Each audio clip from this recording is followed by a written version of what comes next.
go right into the one host. Just dive in to the one host. And all of a oh man, he's loud. Hold on. Slow down, Jens. Slow down. All right, that's a little better. I don't want to be that loud. Huh? All right, what about there? That's better or about that? How about that? Oh, we're almost in the red right there. What's up? How's everybody doing? Everybody all right? Izzy, DDP. Izzy, DDP. Who we got? What about this, though? Stuart Nickel and Aguilar. You missed Wait, though. Sonkanon. Ricky Glenn. We got Tom Nolan, Alex Reyes, Jack Jenkins, and Herbert Burns. What? You know? Casey O'Neill, Luana Santos, Ramos, and Koulibaly. Taffa and Walker. Boy, that Walker big, though, isn't he? Li Jing Leong and Pratis. Rosenstrike, Tuivasa, Gamrot, and Hooker. Hooker went nuts. You know what I'm saying? And then we got Kai Kara France and Urseg. And then Drakus and Israel. But I don't know why I was thinking that one fight was a title fight. Man, I'm out my mind. I'm out my mind. But hopefully everybody's doing well. They're all good. Oh, let's go. All right. Yo, what up, Doug? You good? Yeah, you made it. Hey, I'm telling you, I didn't know if I was going to. I just got destroyed by a high school kid. He just wrecked me. He bigger, but boy, this kid can wrestle. He's something. Just doosh, he destroyed me. Nah, I mean he didn't, but you know, it felt like it. Oh, damn it, chat. I'm not doing well getting old. This getting old is just You know what I mean?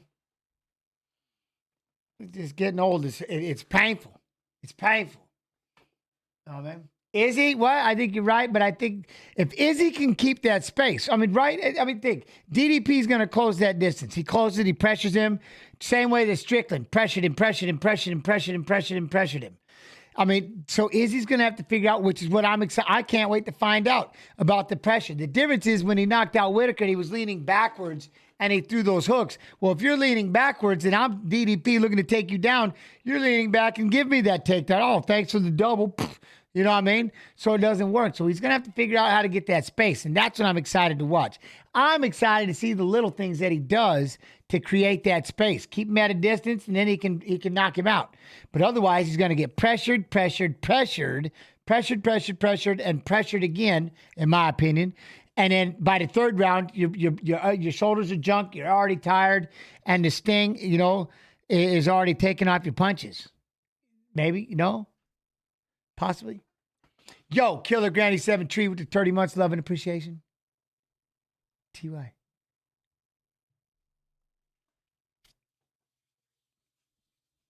But that's, I don't know, maybe I'm off, but that's kind of where I'm at. That's kind of where I'm at with all of it. You know? But either way, pressure forward. You know? And that's the one thing. I mean, think about it. Because, again, you think about how Strickland beat Izzy. Just pressure. And he out-pressured Strickland. You know, he's pressure forward. I'll be excited to see what Izzy does. Take that break. He gets that. And then how long has the break been? Does the break work? Does the break, look, he gets his breather. Boom. Look at that. Give him space. Boom. See that right there when he caught Whitaker leaning back. I throw a shot, you lean back. That's a double leg. But then, like, he learned. You know, that Pajeda, let's see. I don't know. I'm in for it. Okay, well, all right. Well, damn it, XJ. I'm not going to get it. So he didn't, though. Strickland won. All right, well, we can all have our opinions about that, but the problem is there's one defending his belt right now, and it's not Strickland. So, you know what I mean? There's one defending now. whether or not, shame on the judges. Hey, I'm with you. But here we are. Monkey see what? Who are the guesses? We are TJ DeSantis and Don Frye. TJ DeSantis. But you know what I'm saying? But I am with you, XJ. It could easily be, nah, man, like he didn't do it, but he evidently enough. So, and he was trying to pressure, You know,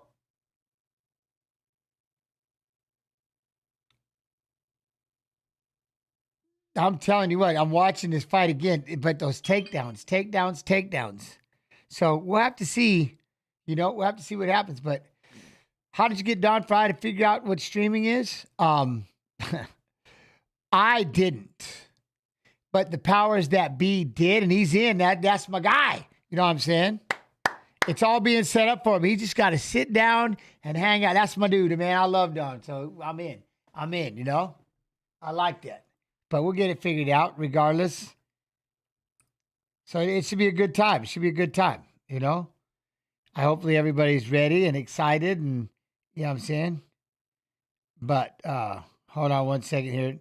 I can hear all this stuff going on in the house. Yo, what up, man? Visuals, I'm good. Visuals, how are you? But longest layoff of UFC career entering tonight's UFC title opportunity for Mr. Israel.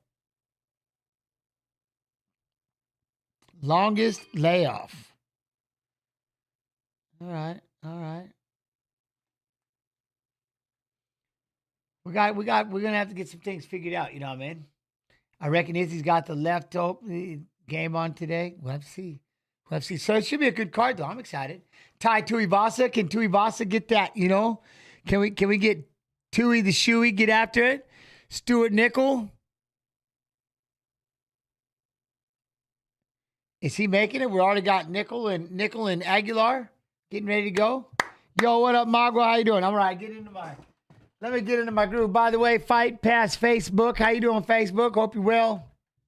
Remember, come on over, UFC Fight Pass YouTube. Jump in the chat. See what's up. You know what I mean?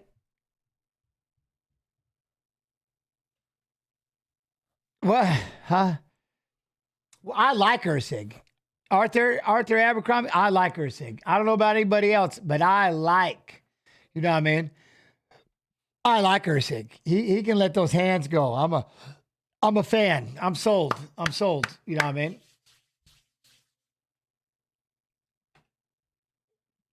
What, Balt? Who what? All right, there. Irish. Look at Irish Pub 84. Let's go, man. And subbed and let him weeping on the who in the I don't know. He's making his way right now, though. I think if Izzy can get those leg kicks, keep a distance, then he'll be good. I'm with you. Is it bad that I'm disappointed my favorite Octagon girl won't be here tonight? Nah. Nah. You got to do what you got. No. Figure it out. Oh, we're just pumping that out there right now, aren't we? Oh. We gotta. I wish I had a band. I wish I had like a button. Okay. You should probably ban this guy advertising UFC fights for free. You know what? If I had the power, I don't have the power. Yo, Inspirer for life. How you do? Inspire. But we'll make a quick text and then it'll be gone.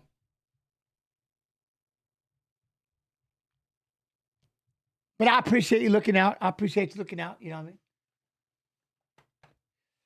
Aguilar, all right, Aguilar. Now, you got a lot to make up for missing that weight. You know what I mean? Oh, he's just spamming it. Oh, man, I love you.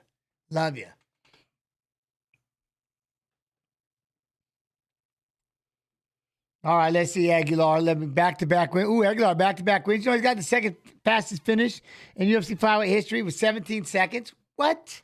Let's go. He was awarded UFC contract Dana Contender Series Season 6, Week 5. I'm in.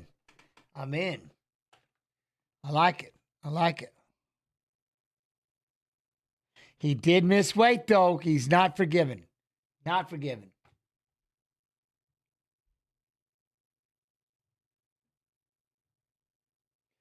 Yo, Kane Corso, what up, my friend? How you doing? How you doing? I know who is the one spamming. There's, like I said, we'll get there. We'll get there, hopefully. We'll get it figured out. It'll be quick enough. As soon as they give me the power. Oh, I just don't. What do you do? What do I mute? Oh, click on. Huh? Oh, I can't. Yeah, I can't click ignore. I can't do anything. Oh, regular people in chat, you can just click on their name and just hit ignore, and we'll take care of it if it's bothering you, if it's getting to you. I'm over here trying to figure out. I'm trying to hit ignore. Ignore.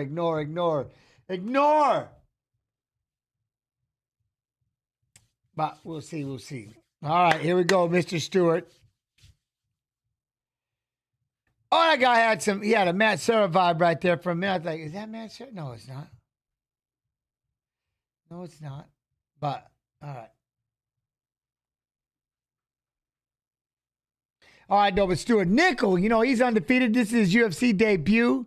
Finished 7 of 8 wins, 4 knockouts, 3 submissions. He's a Brazilian Jiu-Jitsu black belt. Yeah. Would you do grappling matches at the Invitational if got asked to? Yeah, I mean, I would have to start. Yeah, maybe. Right now, I'm trying to figure out how to, I'm wrestling again, and that's just, oof. You know what I mean? These youngsters, they're tearing me apart. I'm old, but I'm hanging in there. If I get them my weight, then I can really get in there. But they get a little heavier, I'm in trouble. You know what I'm saying? I'm in trouble. But 29 years old, all right. 28, 29, 5'4", 5'5", 126, 65.5. No, my back is good. No, the back's good. Real good. That's not it at all. I'm just not as fast as I used to be. I mean, I used to really scramble and scramble and off sound. I tell you what it is, man. The soreness at the next day, that lasts for like a week. The stiffness lasts a lot longer than it used to. You know what I mean? Yeah, right? It's rugged. Especially when I haven't wrestled in 3 weeks and I just dive straight in and start wrestling again. And this kid, I was just up there, we were up there hanging out. He had the fireplace going. This room was so hot. It almost makes you panic just because it's so hot and we're wrestling. It was just, it was crazy. Oh, I got to get them out quick. Yeah, no, I get it, but yeah, for sure. He's too good. No, this kid's real good. He's real good. Real good wrestler. We are live. Aguilar, Stewart fighting out of the red corner.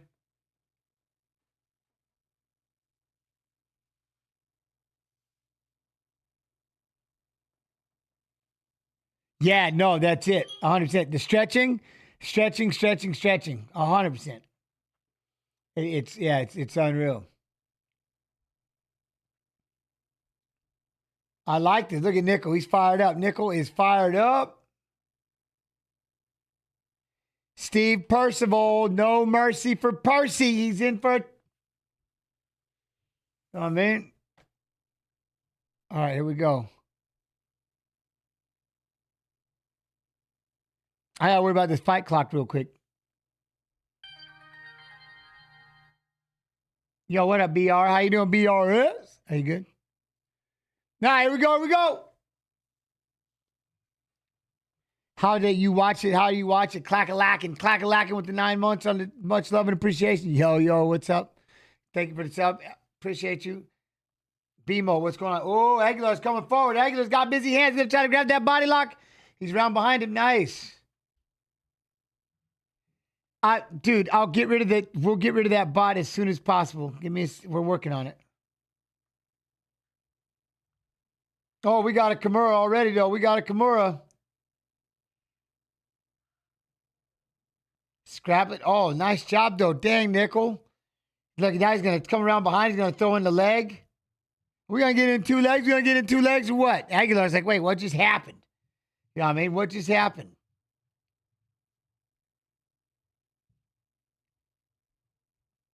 Lots of hometown. Yeah, but right now, he's got the legs locked up. He's sitting up, throwing some right, left, right, left, right, left. Oh. Are we going to try to flatten him out or what? Good right hands. There we go. He's got both. Look, he's got the legs in, trying to flatten out Aguilar. Aguilar going to try to ball up, get that foot. Timer reset for what? No timer reset. Bo FC, now he's going to go in and he got the half guard. Oh, really? Oh, well, thank you very much. How kind of you. Okay, look at that. Nickel's in control, man. He's going to sit there in that half guard, brace up, get some elbows in there. I like that. Get those elbows. Get those elbows. Get that knee. Any word yet on this? Okay. Oh, good right hand. Up. Oh, he got a little too aggressive. Aguilar comes out the back door for a minute. Had him lifted up. Then he's going to sit down. I don't know how this wrestling went for a takedown, but now he jumps for a guillotine. Aguilar has Nickel into a guillotine. I can't really describe how that whole thing just flipped around. But he came out the back door, lifted up, flipped him up. Where is Fight Gens you watching? Where is Fight Gens you watching, bro? Wait, huh? Oh, look, he's squeezing, though. He's squeezing. Oh, he's got it locked in. Dang, Nickel, you got to try to fight this thing. Aguilar's making for a squeeze. Oh, he's got this thing in so tight. Nickel's holding on. No, he's holding on. He's trying to create any little space he can. Don't be doing that, Percy. Percy. He is. Oh, he was asleep. Percy saved him. He was asleep. Percy saved him. I thought I didn't know his hand. He was out. Nice job, Percy. Nice job. The way that he was moving his hand, it didn't look like he was out because he was still holding that position. That was GG, Percy. GG on that one. Boy, Aguilar jumped in, had that thing so tight. That was the one time I couldn't tell he was sleeping. That's impressive. That's impressive. You know what I mean? Of course, he's letting him know he's asleep. He's asleep. Mercy goes over and starts messing with that hand. Like, damn, he might be. He was out. But I'm telling you, when you look at it the way that he did, it's crazy.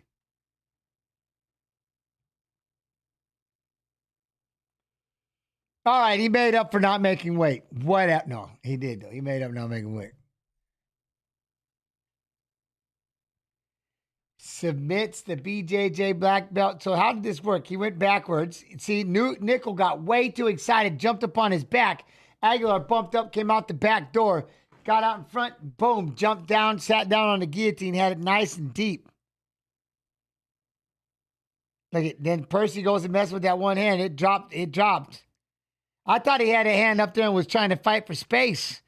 You know what I mean? No, Nickel just got choked unconscious. That guillotine was tighter. I mean, impressive tight. Impressive tight. Dang. That was quick. No, because the way he had that one hand up, Deuce, like he was fighting it, and then he had the one hand posted. So it looked like he was good, and he was just kind of fighting for space. Luckily, he goes, no, he's out. And Percy's like, let me grab that hand and find, oh, yeah, no, he out. He out. You know what I mean? Now, if he just would have made weight, it would have been perfect. Perfect! But it's all good regardless, you know? Mega Chronic, how you doing? It was, if you go Arthur Abercrombie, if you go just by the way that he was looking, I thought he was good. But that was impressive, man. He jumped up, boom. But Nickel got all excited, jumped up, tried to jump onto his back, and kind of went over the top. You know what I mean? He overjumped. And then boom, Aguilar bumped up, come out the back door. They turned around. Nichols goes to shoot in on him, and poof, he locks that bad boy up, sits down into a deep guillotine. You know.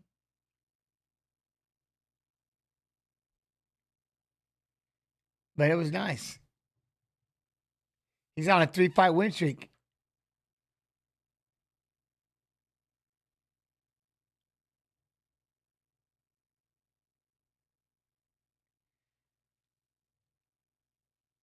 Oh, who won? Oh, Aguilar. Aguilar won with the guillotine. He sat down with that guillotine and choked him unconscious. Aguilar did.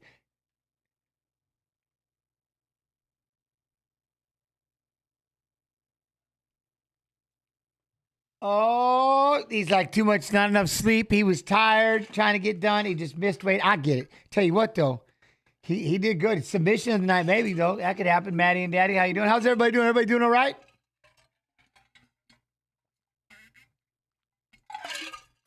3 fights in a row. That's good. That's good. Missing y'all Wednesday. What happened Wednesday?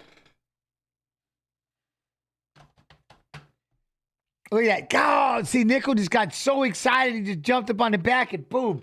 He just comes out the back door. It was beautiful. I mean, GG. GG, but. Oh, now this fight right here. This fight. I like it. The Song Canon.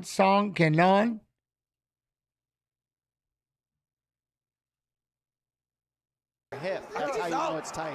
No, it's not out. See, he's turning it. See what I mean? See how his hands? See, look how he's literally posting his hand still. He's still posting. See when they turn to their hip. That's how you know it's tight. But he was out. You see how I mean, man? Look, I'll go back. Right here, look, he's literally posting. He's posting with his hand. You can see when they turn to their hip. That's how you know it's tight. No, it's not out. He's not out. He's out. He's sleeping. He is out. He was out. Isn't that crazy? Like, it didn't look like the way that he was reacting and stiffening up and everything. Like, nah. Oh. Nickel is out. You see how, watch, he even throws off Dom. Because one, it looks like he's blocking with that one arm, right? He's blocking. You can see when they turn to their hip. That's how you know it's tight. See, he never even turned to his hip. Nothing. No, it's not out. He's not out. He's out. He's sleeping. He is out. See, being down both. He's not out.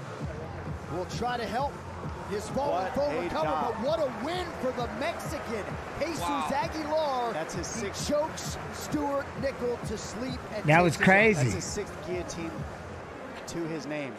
See, he's turning it. He's crazy. And I thought the way he was fighting right here, creating some space, he's posting with this hand. He's good. See when they he's turn good. To their hip. That's how you know it's not tight. good. No, it's not out. He's not out. He's out. He's sleeping. He is out. That's crazy. And Jesus Aguilar will try to help his fallen foe recover, but what a win for the Mexican, Jesus Aguilar. That's his 6th. He chokes Stuart Nickel to sleep.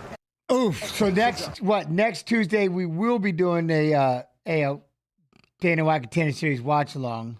That's his 6th guillotine. We will have that. I'll make sure.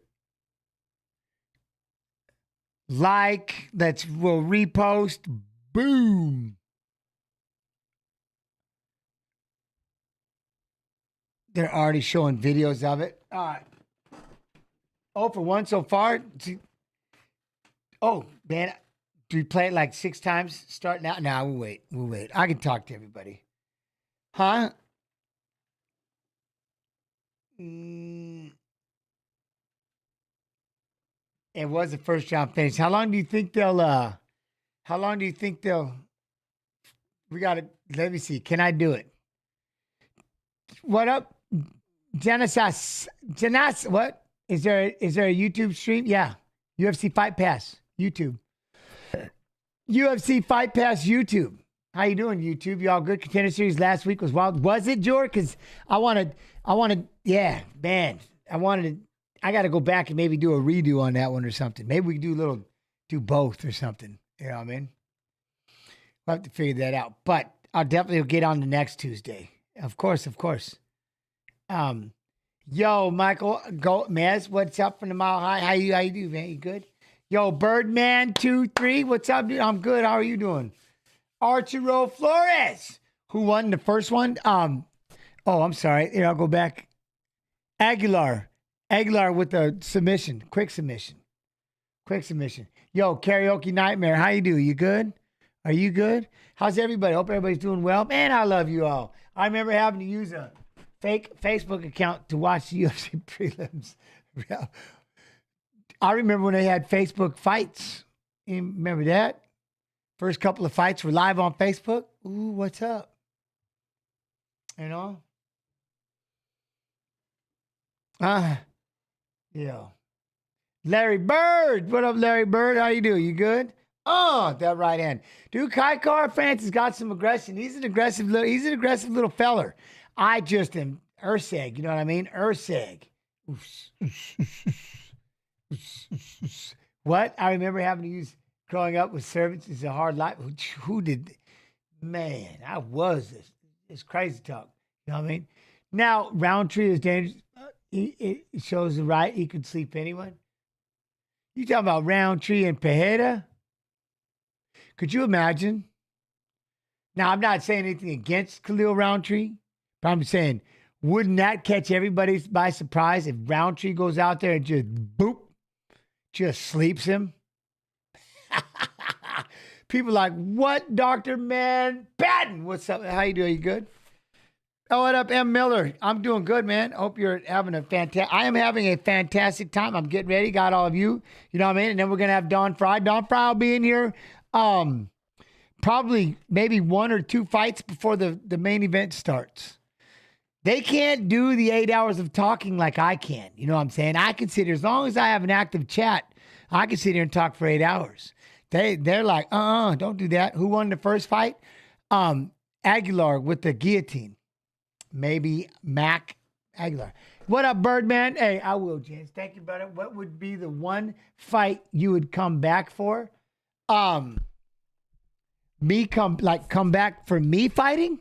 Oh man, are you kidding me? I'm struggling trying to wrestle all these little high school savages. That's crazy talk right there. You know what I mean? But what would I come back and fight for? There's a couple. Tatiana, what? Can you tell me who Don Frye is? Don Frye is, I'm old school. He's old school. I'm historic. He's prehistoric. So look him up. There was a time, Don Frye, and his most famous is the Pride FC fight where they just sat there, grabbed each other by the back of the head and punched each other in the face. So you can look up that fight. You got to Google Don Frye. He was a badass. He was badass. He was a brawler back in the day. He was like, and I said, he's prehistoric. I'm historic. So he's like, you know what I mean? And I started in UFC 22. So he was before me. And the famous mustache, right? Yeah. See what I mean? But now remember, I said I'm historic. So I'm right in front of him. So it wasn't a disrespect. I think that works. He's prehistoric and I'm historic, you know? It's a generous way of saying we're both old school. Old school. You know what I mean? All right, who's making his way out first? Ricky Glenn. But I'll tell you that. So that fight with him and what was the fight? What was the name of that fighter in Pride where they just grabbed each other and they just punched each other out, doof, doof, doof, doof, doof, just smashing. It was Takayama. Thank you. So that's what it is. So Tatiana, if you look up Don Frye and Yoshihiro Takayama or just Takayama and Frye, yeah, you'll see. You'll see.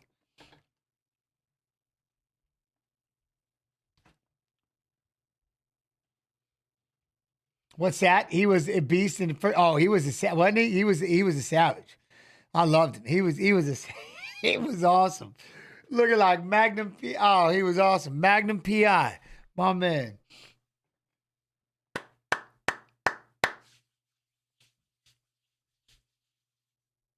It's already live, Trio 5. Dude, you rhymed that thing in there too, Alibi. I like that. Yeah, might as well. I was there. Gomez. Yes, I love it. Greetings, beautiful earthlings. What up, my friend? What up?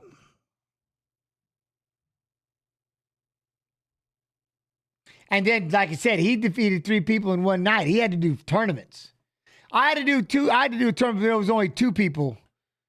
2-man tournaments.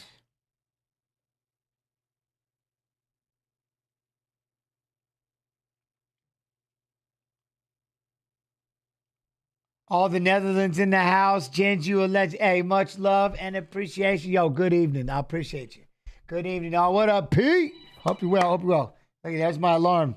Making sure it's like it's time.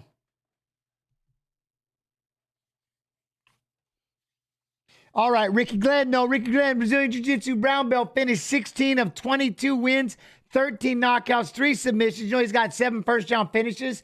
And how tall is he? He's a 6-footer, 6 feet, or is he taller than that? He's taller than that, I think. Oh.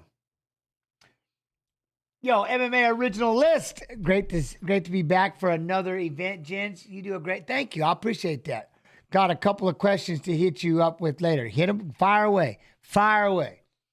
Oh, man.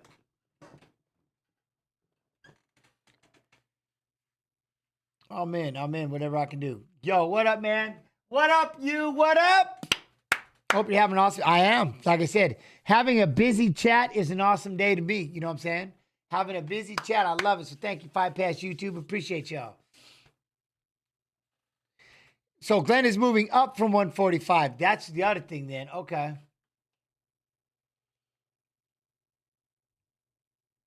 Huh? It is time. Well, it's time. Song Kanong's making his way up right now. 1 of 14 active. Oh, he's 1 of 14 Chinese fight. All right. I love it. Yo, Mega. Look at that. Mega Or with the Prime sub, love and appreciation. Thank you. All subs. Go support me and Snoo on the Twitch side. Appreciate you. Thank you. Was that real? UFC 8 and UFC 96 tournament winner. That's what it was. UFC 8 and UFC 96 tournament winner, Don Frye. Boss. All right, Kanan, let's go. Did he get a little upset? Did he get a little upset? You know what I mean? Yo, Chrissy J, how you do? Jen's still looking super fit. Oh no, Jen's is super fit. I just spent the morning in this wrestling room. This kid, I love it. He puts the works together. 1 second though. You know, he's finished 18 of 21 wins, 9 knockouts, 9 submissions, 5-2 UFC knockdown ratio. You know, he's tied 7th fastest finish in UFC welterweight history, 15 seconds. That was against Bobby Nash. That's Song Kanan. Yep. Yeah, the wrestling. And my man, what up, Linda? How you doing? And much love to you as well. Thank you. He had the fireplace going. Oof. This thing was so hot in there. I was like having panic hot breaths, and I hadn't even started wrestling yet. I'm like, oh, I can't do this. It was unreal. This kid don't play. He was a beast.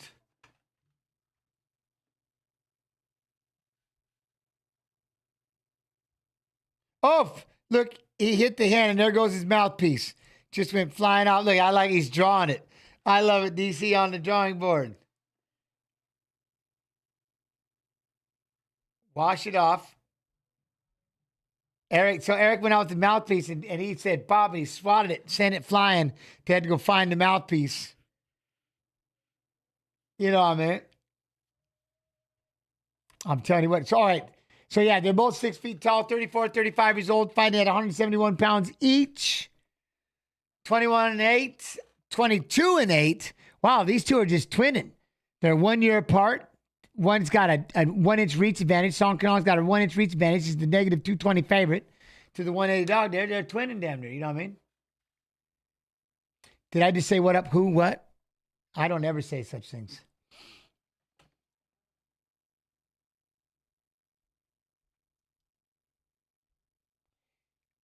Here we go.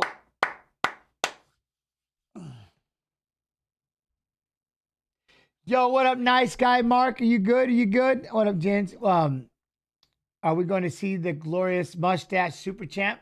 Yeah, he'll be in there. You know what I mean? Yes.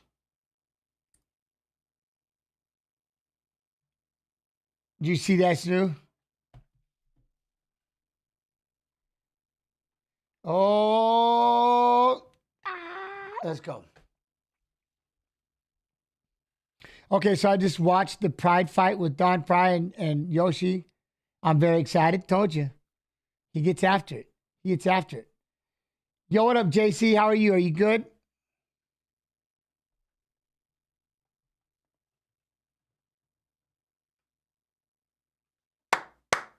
Yo, KSE, what up? How you doing? How you doing? Are you good? Are you good?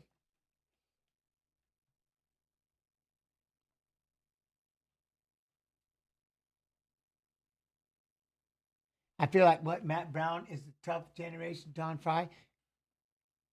Very true. Very true. Very true. Left hand by Glenn. Going to try to drop down inside the guard here. We're going to try to drop in. Gents won the inaugural lightweight championship over 28 years ago and still looking and sounding this sharp. Man, why you got to throw that out there, though? But yeah, it was a long time ago. It was a long time ago. All right, now we're going to have a reversal. Look at these two scrambling. All right, I like it. Let's go. Back on their feet, underhook. Ricky Glenn at 170. Trying to get inside there.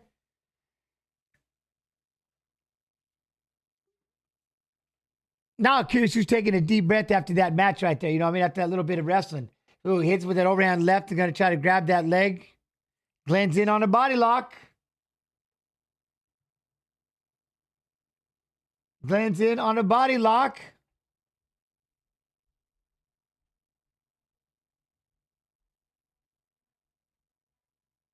Song Kanon trying to make his way out to the side. Look at that. Glenn just keeping the pressure up against the fence. I'm going to get that body lock. You know what I mean? Killer Granny gifting that self-love and appreciation.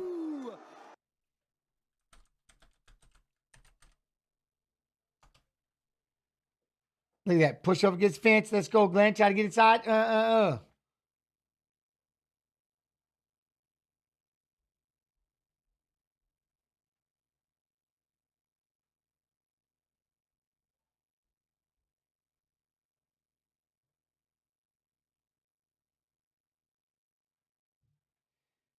Got that body lock. Not doing much. Sorry, I'm just kind of stuck watching. But why didn't you become a UFC commentator? What do you mean?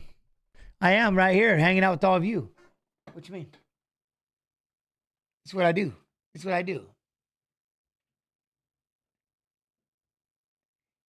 Yo, Milk D. Milk D's with the raid, love and appreciation. TY. All right, we're back out to the center. What up, DL? How you doing? Oh, hey. In there, pop that jab. Oh, hey. Here we go. I like that. There we go. So I'm going to try to come back and land that jab. But, right? Ricky seems, side kick for Kanan. I like it. That's it. It looked like they're wearing him out, that wrestling right off the bat. They got in there and started wrestling. It looks like they both need a little breather. You know what I mean? Oh, Song Kanan, there you go, with the lead hook, right hand. Oh, Song starting to tee off a little bit. Oh, big shots. Oh, he's got Ricky backed up against the fence. Kanan trying to throw some ding. Oh, big. I like that. Song trying to plumb that head, fire the right hand. Ricky's still just walking forward, but dang. Oi. All right, we're going to reset. We're going to reset back in the center. We're going to start over again. You know what I'm saying? I apologize. But look, he's trying to go in for a single leg. Got denied on the single leg. Got upstairs, tried to duck underneath it. Song said, no, can do. Look at that. Kanon's going to try to go back here and up against the fence. Ooh. What? It's 7 a.m. in Perth? Wow.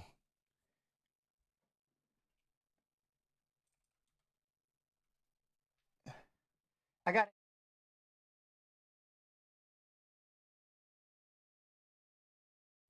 You'd have to look. But I am, but I know I did. I'm like, no. All right, keep pushing up against the fence. I'll let you look. JP, massive Superman heaps from all of us here in Italy. Love and appreciation. Azu. I appreciate you, Azu. Are you good? Love to everybody over there. First win. Huh? Was a landslide epic win. Please pray for all my mate. I appreciate you. Love it, Tita. Love it. So it's 9 a.m. in Melbourne. There you go. All right, but look at this right here, though. You see how he's going to get underneath it and have him pushed up against the fence? Now we're going to take a little breather. This is where Ricky gets to try to step in front, maybe get the trip, trying to bring him down. Songs like no can do. He's got that wizard, and he's trying to get in a trip. They let go and free apart, but you know what I mean? I like it. So, I don't know. Glenn might be a little tired. It was like when they were walking out or something. There we go. See, look at that. Song, uppercut, hook, lead hook, uppercut. He's just inside with these hands. Oi!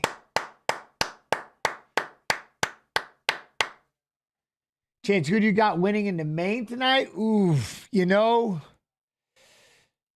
as neutral as I need to be, you know, it's hard because, you know, I'm very curious to see what Izzy does to keep the space. Obviously, Izzy needs, you know what I mean? He needs to keep that range, keep that space, and it could be a bad day for Duplessis. But, you know, if Dracus can close it, that's what he's going to do. Pressure. And then that's got to get tiring, you know? A couple of rounds of that, and then I don't know. So I think early you could get Israel, but okay. I'm trying not to. I didn't think, but okay.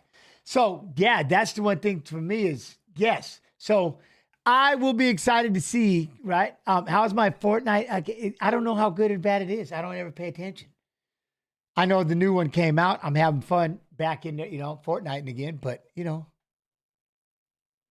I haven't, I'm very disappointed in Call of Duty. I made it 2 days and then it just wouldn't play anymore. It just freezes up. So there's no more playing Call of Duty. I gave it 2 days and now I'm back Fortnite. That's all. That's it. You know? All right, here we go. Round 2 though. Let's make our way. Yo, Fancy, how you doing? Song. See, that's one thing. I don't know if Ricky, there's a side kick for Ricky, but a return kick by Kanan. I like that. But Song has got the hands. Try to, there you go. Good kick right there. Good kick. Ricky butt blocked. And then Song comes back with the right leg of his own. They're both, another right leg for Song. Ricky's got, look at that. He reached from a distance, but he caught the leg, was able to come up. Song just peeled him off. Get off me. And then they're back to the center. That's the word I was looking for. Shuck. He shucked him by. So I like that. You should do sessions in Fortnite with all of us. Yeah, I'm in. Oh! What?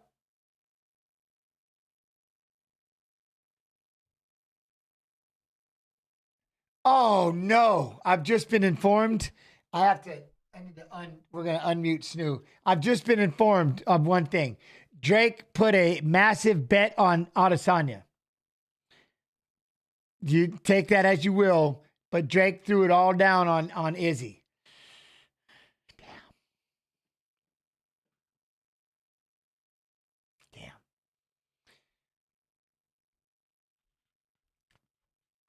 The curse, look at the curse, the Drake, look at the curse. Take it how you take it, you know what I mean? But the curse, just throwing it out there. You know, and like now Ricky's got to push up against the fence. So in round 1, it was 64 total strikes to what? I think 33, but the 2 takedowns, I guess it just depends. Ricky looks like he's in trouble. Song's been landing hands. I've given Song 2 rounds. I don't think it goes past this round right here. Song is really, if he just starts to put this together, he's really starting to beat him up. You're starting to see the blood come from the eye, the ketchup from the left eye of Ricky, and he looks really tired. Like every time he goes in there and tries to throw, you know what I mean? His Song is still throwing some really good hooks. He's hitting it pretty hard, but Ricky's able to get in there on the single leg. Song's doing a good job of whizzer, you know what I mean? And pummeling it, fighting off the hand, standing him back up. And again, there you go. Frame on the face, get that elbow, try to hit it with the right hand, come back with the left hook, pushes him back. You know what I mean? I don't know. If Song is tired, he's hiding it better. You know what I mean? But Ricky is definitely looking a little more, he's looking a lot slower. You know what I mean? He is kind of stepping forward a little bit, looking to try to throw that jab out there.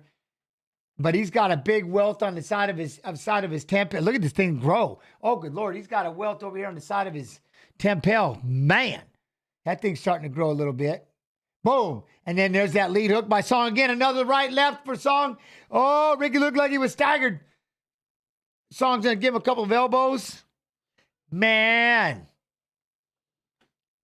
You know what I'm saying? Look at that. Try to pop in there. I thought he was going to throw a right and then come back. Good right hand recovery. Another right, left for Song. He takes a deep breath. Hits with another right hand. But then he's got to take a breather. You know what I mean? He's punching himself out a little bit. Here comes Ricky, going to try to get back in and get one hand in there, get an underhook. Let's go. Good right hand song. Another right hand song. That thing growing on Ricky's head, though. Oh, what? Who is Drake voting? Drake put money down on Izzy. Just take it as you will. Take it as you will. Will Izzy be the one to break it? Look at it. Look at it. Songs just deep to the belly. Ricky pushing forward, though. Ricky pushing forward. Jens, yes, it can pop. It 100% can pop. I hope if we don't witness that, but it absolutely can pop. Look at that. There we go. He grabbed the head. Song's in a couple shots. Ricky tried to throw in a left, right. He's hanging in there, though. Ricky's hanging in there. Song lands a left, right. Well, me being a lefty, sorry, a right, left. Straight right hand, Song. Straight right hand. Hey, side kick. The cut man's going to have to put some work in. It's big. Got out of the way of those two kicks. If you watch it, he looks a little tired, though. You know what I mean? Boom. Good right hand. Going to try to grab a single leg. Song's going to... Though he's tried to wrestle quite a few times. Ricky has. Song is doing a great job of getting the arms in, pulling him up, breaking the grip, lifting him back up, getting him back up to his feet, push him away, and not letting him take him down. He got taken down twice. He's like, that's it for me. I'm not doing that anymore. They wore him out, you know? Drake bet 450 towel. Not sure if it's... Allegedly. Yo, what up, Neon? How you doing? How's everybody doing? Everybody doing all right? Look at that elbow right there, though. In the clinch. Boom. Nice elbow, Song. But I'm telling you what, they're trying to ice that I can't believe that thing hasn't get after it. You know what I mean? Silver Gem with the 4 months, much love and appreciation. I hope it don't, but it could. You know what I mean? When Couture... Truth. When Couture got you down, you stayed down 100%. Who is winning if you have... Oh, Song Kanan is winning. Oh, Song is beating him up. Ricky looks like he's... I don't know. To be honest, Ricky looks tired. He looks beat up. Look at how much Vaseline they put on that. I don't know if that's legal. That was a lot of grease on that Toma. Look at that thing. Boom. Look, he threw him off. Now he's going to throw the knee, plumb the head, throw it with the left hand. Song hits him with the left. He flipped him over to the fence, fired that knee. Look at Ricky tried to tie it up. Hip toss for Kanan, lands in half guard. See, man, Ricky's trying to close up distance, but it ain't working there either. Now he's going to take his back. Oh, we're going to get 2-on-1. We're going to grab a wrist control. Sit on that leg. What's that? Right? They're telling him he's making Song miss. Well, he ain't missing that much. He's been blasting him. You know what I mean? I'm waiting for that damn thing on his head to pop. But now they're in this grappling moment right here, and Song's going to try to kick those feet out. Still staying on the back. We're going to step on some toes. Why not? Ricky can't turn to face him. There you go. Now he fights a hand, turns to face him. Going to drop in for a single, switch it over to a double. Song got to peel off that left arm. He's got him pushed up against the fence, head mid-level. You know what I mean? Just sitting mid-level, just going to drive into the fence. Who do I got for the main event? Man, you know, I'm saying it's... Woo! Crema, let's go. There's a part of me, but then Drake bet on it, but there's like Izzy. I want to see Izzy, what he can do, get that space and create that space. Or is Drake is going to just be too much pressure, make the wrestler, you know? So I'm excited like anybody. But if I have to, because Volkanovski, my watch along, brew, you know? So I could say Izzy, oof.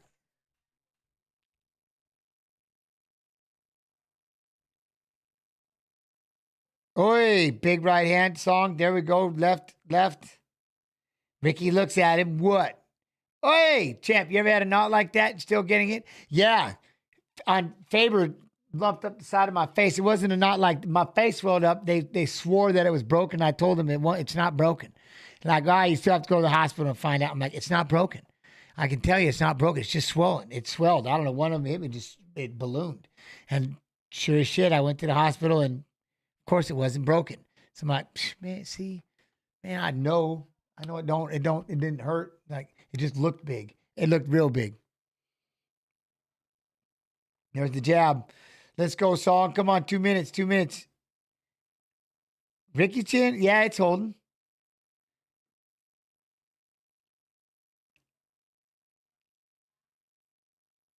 Oh, there's that right hand. Song. Ricky drops down for a single leg. Song trying to throw an elbow in there, and then he fights the leg. Get those double under, shoulder, knee to the belly. There it is. Time and elbow. Ricky kind of just stuck right there. Yeah. Boom. I said, I just got lucky. The only thing in Pride that the bad thing was when I got my eyeball scratched off. High kick. Who's at the high kick? Oh, Ricky. See, Ricky's looking so slow and lumbered right now. Look at that. The kick is slow, punch slow. But the problem is, Song doesn't have a lot of speed either. You know what I mean? He doesn't have a lot of speed either right now. Ooh, I like that though. Rosenstrike, Gamrot, Urseg. You know, yeah. Ricky's pushing forward. I like the Ursig. But I gotta hope for Tui. I gotta hope for the Tui Shui. You know, I'd like to see Tuivasa get back in there. Our guest TJ DeSantis and Don Frye being in a little bit. All right, back to the center. Good left hand try to drop him for a shot for him. Nope.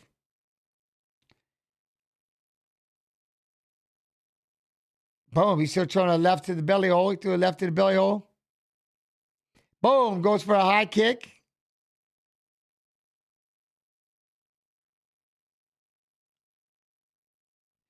All right, Ricky pushing forward. Song just kind of sitting back, coasting a little bit, if you would. I have a feeling Duplessis gets caught. I have a feeling that's kind of the only way that he's going to get beat, really, right, is to get caught. Only because... Wait, they're not fighting and the clock's still running. Okay. He yelled stop clock like, I cut? I think both eyes are cut.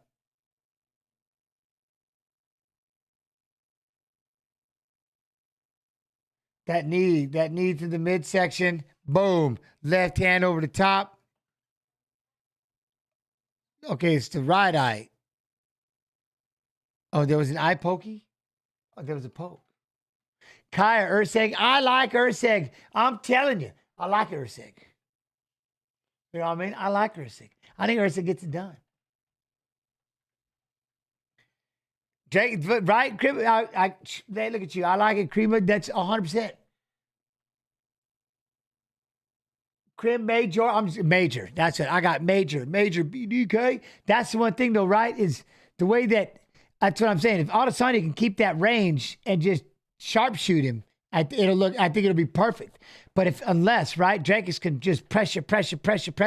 And a way, and I don't like saying it, but it's kind of the way that Strickland was able just to push forward. He's got to figure out how to keep that distance. So now we're going to push him up against the fence.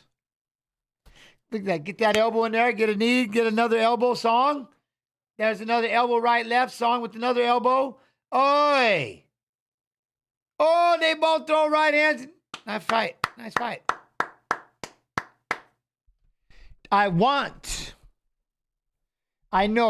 I'm hoping for Tuivasa to I'd like to see him win, but not at the sake of Rosenstrike losing, but you know what I mean? But I want to see the Shui. I want to see the Tui Shui get back to his winning ways, So I'm ignoring who he's fighting, and I want to see Tui get back to the Shui. Does that work a little bit? All right, I'll be curious how this one goes. Song with those hooks, so I like that. Just boom, hook, upcut. Huh? Would you do a Shui? Well, like I said, no. Not anybody else's Shui, that's for damn sure. Maybe my own, possibly, depending how funky my feet are feeling and how long they were in them shoes and how much walking I did that day, possibly. That's why I said, hopefully he did that. I've been talking about this long before if he did do it. I've been talking about for a while. You make a plastic shoe cup, just a nice plastic shoe cup. And whenever he fights, you pull those out with his favorite beer, and then you pour it, and then everybody can do a shoey together. You know what I mean? What's that? Who is winning? Oh, the fight's over, Toby, 2005.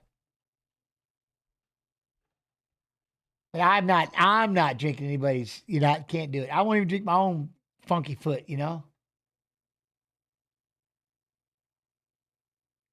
Okay. 3 rounds. 30-27, 30-26, and 29-28.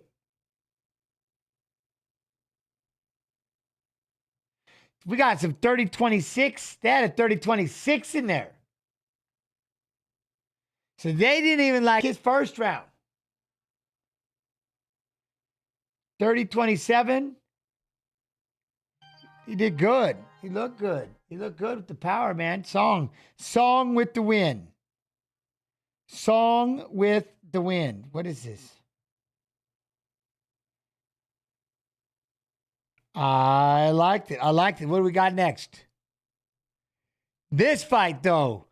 Oy.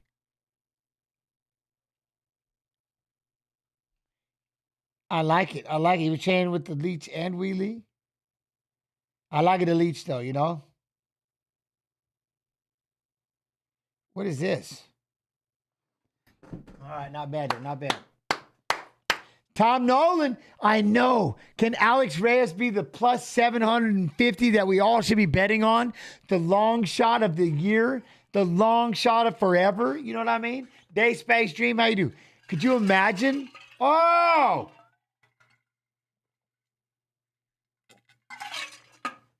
We got to do it. How's everybody doing? Everybody doing all right? Thank you. We just kind of dove right into this thing. So much love and appreciation. Thank y'all for coming through and hanging out. Here at the probably 2 fights before the main card starts, we'll have TJ DeSantis and Don Frye as our guests. What age do you think is too late for fighting competitively? I think you go by your feels. You're seeing people fight in their 42s, 43s. What level are you being competitively fighting? You know what I mean? I don't, just certain things like that. How active have you been? How active are you being? Stuff like that. It just kind of depends. But, I wouldn't tell, get that water. I know. But, so it just kind of depends. Competitively, like whenever you feel like you don't want to anymore. That'd be the biggest thing, Yeah, if you Wonder Boy, he's doing it still. So it just depends how you feel. And then again, what level you want to be at. And you can always find something. Like I'm back here wrestling again. I'm wrestling with all these youngsters. I had to go wrestle with this kid, man. Yeah. I tell you, it's taking me, it's all like, but I'm loving it. I'm loving getting back in shape. I'm having fun, the lifting and stuff. I miss it. So it's a lot of fun to wrestle with these guys. And then I get with the bigger kids and they just, oof. You know what I mean? It hurts, but it's how you do it. I tell you, be bullish. UFC. Nice. I like that. Yo, Francois, how you do?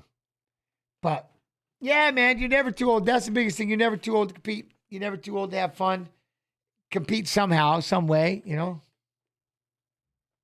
Grover became champ at 42 years old. Iron Mike is 58 years old, and he still wants to fight in November. He still wants to punch. He still wants to play. You know what I'm saying? It never goes away once you start getting busy, and that's the big thing that started happening. And Mark Hunto just fought last year. What? Did he? See what I mean? Like, some of us don't want to let it go. Some of us want to keep doing, especially like in boxing or something. That'd be kind of cool.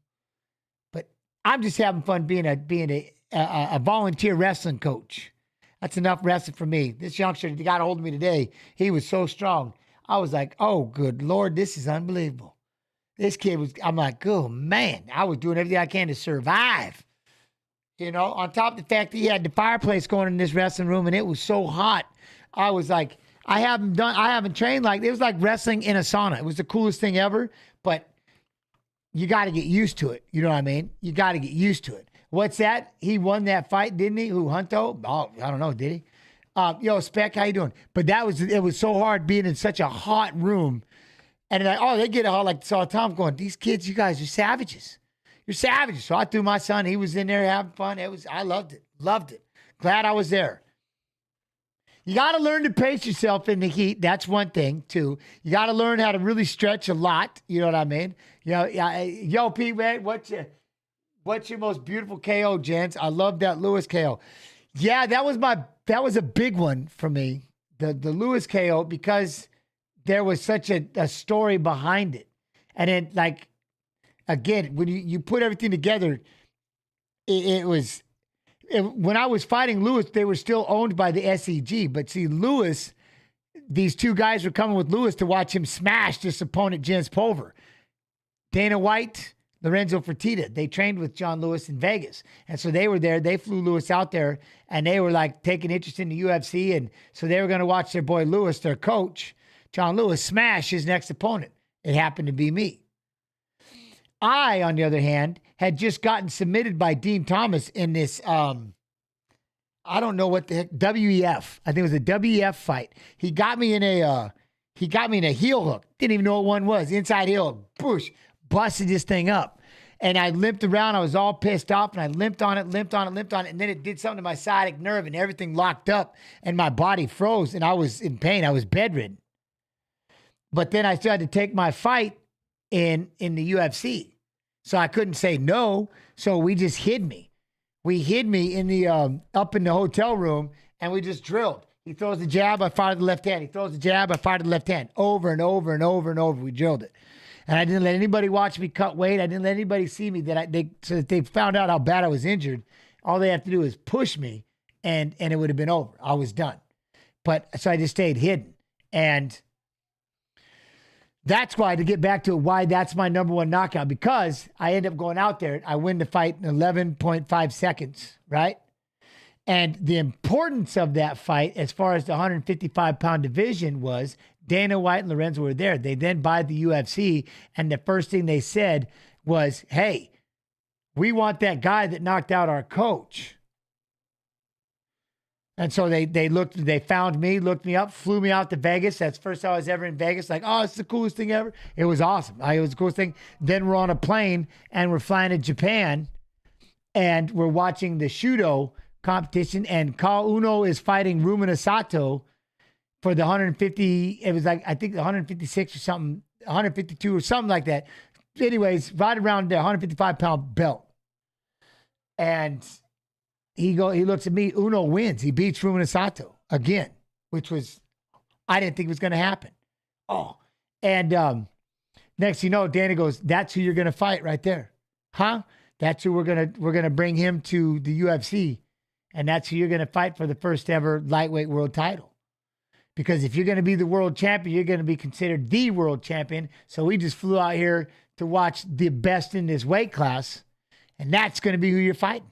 So a couple months, however long later, in Atlantic City, the Trump Taj Mahal, I fought for the first ever lightweight world title. Huh? So if you got your ass beat that day, you wouldn't be here. Dana would have told you no. But if I got beat, then they would have given the fight to Lewis.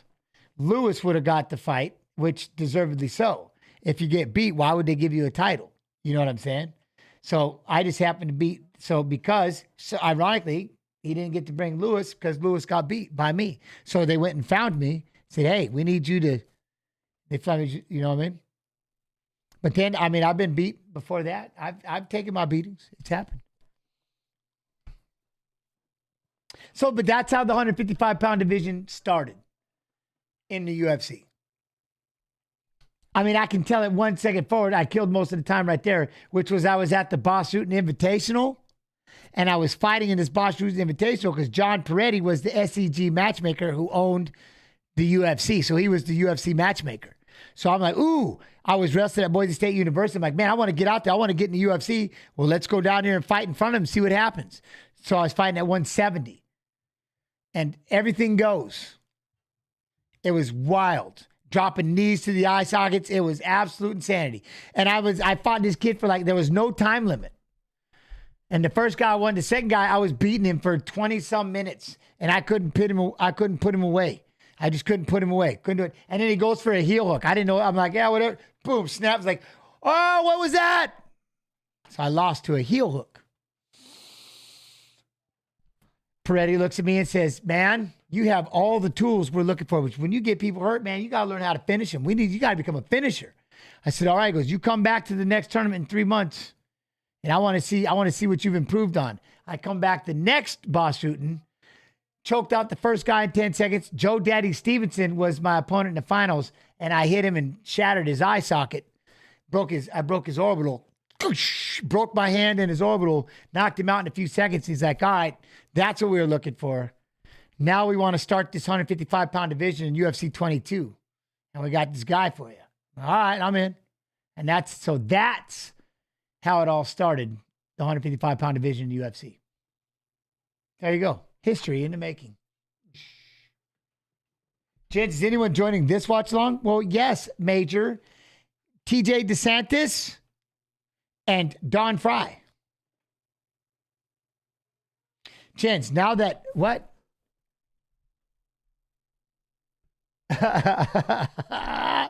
Nah, he already did it at the weigh-ins. He already did the with the tongue, right? Is that for real, or are people just playing? With that monkeypox. Yeah, right. We're not doing it again, right? It's just not happening again. Don't. I'm not seeing it. I'm not seeing it. Oh, that one time when BJ went just crazy and he had it all over his gloves. I'm like, you nuts. Alex Reyes, he finished all 13 wins, 9 knockouts, 4 submissions. Younger brother of UFC light heavyweight Dominic Reyes. What? I didn't know that. Oh, very cool. Oh, let's go. What up, Jesus? How you doing? Monkeypox got people looking like nested crunch bars out here. Are you serious? Dang. All right, here it comes. The size of this kid, though, he's at lightweight, 6'3", 6'3". This kid is big. Tom Nolan, he's big. How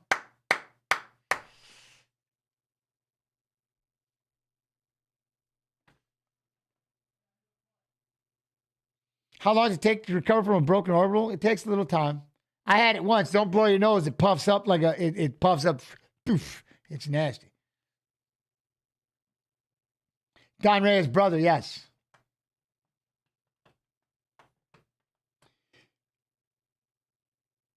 What up, Lopez? How you doing? You good? Just a legend. What? Tom Nolan, he's got 5 wins by knockout, former Eternal MMA fighter.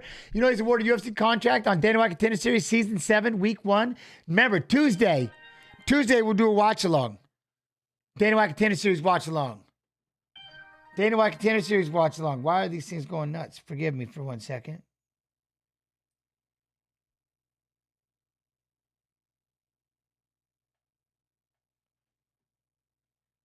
Man, you better stop. Who downstairs, man? You better quit playing. Sorry. All right, here goes.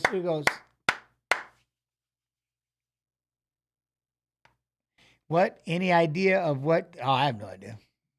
I don't pay attention to those things. I don't pay anything. I got smacked in the same eye 3 times, same year. What? Just a legend. You're killing me. You got smacked in the same eye 3 times in the same year? Then I got my nose broken by a sucker punch. And both eyes were, yeah, right. When you get the nose, and then the eyes get all darkened up and stuff. It's terrible, isn't it? Just the swelling. I've never broke my nose, but I heard stories. Isn't that weird? Never broke my nose. Never.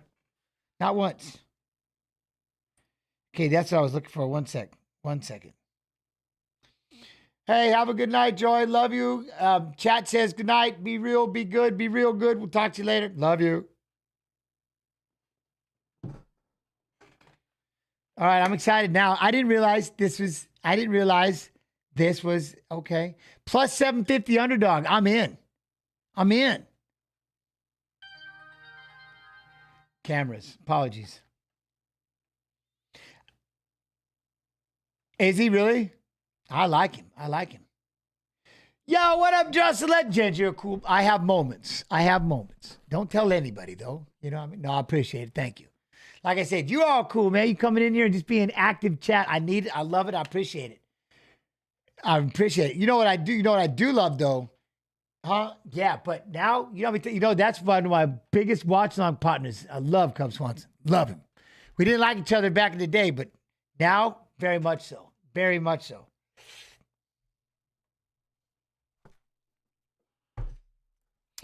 He's just so big. Rich Mitchell. That is like NPC referee right there. So Mark Christie gave Song 10-8 in the third round. Okay. I'm not really going to... It looked bad. I don't know about oof. You know what I mean? Probably shouldn't have, but unless you knock him down, maybe. But... Well, I can see this, though. At least all of a sudden, Nolan doesn't look that tall. Oh, now he does. Okay, when Reyes got inside there a little bit. Throws one right leg.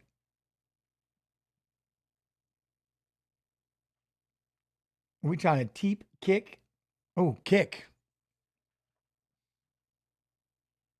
There we go. Inside. Watch that leg. Oh, there's some hands. Utilize that thing, Nolan.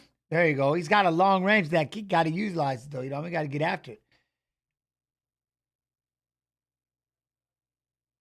Yeah, I like him. He's bouncing in and out. He's doing a good job bouncing in and out. Nolan's kind of frozen a little bit. He tries to spin off a back kick. Ooh. Oh, but look, yeah, but it might have got you. He tried to rub it off, but that spinning back kick, I think the heel might have caught you behind the ear. Oi, there, good kick by Reyes. I like that. Nolan comes back with the left leg. Not bad. They're moving around good, but look, Nolan's getting in range now. He's trying to cut him off. Step inside, landed big shots. Reyes gets a body lock. Boom, gets the takedown. Oh, Reyes with the takedown. He's got 2-on-1 control. Going to throw the leg in. There he's got the leg, but he's going to try to hop up. He's going to try to hop up on him. He's still holding that power half. Reyes is holding that power half. Drops down to a body lock. There you go. Peel him off that fence.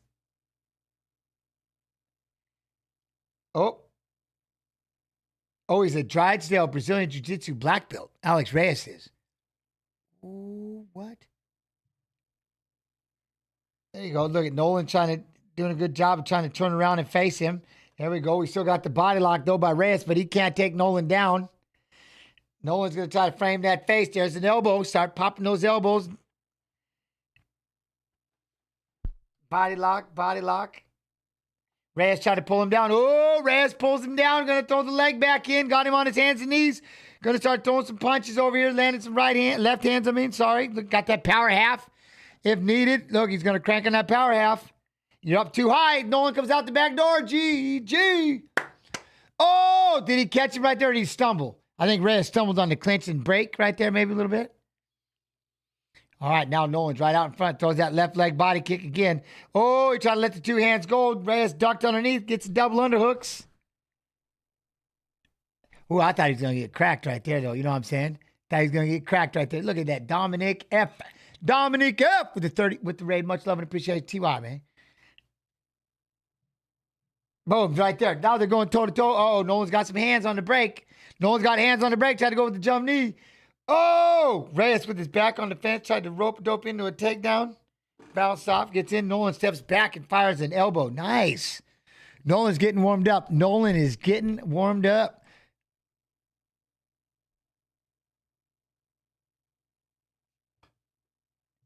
Land that right hand.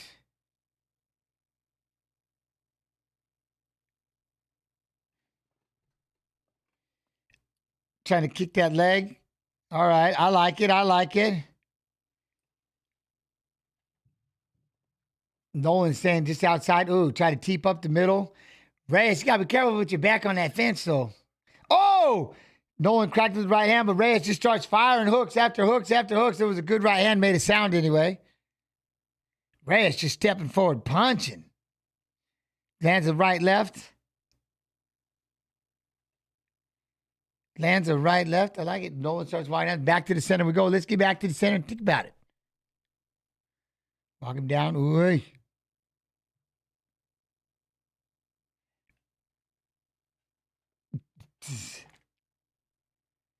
Trying to teep to the belly hole. Reyes moving on. They're kind of taking it easy right now. Nolan throwing a couple kicks. Trying to go a spinning back fist. Nobody there. Nobody there on a spinning back fist. Not bad. Nolan get in there. Reyes tries to go in there with the 1-2 in the rear leg. Drive. Oh, Nolan stops the takedown. Plumb head fire the knee through a couple of hooks. I like that.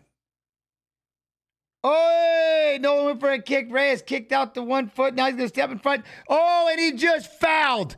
Oh, it was a blatant foul. Oh, he walked right at him, grabbed the back of the head, and fired a knee when dude was on his, he was all the way down. Oh, that was Reyes.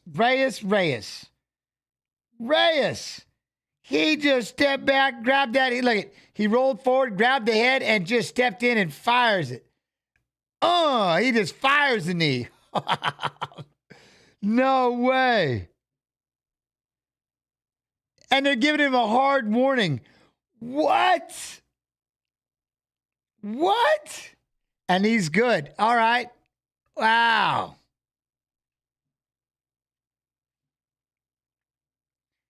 It was in the moment, so a stern warning. That was a blatant. I mean, don't get me wrong. He maybe didn't mean it, whatever. He grabbed the head and fired a knee. That was crazy. There we go. End of the round.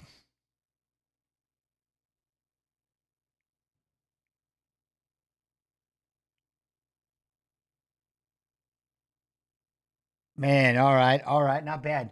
Crazy round, though. No, but he was on both his knees. The rules aren't changing like that. He was on both his knees. He rolled over. He basically somersaulted backwards. He rolled backwards, landed on his knees, and he grabbed his head and fired it. And Reyes grabbed the head and fired a knee. Nolan was on his hands and knees. It wasn't like he was just leaned over and put his hand on the canvas. His knees were on the ground. That's crazy. Oh, do we have them? Do we have them already? Ooh. Man, they early. All right. All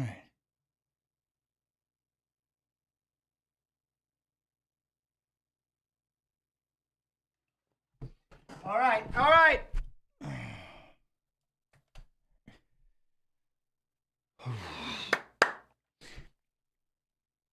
That was 100%. And it didn't knock him out. It didn't hurt him. You know what I mean? He didn't act like he was dizzy or delirious or anything like that. Nolan, that is. No points taken away. And, he tried to spin with the backhand. Reyes going to try to close it and get a body lock. Push him up against the fence. We're going to go for single. Hey, there's chicken in the black pan. In the black, oven. The cooker. Get the chicken out of it. Chicken wings. Would you? Or did you already get them? All right, well, go look in there and make sure, would you? Thank you. All right, right hand. Sorry, I had to talk to my daughter real quick. Yes.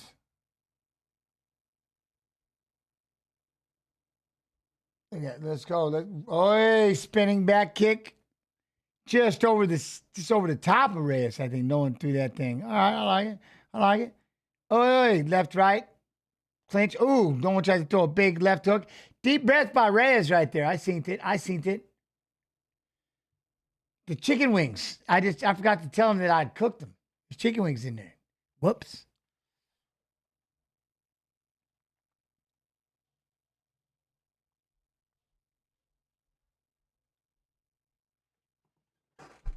Oh, hey, there we go. Oh, big one, too. Down goes Reyes, but he took a knee and he gets right back up, moves out of the way, starts moving to the right.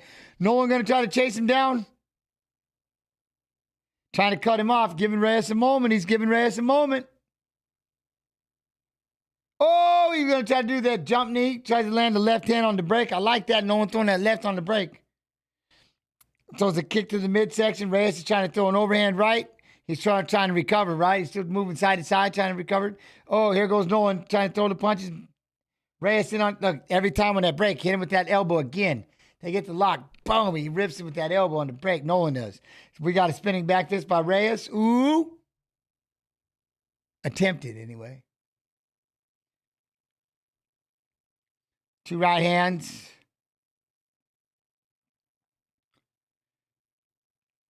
Trying to throw the 1-2. Reyes trying to find air. Check that kick.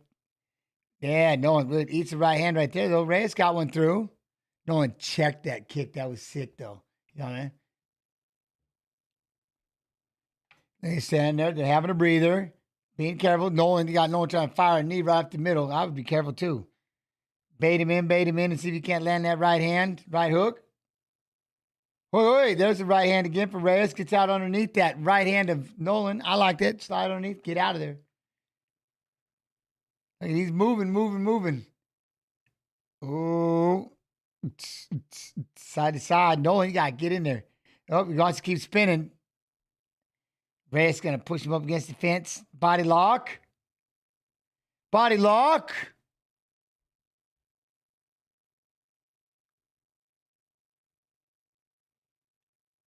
Oh, he's going to get around behind him. Reyes is behind him. Going to try to pull him to the floor. Can we get him to the floor? We're going to throw that leg in. Didn't work any other time. Nice job fighting the hands, Nolan. There you go. Turning and face. We got a body lock again by Reyes. Nolan, get that overhook. Lift him up. Frame that face. Get that hand in there. There you go. Frame with the elbow. I like it. There, another elbow. Frame all day. He's going to sit right there. Pop that elbow. Digs inside, underhook. There's the knee to the belly hole. Oh, see, and every time he breaks, he fires that left elbow. Oh, Nolan with the spinning back kick. I'm telling you. Ooh, high kick. Oh, even though he blocked, it's so it just rattles you regardless. Okay, he's just slow and steady is the pace for Nolan. Slow and steady. Just look at that. Walking in. Reyes, he's struggling. He's not having fun right now. You know what I mean? He's like, I need a second wind. Quick. Taking a deep breath. Oh, Nolan's still trying to step in and spinning backhand. Let's go. Chillster, what up? And then you go try throwing that inside leg kick. I like it. Nolan walking him down. Ooh. He almost had a 1-2 and a lead hook, but he's out of the way. Kick him in the belly hole. Oh, right hand lands for Nolan. Reyes eats it and like, what? Side to side.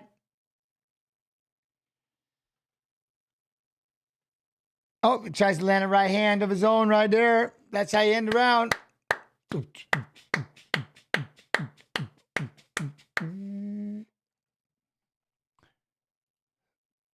Fight of the night right now so far for me. Ish, right? Possibly.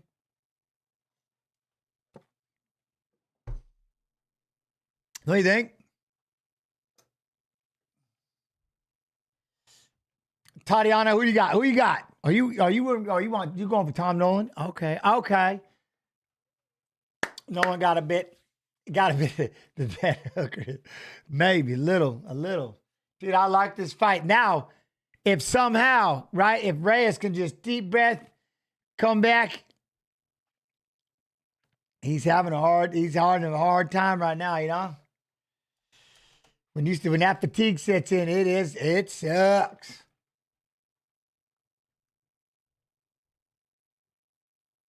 Don't let him get there. My man is 6 foot tree. He's gonna get where he's gonna get wherever he wants. He's huge. He's gonna have the range. Cannoneer versus Kyle Bahio. Kyle Bahio on a fight night. I'm in.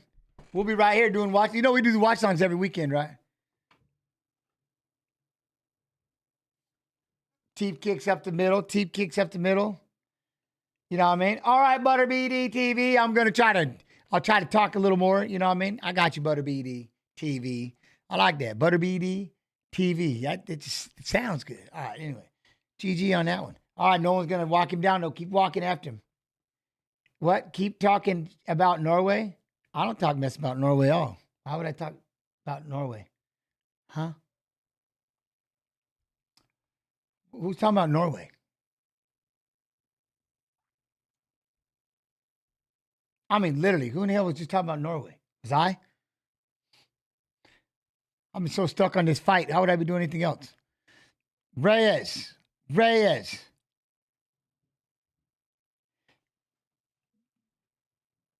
has got to figure out how to try to, you know what I mean? Try to get that hand. I don't know if he can get that, if he can just catch that wind. He's trying to land in, right? He's trying to land in and throw that right hand a couple times. You know what I mean? That was just a random thing I thought I'd type. Well, that's happened twice now today. It's happened in both chats. Someone just throws a random at me, and I'm like, I don't recall saying either. That's my paranoia. You start making me think I'm punchy, and I'm just something wrong with me. All right, pop that jab. Pop that jab. Way, go with the high kick. Let's go. Come on, Reyes. You got to try to figure out how you're going to get that air back. It tortures my emotions. Technological. It tortures my emotions. But I got AK Snoo, so he lets me know. I've got nothing against any of it. I'm talking about this fight. I'm not even talking about that. All right. But I'm trying to figure out if Reyes can move around side to side and get inside, maybe land the right hand. Because every time he does, and just on the break, boom. Boom, boom, boom, throws that elbow, right? Yo, what up, 420? To the stream, but I never, what? Hey, champ, late to the stream, but I have arrived. That's all that matters. You're never too late. When it's your time, it's your time. You know what I mean? It's an exciting card. Nobody gets, well, hopefully not. You know what I mean? There we go with that spinning elbow. Once again, look, he's so tired. Reyes had his back and couldn't even take him down. There we go. We're going to lock up a Durs. He fell into a Durs. We got big arms by Nolan. Oh, he's locking it up, and he's letting him lock it up even tighter. Oh, it just got tighter. Going for the submission. And he couldn't get it, but that was quick. He did, boom. He got long arms like that. That was nice. Just lock underneath. Yeah. Now you got Reyes pushed him up against the fence. Knees to the thigh, knees to the thigh.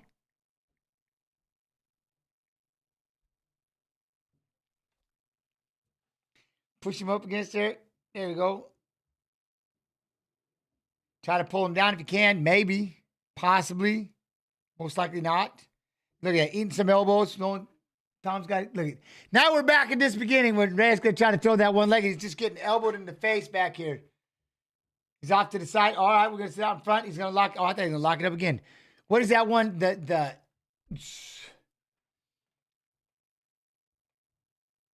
Oh, see right there. Push and throw that left elbow. No land. Oh, Reyes threw an elbow and then come back with a body shot. Good little movement, right? Elbow this way, right, coming back. Load up an elbow again. I liked it, but not enough. There you go. Frame the face and then, oh, good spin out. Good spin out, Reyes. I like the frame to the face, so that's right now. Nolan, you got a frame and his elbow. There we go. He did a tight little spin and lands an elbow. I love this kid. Nolan, it's his little spinning elbows. Control the bicep. Look, he's going to land that left elbow. He's going to push him up, try to free out that left hand, rip that elbow, push him away. Oi. Oi, kick to the liver. Nice kick by Nolan, and Reyes pushes him up against the fence again.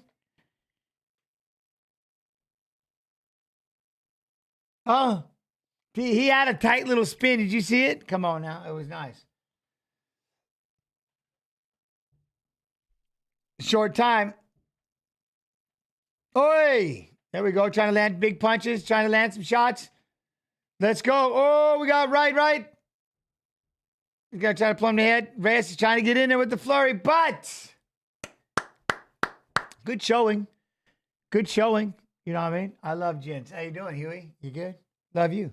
Love all of you.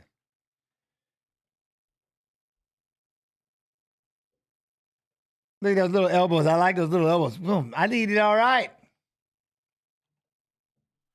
He stayed in there. He stayed game the entire fight. But, not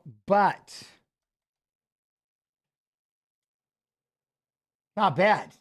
Not bad. Fight of the night, I could see. I mean, I'm with you, Bradshaw. I could go with fight of the night so far. That's, yeah, you know what I mean? That's fight of the night. Let's do it. I'm in. I like it. When does Mr. Frye coming to the stream? You know what? He might have them.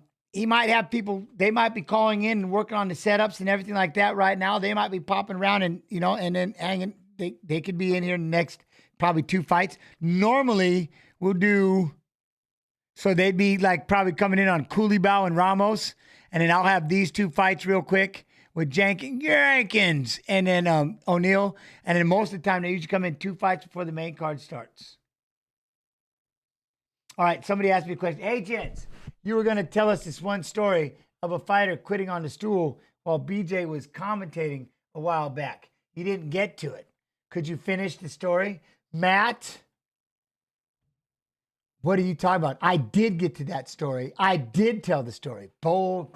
I did tell the story. Stop it. Stop it. I told it.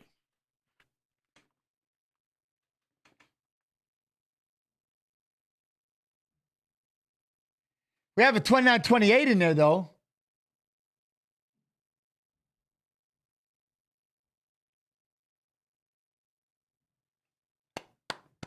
Are you sure that was yesterday? Are you sure? Remember, like, they lectured me. They lectured me. How are you going to show a fight where he gets knocked out? I'm like, huh? Are you sure? The dude was like in all caps, just kept letting me know that I was an idiot, that I'm posting the wrong fight and that I'm stupid and that I'm an idiot. And why would you post that fight for Izzy when he gets knocked out? I'm like, are you sure? Are you sure he does? It's like, huh? Sometimes, man, people just keep making fun. They just can't help themselves. They just rip on me.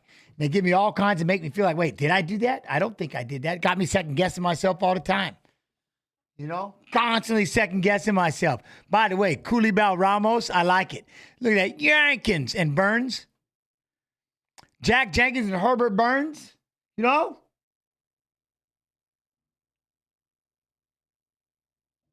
like it. I like it. No, I appreciate you, Huey, for sure. You don't, not that, but I almost forgot. I picked up my Octagon Legends signed UFC Gents Pulver card last week. Hi, you still waiting for it to arrive? Gangster, though. That's pretty cool. I appreciate that. Thank you. I'm humbled. Okay, so I have Jack for the next fight. My record so far is 2-1. All right, GG. I'm with you on Jack Jenkins. You know what I mean? Even though, yeah, Cruz is really good at comments. I like Cruz. You got Herbert Burns and Jack Jenkins.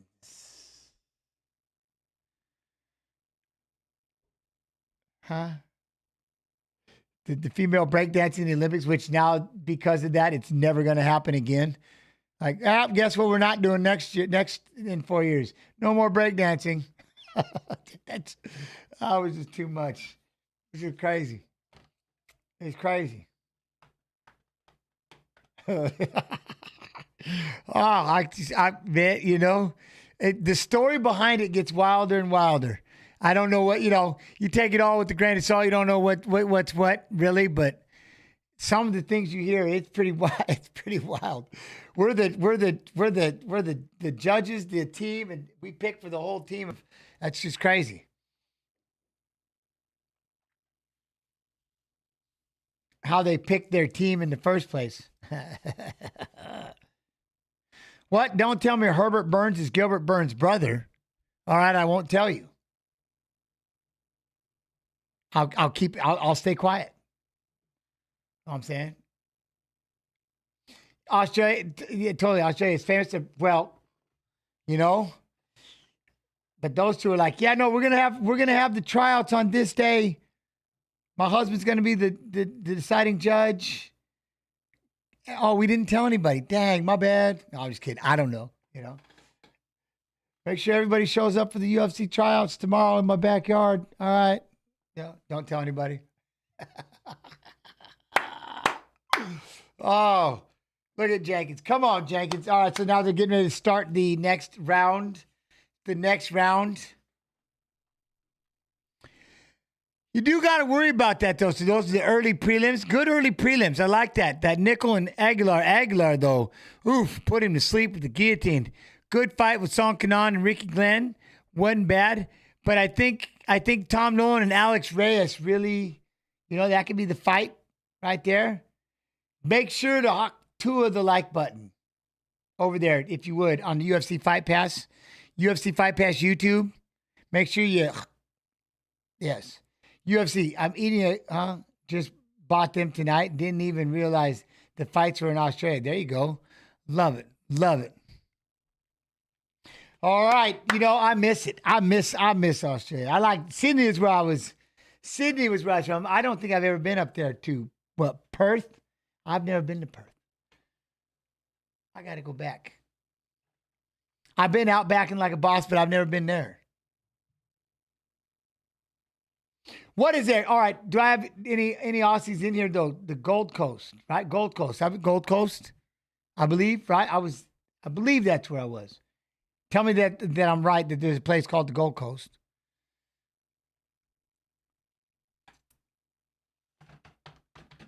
Have I met Khabib? No, I haven't. Like, sat down and rapped with him. I looked at him. See, here's the problem.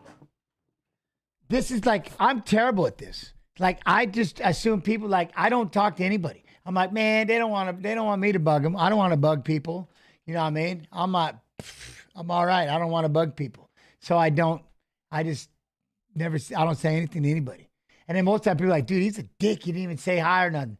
I'm like, because I don't want to make anybody mad, so I don't say nothing. I just quiet. Hey, how you doing? All right. I was just in a place, Oregon, Illinois. Let that one sink in. I was all down there, and I was in Washington for vacation, and I went over to a place called Oregon, Illinois. What? I'm kind of in love with Oregon, Illinois. Man, I love it. You know what I mean? Change my opinion, I like it. Nolan did great, yep, but has a lot to learn. He does. He had Reyes hurt, almost submitted. He needs to finish. Reyes was 0-2 in the UFC. Nolan did great, but he got some screws to tighten to break top 15. I'm with you. I'm 100% with you, Baldy. I'm 100% with you on that one.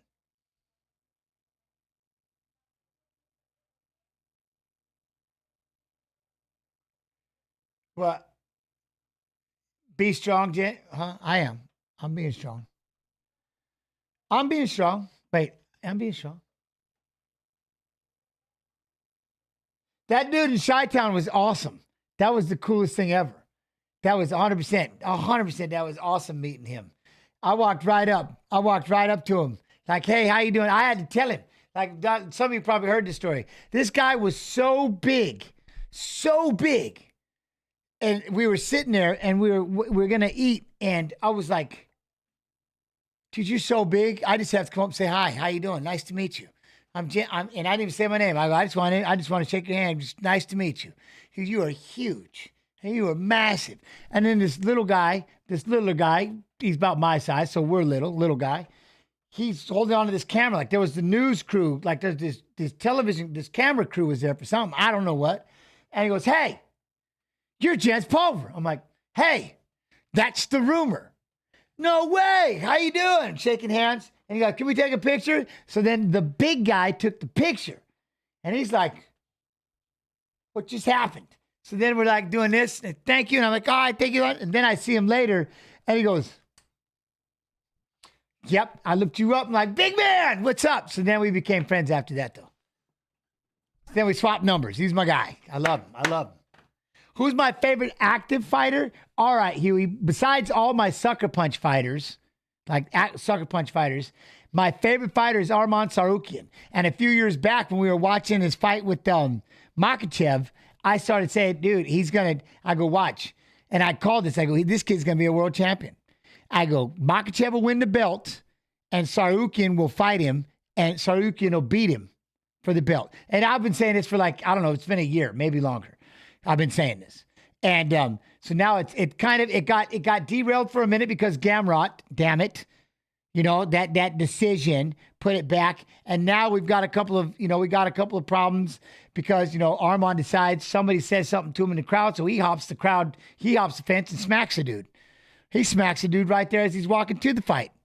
My man's walking to the cage. And I get it. You're fired up. That's about as most on edge as you're ever going to be, getting there to walk out to that cage. And somebody says something to you. He hopped the fence and smacked him. I believe, right? Did he smack him or something like that? Or did he straight punch him? Don't quote me on that part. Look that up. But I think they had a skirmish. There was a skirmish. So imagine that. Imagine you're out there, you're getting ready to go fight somebody, and I'm getting ready to go fight somebody, but this mother over here thinks they're going to disrespect me. He said, not happening. Hop the damn fence and pow! Now, you're not doing that. You don't say that to me. You don't say that to me ever. He smacked him. As he was walking to the cage to fight, somebody said something that he found not cool, and he hopped the fence and slapped him. So he got suspended for that. He pulled his hair and made him cowardly. But I'm just saying, like, it goes back to, because I had to learn a lot back in the day when people would say some negative things in the chat, and just that one negative moment would just, I would just soil everything and focus on that one negative chat and forget about all the positivity and all the coolness going on in chat. And I'd focus on that one thing. Well, I think I'm wired just like every other damn fighter, because my man was getting ready to walk out to the fight. Someone said something to him, and he hopped the fence and smacked him. By the way, he's finished 9 of 11 wins, 8 submissions, 6 shortest average UFC fight time among active fighters, 5 minutes and 30 seconds. He was awarded UFC contract Dana White Contender Series, Season 3, Week 7. Yep, Herbert Burns.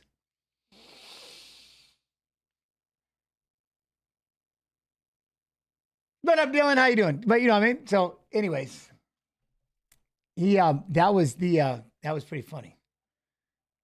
He got all salty. Armand Suzuki, UFC lightweight fighter, has been suspended for 9 months and fined $25,000 for punching a fan at UFC 300. Despite this, he may still compete for the lightweight title later this year if he participates in an anti-bullying campaign.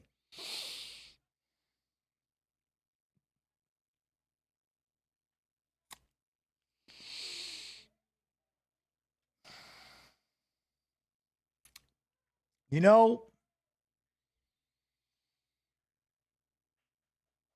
get it, but there's a fine line in that anti-bullying when somebody was the one saying the verbal disgust. Does that not count? Or does it only, that verbal disgust that set it off? You know what I mean? Does that dude got to go do it too? Learn how to watch your mouth? Accountability?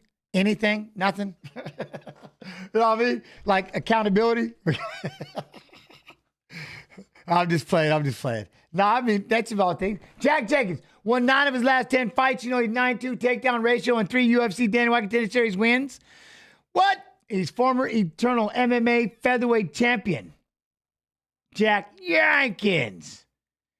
The guy was giving him the middle finger.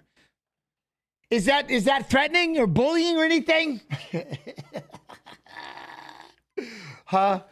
I'm not. I'm just messing around. Now I get it though. You probably should have to go. Go do anti-bullying. But I would just be like, shouldn't they learn something? And they should probably have to take a common sense lesson or something. Flipping a fighter off as they're about ready to go put it all on in the cage right there and risk everything. That might not be the right thing to do. Some people just mean like they're ready to go. Like they are ready to go. They are wired and ready to go out there and step out in front of everybody and just let it happen. And then you give him the middle finger right to his face. He might, I don't know. You know what I mean? Do that. You got to be on that. You got to be on that accountability. You got to be on that accountability. I'm just playing, man. He should have known. The fact that he was even thinking about anything but the fight, it's just crazy.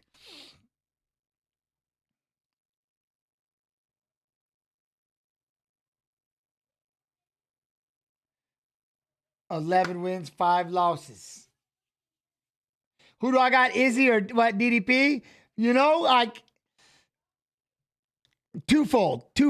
Like I said, if Izzy does it, Izzy's got to be able to figure out. I want to see how he keeps that range and what he does with that distance. And if he can pick at it, you know what I mean? Prod at it and land the heavy shots, you know what I mean? But with otherwise, because we already watched it again with Strickland with the pressure.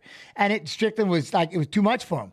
Now, how is he going to handle that? Because that's what, you know what I mean? Drakus does the same thing. Pressure, only he does it with takedowns. And he'll get takedowns in wrestling. So one of those takedowns, you know what I mean? Then it starts to mess you up and then you want to. So, yeah, it's going to be a fun puzzle to solve if you're Adesanya, but at the same token, it's going to be a fun puzzle if you're Duplessis trying to. I absolutely love that lady. I love it.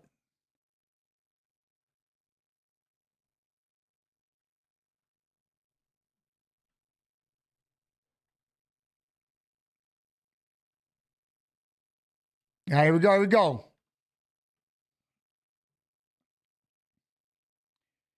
What? Shab and Drake picked Izzy?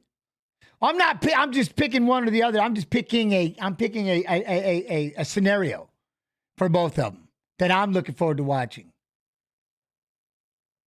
All the while staying as neutral as possible, right?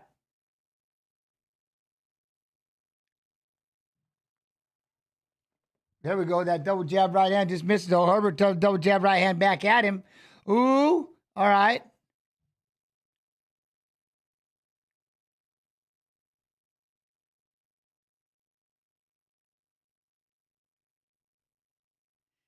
There we go. Jab, hook, that uppercut that Jenkins threw right there.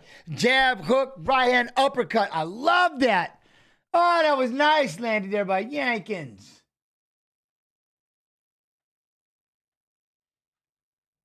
That was nice. That was nice. I love that one. Do it again. I like this. Little punches and bunches. He throws like 4 or 5 punches. Burns fires the jab out there. He tried to sweep that leg. Sweep the leg. But I like that there. Pop that jab. Boom, boom. Ooh, jab. I like that. Went low, came upstairs with the hook. I like that. Jenkins. Oh, lands the lead hook. They both landed lead hooks. I think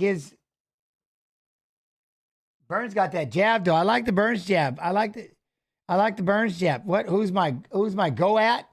I don't know.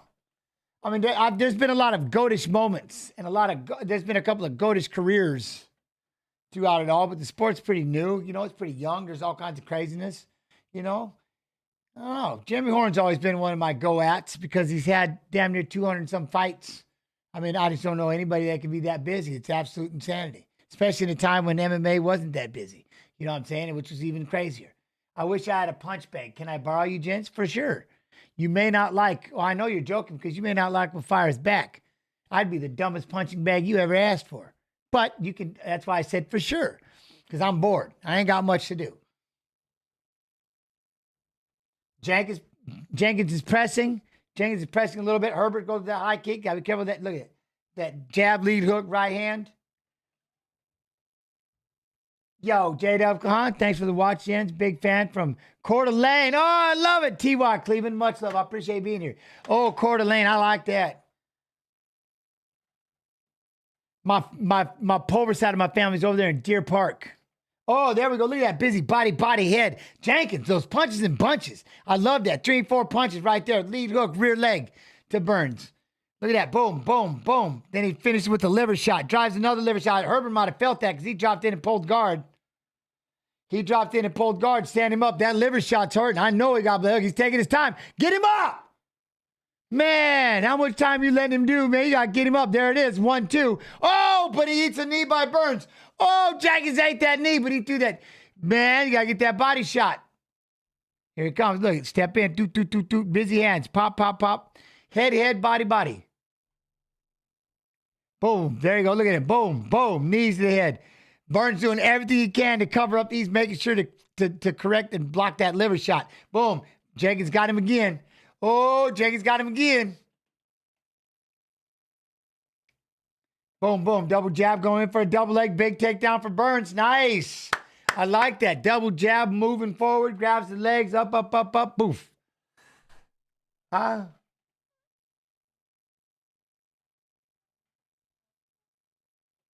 Now he's got to figure out if he's going to be able to get up from Burns. You know what I mean? Oh, this is exactly what Burns needs. He's sitting in half guard right now. Oh, it's not a good time. I mean, Burns like, this is where I want to be, especially when he got tested in the liver. It's like, yeah, no, I'm going to be right here. Like, he's got to figure out how to start pummeling inside. Jenkins got one hand inside. He's got to try to get the other one if he can, you know. But the good thing is Burns looks kind of hurt. And he's not really doing much on there, but just kind of laying there and a couple little hammer fists.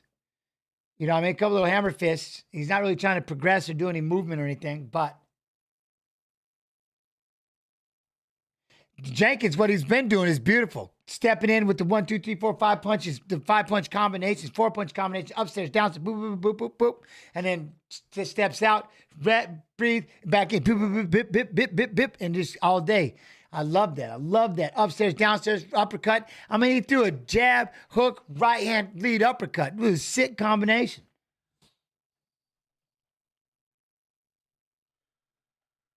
Get a word from DraftKings Sportsbook. You know what I mean? That was a good round. I like that one. I like that one.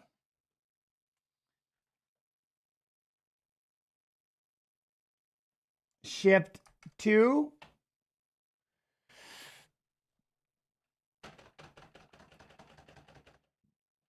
what? Matt Hughes. That's my big brother. That's my dude. That's my dude. We showed up to MFS like a month apart from each other.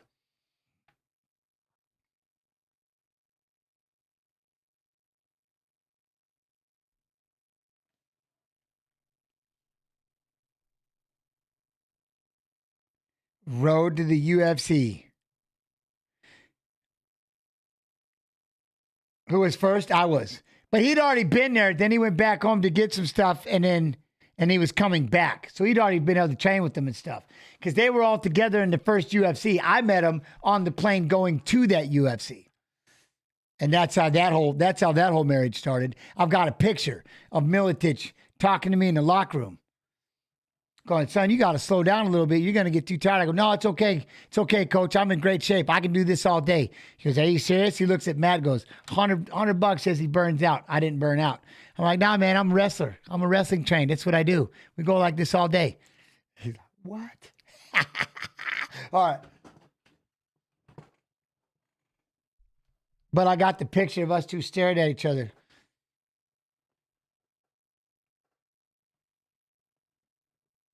Ooh, his older brother Gilbert has a big event coming up against Sean Brady. What? Burns got to figure out that. I mean, look at this. Let's go. I need those busy hands getting those Yankins. Oh, Burns going to go straight in for a double. And he got it. Nice shot. Poof. Down low without hesitation. Time to step. Boom. In on it. But you got a lot of time. Take your time and see what happens. But you know what I mean? We're going to sit right here. We might be we're in a half guard situation. Yo, Brocky Sports, how you doing? You good? Are you good? There we go. Now we're going to look and maybe try to tie up that. He's flirting with the idea of an arm triangle if he can.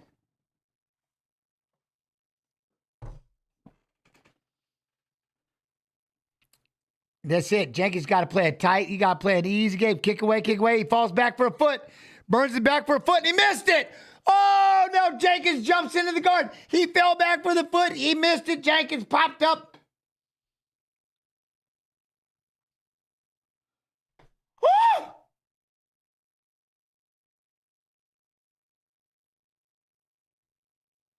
MMA Voodoo, what? Jens, you are the new guru waiting room now that I don't know who those people are, but okay, that's cool.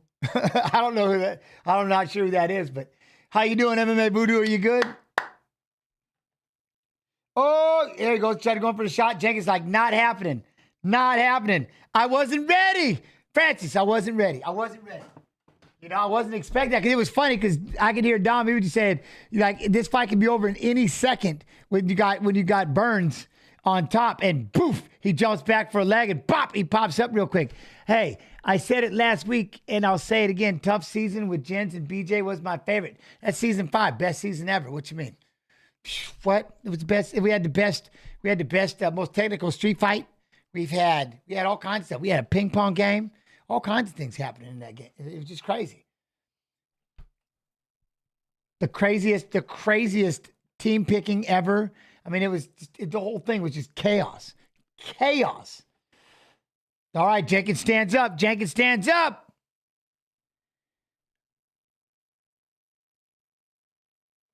All right. Let's get those triple hands. Let's get those triple punches going. Let's go. Jenkins!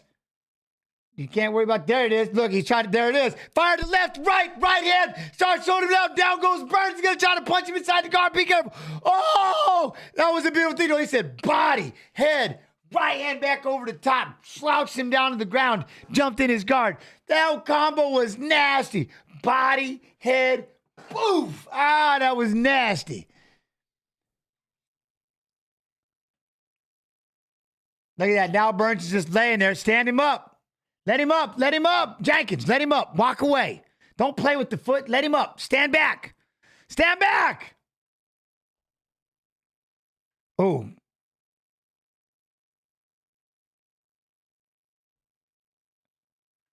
What? You're crazy, man. Can I be cheeky and ask for an Instagram follow? Yeah, okay.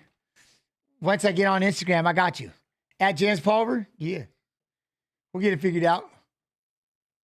Oh, look at that. He can't. He's taking bad shots and falling over. Oh, look at that. He won't get up. Stop the fight. Stop the fight if he's not going to stand up. There we go. Get inside now. Look. There we go. Stand up. We got double jab for Burns. Double jab for Burns. I like that. There we go. Jenkins. Hit him with that jab. Oh, the kick and a miss. The kick and a miss by Jenkins, but then we're going to jab a piece. But you got to be careful because Herbert, that calf kick. Oh, it hurt him so bad he staggered. Oh, Burns staggered on the calf kick. He knows it. Takes a bad shot again. Calf is compromised. Calf is compromised. Round 2. Yep, round 3 is going to be. That's all she wrote. Calf is compromised. Burns in trouble. And this time he couldn't hold off. He actually melted. That thing hit him. He melted down. You know what I mean? And now he's taking shots from such a far distance. You know. He's in trouble. He's in trouble. See, you hear what they're saying? And let's all go back to this. He was on top and had guard. And he jumped back. He jumped back. Off guard and back for a leg. And that everything backfired from there. His coach like, you'd better not do that again. I could picture Milicic right now after he smacked me 3 times in the face. What do we say? Position before submission. Position before submission. Say it loud. Position before submission. Say it one more time. Position before submission. All right. Don't ever do that again. Why he do that? Because he had a foot in his hand. He's like, you know what? We can end this right now. The leg is bad. He got kicked once, and he just took that kick right at the end of the round, and it buckled. It completely buckled. So we got to figure out what Herbert's going to do because he's still in that stance too, lead leg, right? Boom, Herbert throws the right leg. I like that. Boom, goes in on a shot. But see, he's shooting from such a distance, and he needs Jenkins in the sack. Well,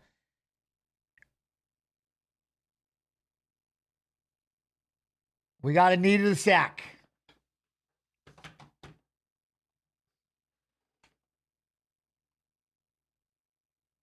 Oi! All right.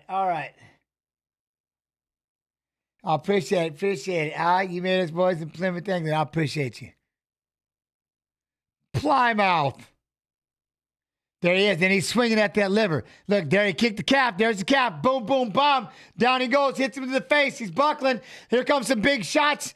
He's just laying down. He can't even fight. He's going to get flattened out. Throw the legs by. Ground and pound for Jenkins. Burns is trying to get a position. The calf is done. He got popped in the liver. Like everything this has got to be a nightmare fight. Your liver's softened up. The calf is gone. Get him up. There he goes. He's got to get up. He can't even get up. Counting. It's over. He took too long. He can't get up. Nice. Jenkins said, get up. They said, no, he sat up. He's been taking too long to get up. He can't get up.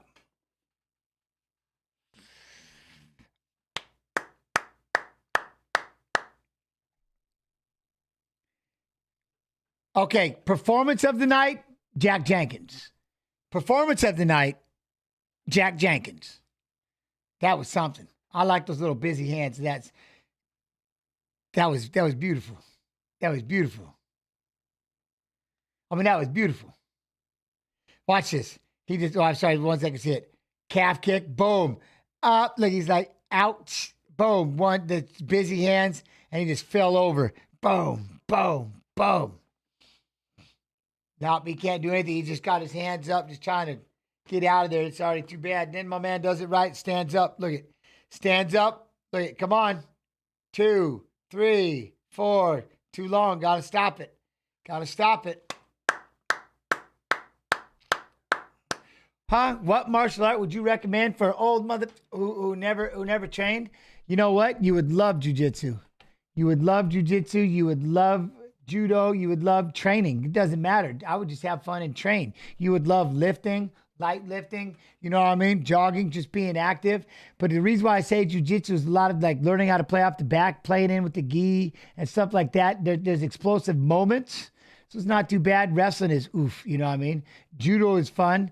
But, you know, age-wise, if it's just something you want to just kind of leisure and you can leisurely, you know, judo, you can always, if you're sick off your back, you don't have to move at all. If you're good on top, you can just kind of hold them there. If you need a breather, you know what I'm saying? You can always have your scrambles if you want to, but that's why you got those damn lapels to grab a hold of. It's mind-numbing. It drives me crazy. People just holding on to clothing the whole time. It just kills me. But you might like it. You know what I'm saying? But anything, really, anything. Like, I don't know. I'm probably too damn old to be out here wrestling with these youngsters, but I'm having the time of my life. I'm enjoying it. Now they're all like, hey, can we work on some boxing? I'm like, let's go. So now I'm gonna start teaching that too. So who knows? You know? Just be active is what I would do. Just be active. I need a good yoga class for damn sure. I'm teaching BJJ, gave my first stripe on one of my students' white belt today. There you go, Robbie. That's tight. Robbie, so good. I like it. I got to find me, I'm going to have to get a jits instructor because I don't want to do it.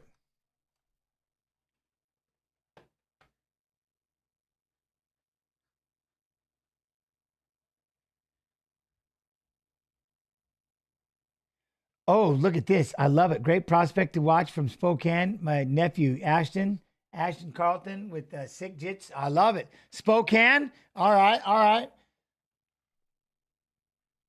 Well, I like that. See, like I said, my family's from Deer Park. Nice job, Jenkins. I like that. Jenkins. Yes, you did. Now this fight right here. And then we've got Culibao, Ramos, Tafa, Walker,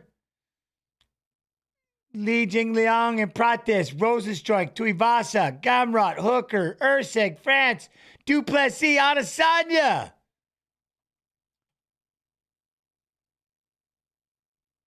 Well, you got the timing and the distance absolutely correct on that thing. 1 second.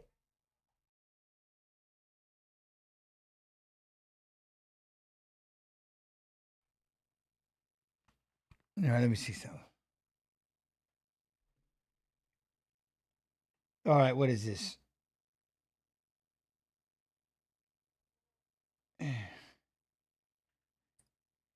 What? Yo, I'm live on a shipment. Man, if you want to, more power, I'll jump out and say what's up. But yeah, if you're down, by all means, for sure. I'm trying to yell for my daughter, but they've all got me on ignore or something. Nice job, Jenkins. Nice job.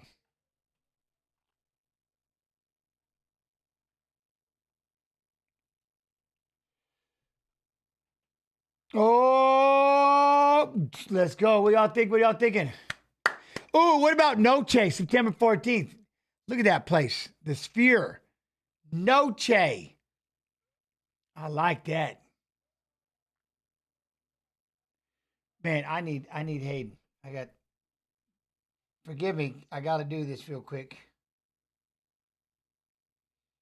See if she answers. Just real quick, we'll do this.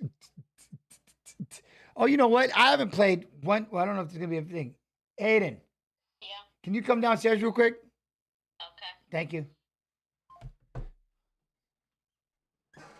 The Sphere is gonna be awesome. Then and Dana says, "Oh, I'm gonna just go nuts." You know what I mean? We're gonna go all out on the Sphere, which like just imagine some of the things he's gonna be doing. You know what I mean? Cool Breeze, the things he's gonna be doing, it's gonna be insane, insane. Can you, Aiden? Can you just bring that fan and point it towards me? Bring the fan in here. Just point it at me, just right there. Just turn it around. And then just you can shut the door so I'm not too loud for everybody. Oh, well, after you got to move the fan forward a little bit. That's my girl. I love you. Thank you. Okay, there we go. Ooh. All right, so I'm trying to think. I had something. Should I play that? What do you think, AK? Should I play do you think we have the rivals? Or no? Be curious. I know he's busy, so he's going to have me on ignore. But that's right. What? You're in the basement? I'm downstairs, yes. Well, I guess it's a basement-ish. Like, it's built into a hill.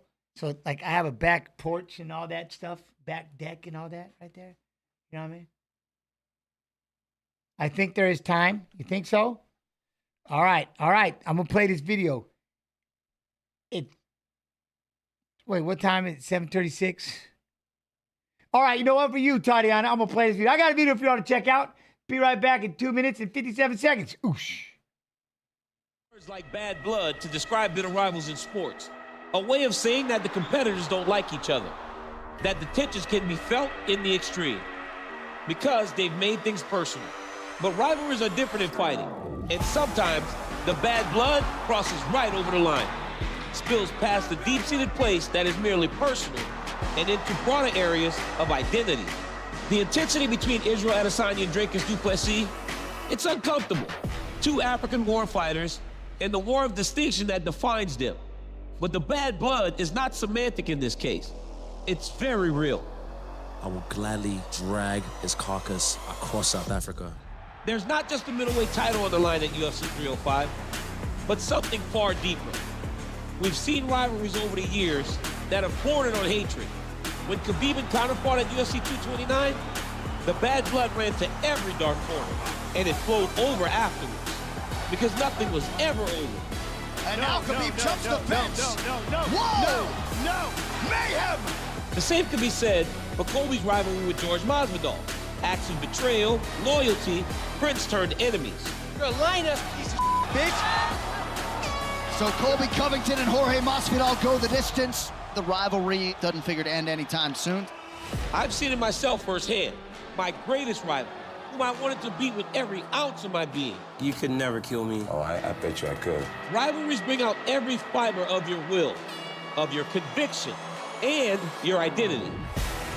Now Izzy and DDP, a proud former champion, born in Nigeria and raised in New Zealand, a part of the first African takeover in the UFC, who shook up the middleweight division with one of the most decorated reigns as a champion. Oh!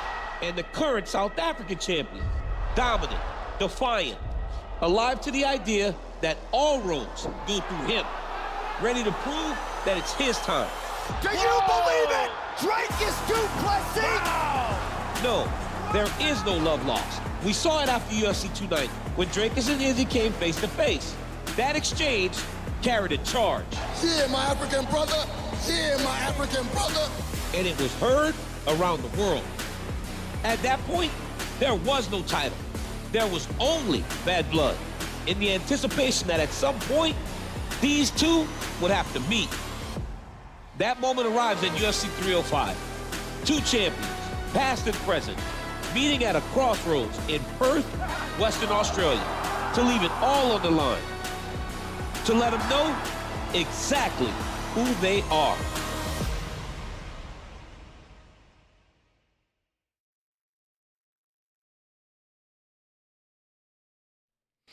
Ooh, you know what I mean, though? Huh?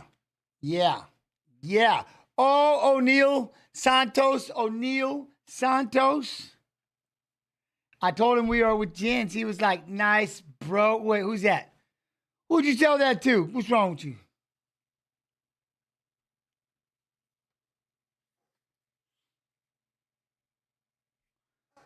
Bad boy Steiner. What's up? How you doing?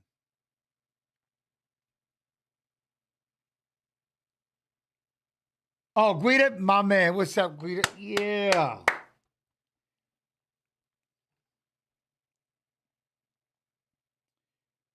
I just spent all day over there in Oregon, Illinois with at wrestling. Whew! Still, man. I'm hooked. I'm hooked on it. Big old fireplace, just holler, whatever. You know what I mean?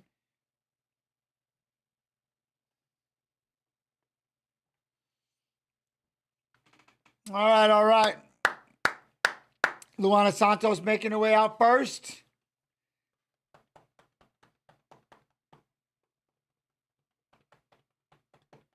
Oh, yeah. So, after this fight, anytime after this fight, we should have Mr. DeSantis. Yeah, that's my guy. Are you kidding me? Hey, so here's one for you, Francois. You want to know something weird? Danny Gilbert. Danny and Joey Gilbert. Remember, if those names sound familiar, I'll tell you why. This is how small this world gets. Those are my first roommates in college at Boise State University. Boom!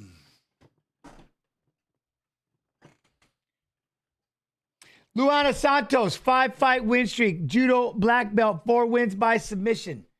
Oh, Luana Santos. That judo black belt, though. Cowboy, Boise State Bronco. Boise State, BSU, Bronco. No. I mean, I used to ride horses, but Boise, Idaho. Yeah. I used to ride horses until I was too small to be big and too big to be small. You know what I mean? Fajeda's in the PFL. It's here. He's going to fight. Ooh, let's go. Let's go, Fajeda. Oh, yeah? Oh, that's sick. All right, O'Neal's making her way out. I used to ride horses all the time. I was going to be a jockey until I got too big. You know what I mean? Yo, Taco, what up, Taco? How you do, Taco? He's like 3 rows ahead of you. Y'all in like you just got the big theater going on.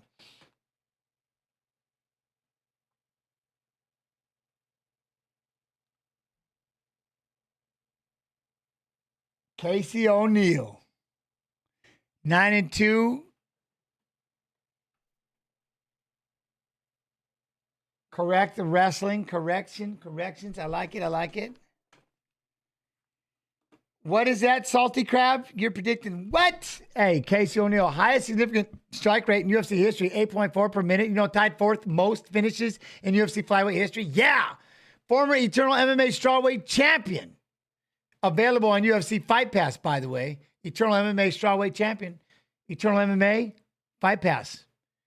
Like I said, 35% off right now for the year. For the yearly subscription to Fight Pass. That's a must, like a must. And if you don't, it's for just under $10 a month. You can get Fight Pass live events every day. I mean, on Mondays and Fridays, all the grappling events, not to mention the biggest library you get your hands on of watching old school fights. Done.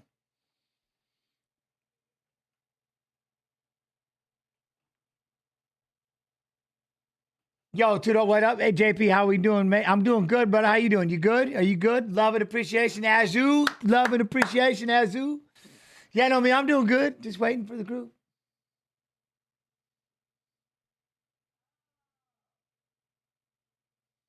$26 years old, 5'6", 125 and a half, 69-inch reach for Casey O'Neal. She's the plus 120. 24, 5'6", 125 and a half, 67-inch reach for Luana Santos. She's a negative 140 favorite. So they close.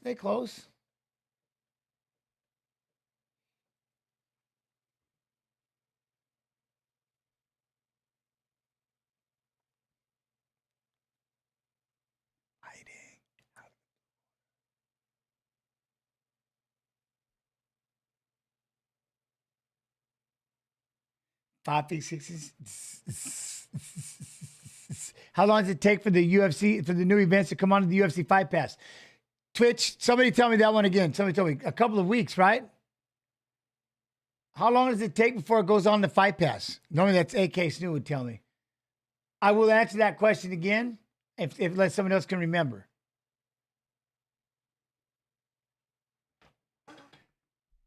We bagged our first epic win season opener today. Oh yeah. Oh, please pray for the victims. I felt left behind, mate. Much love and appreciate it. Congratulations, Azu. Congratulations on that first win. The opener, the opener. I love it. TY. Oh, nee. All right. Is it a month, Salty Crab? All right. If it's a pay-per-view, it's about a month, right? If it's a fight night, it's not too long. All right, here we go. Oh, fight clock. Almost forgot. Here we go.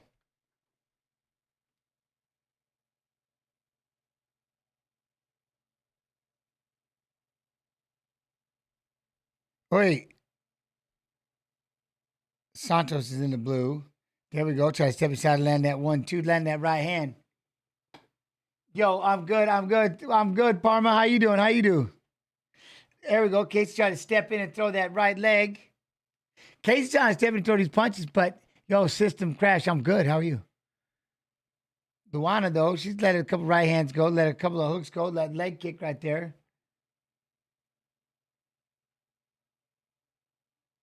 Stepping in, double jab right. Thought about it. Casey thought about it. Look at landing that 1-2 with Luana just getting out of the way. Luana's doing a good job of backpedaling. Our entire rugby team in Italy would love to invite you to our matches. Hey, we'll work on that. Like I said, at Jens Pulver on Instagram. I'm in. Oh, she tried to take her down. We got to scramble. Luana jumps up on the head to stand up on her feet. Going to put her up against the fence. I don't know. Did she fall over in the middle of that scramble? There we go. Up. Going to try to drop down.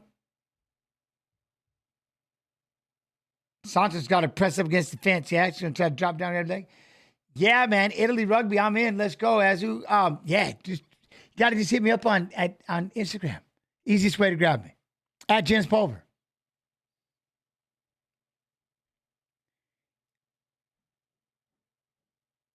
Oh, Luana just ducked underneath and took the back. Ooh, she took the back. She's going to drop down for a double leg. Nope, she's going to just hold on to the back there. Keep it. Casey does a good job. She's going to get her back against the fence again. Now try to pummel her way in. Luana's got that head. Look at that head. How that head was in the pocket like that. Perfect. Now look, try to drive underneath, underhook. She's trying to fight. Luana just pressing.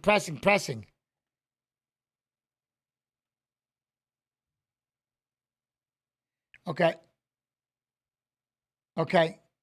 Hit him with that lead hook. There's the left hand. Ooh. There's a 1-2 for Casey O'Neill. 1-2 and then bounces out.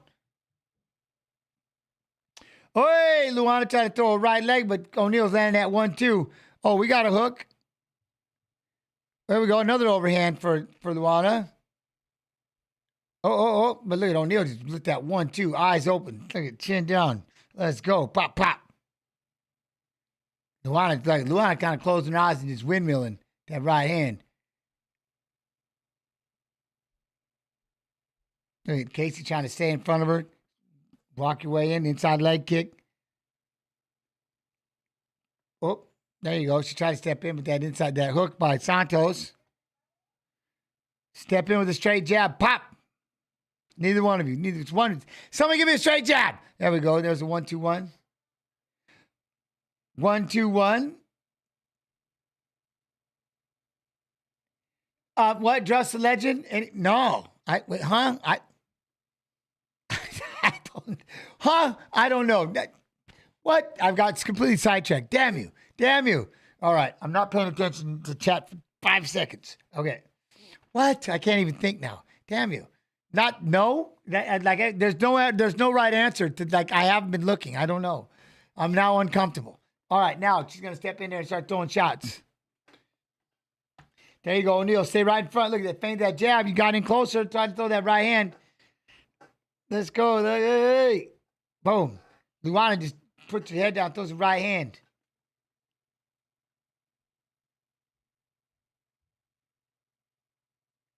Oh, there you go. See, throw that right, come back with that hook.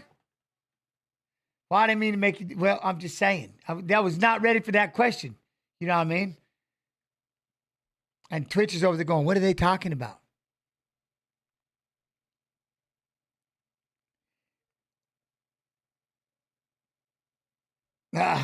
Oh, see, that's one thing, right? Every time they get in close to one, it drops down and throws that overhand right.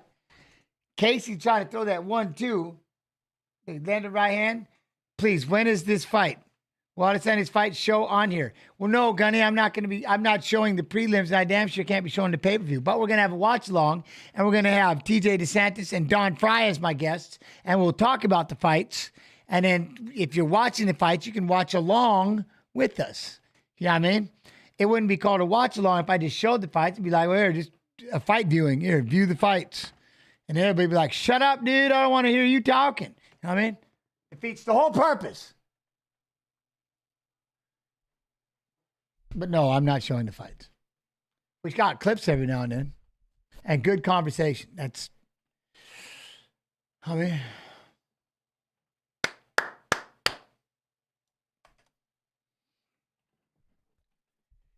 yeah, I appreciate you, Kenny. I'm just messing with you, though. You know what I mean? But, I mean, my bosses would be so pissed. Like, I work for the UFC, and I'm sitting there showing UFC fights against their will. I don't think I'd be working for very long. I don't think that would go very well. You know what I mean? I don't think that lasts long.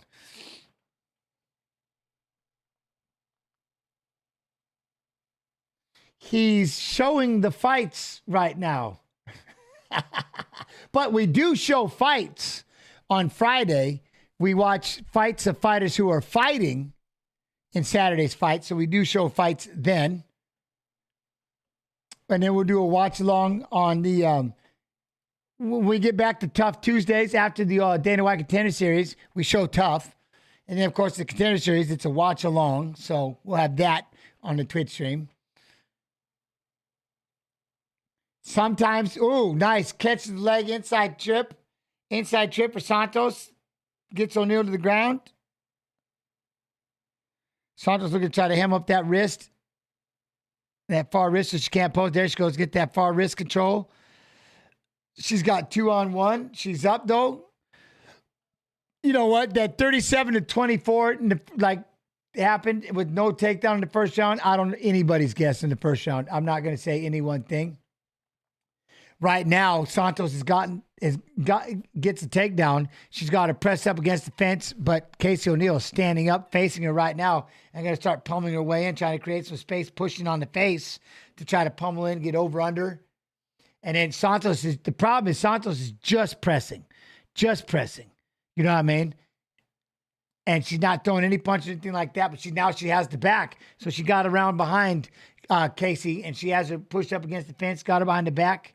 And do we show Cage Warriors, right? Well, what we'll do, MMA Voodoo, is we'll show like 1 or 2 fights and showcase it. Then you got to go over there and watch it. If you have Fight Pass, you can watch it. I mean, Fight Pass shows them, yes.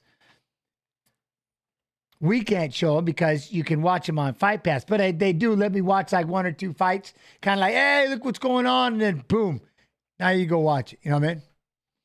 Oh. Good right hand, Santos. Casey, you guys have to get busy with these hands. Better get in there. Santos started there. We go 1-2.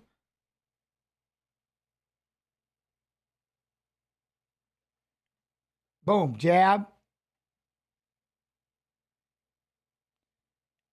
She just got it. I think she just needs to have some confidence in herself. C-Mac, you know what I mean? O'Neal, and just step in and just start throwing. I think she'd do all right. Have I ever met Don Frye before? Who, me? Oh, yeah. Yeah. It's Don Frye. It's Don Frye. He's a legend, of course. That's who I was watching when I was like, you know what? I might try this stuff. I was watching those guys. I mean, Randy Couture is my hero, but I want to try this. Yeah, let's go. Boom, boom. There you go. 2-1 right there. Get inside, Casey. Oh, you try to go over that left to the body, but there was no body. Step in. Step in. She's a little too much and too out. Man, Toby, I can be honest. Who would you give this round to? I would say maybe Casey pushing forward, trying to press the fight. Santos, even though she got that one takedown, she didn't throw any punches, do anything. Casey got back up. Now Casey got some body lock and maybe try to take her down, but she can't do it. It's going to push up against the fence. Luana has a wizard, was going to try to hip it over, but no can do. Casey's going to get inside, throw some knees, you know what I mean? And then they're going to break, and now she can try to get busy again. I don't know. Maybe I would give this fight to Casey right now. I think Luana needs to step it up. She's looking a little tired. And again, in the eyes of the judges, she's salesmanship, right? Luana looks like she's faltering a little bit, backing up, intimidated. Casey, look at that. Catches the kick, lands the left hand. Luana loses her balance, things like that. What, Wilson, you got Luana winning round 2 so far? See, well, this is where, you already got me and Wilson, we're not seeing, we're already, that's how close it is. I have no idea. I've got Casey doing the opposite, so. I got Casey winning it. I think, like, Luana's got to, O'Neal needs to step up. Like, we're waiting. Like, any second now, you could take this fight over if you wanted to, but they're all only throwing one punch at a time. Maybe a 1-2, you know what I mean? Maybe a kick. Maybe, that's the one thing. There's not really punches and bunches or anything. You go from watching Jack Jenkins putting the thing together, but Casey is walking her down, and Casey just looks like, well, I guess for better words, yeah, I mean, Tatiana said that Casey is a bully. She's just walking her down. She looks like she's kind of just overpowering her, catching the foot, throwing the punches. Luana's trying to possibly get in there and get, take down, but can't. So,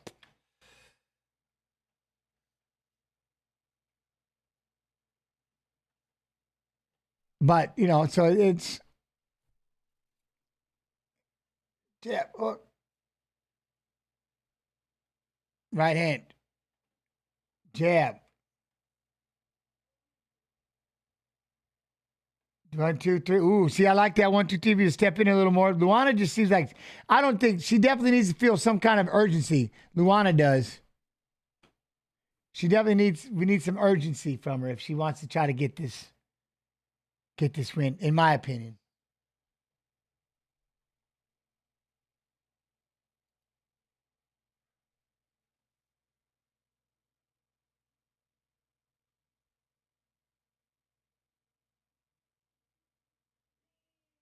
Huh? What do you mean by, who was me?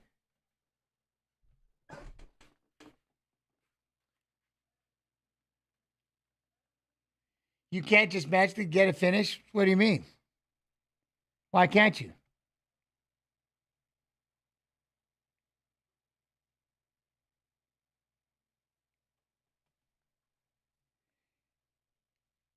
You can absolutely magically get one. Poof! You might be the one losing, but you can.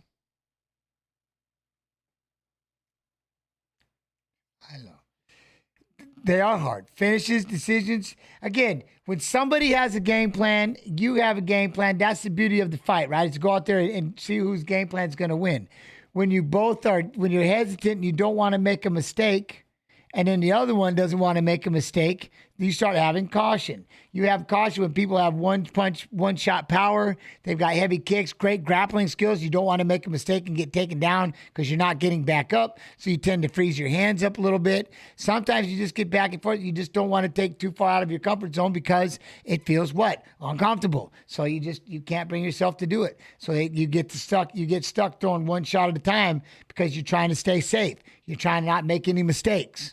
You know what I mean? As much as it is awesome it is, we see people just go willy-nilly and let it ride. It's tough sometimes,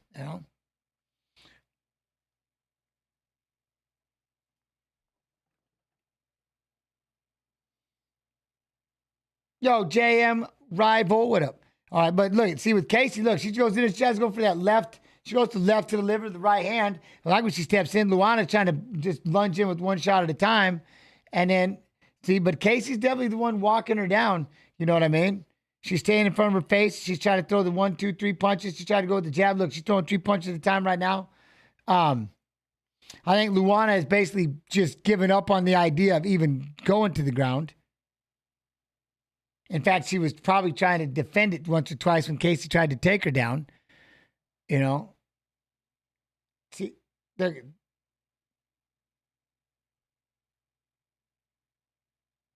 But again, so I think she just kind of, I think done. But now O'Neal needs to see. The one thing would be cool is, I watched you growing up, brother. Well, I appreciate you, rival. TY. And that's one thing is, see, now O'Neal, I wish she'd get a little pipsed and really try to put her away. Because I think she could. If she really started trying to pressure, I think she could. Look at it. There she goes. Good couple of shots land to the face right there as O'Neal drives forward. I like that. See, she's upping the volume already. Look at 3 punches at a time, then a fourth punch right there. If she just ups that 3-4 punches every time, you know what I mean? I would like that. And that's like Luana's just frozen. She can't really do much. She's one at a time. She tried to throw a right in the leg and a kick right there. Look, she tried to double jab. It looked half-hearted. You know what I mean? Now she stepped in, landed 2 right hands. There she goes. Look at Luana then. Now just lands the lead hook. All right, well, Luana, damn. Well, let's go. Motivate, Chen. Let's go. Now Casey's going to come back with that 1-2. Look at Casey with the 1-2. 2-1. All right. Look at that.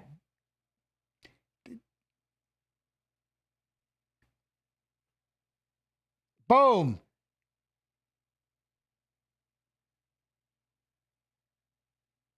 Casey's got the back Luana. She went for a headlock. They rolled around. O'Neal's got both legs in, looking to try to flatten Luana out. She's landing shots to the head. Boom, boom, boom, boom. Now she's got her back. Luana's got her. Casey's on her back. Now on the back of Luana. Looking to try to get that rear naked choke. Going to throw a figure 4 around the waist. Ooh! She's going to go back to the other side. Switch the figure 4 back over. With this much time, she's still trying to work that. Luana doing a good job of fighting the hands, yeah? But Casey's going to look. There you go. Just crank it right across the face. You know what I mean? Just crank right across the face. Gosh. But either way, she's going to sit inside there and just hold that. And Luana's doing a really good job of fighting the hands, right? And she's going to have to go back and just wait and wait.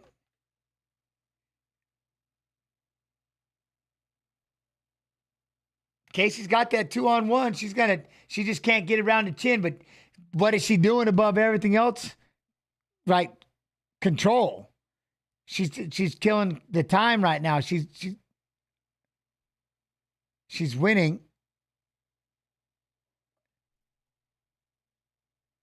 That's crazy. That's twice the referee has stepped in, started talking to him, stopped the action, and the clock didn't. You know what I mean? It started the clock, and then they just kept going. The clock just keeps running. So we got 30 seconds left. This time we're probably going to ride it out right here is with O'Neal on the back, figure 4 around the waist, trying to land some punches, looking to try to possibly. Oh, she's switching. No, she's going to try to flatten out. Then round and round they go. Oh, she's going to try to get the arm across. She's going to try to put a choke in. O'Neal's going right across the jaw. Just put it across the jaw. Look at, she's trying to fight it. She's throwing heels. O'Neal is throwing heels. Ah! Very dominant. Very dominant.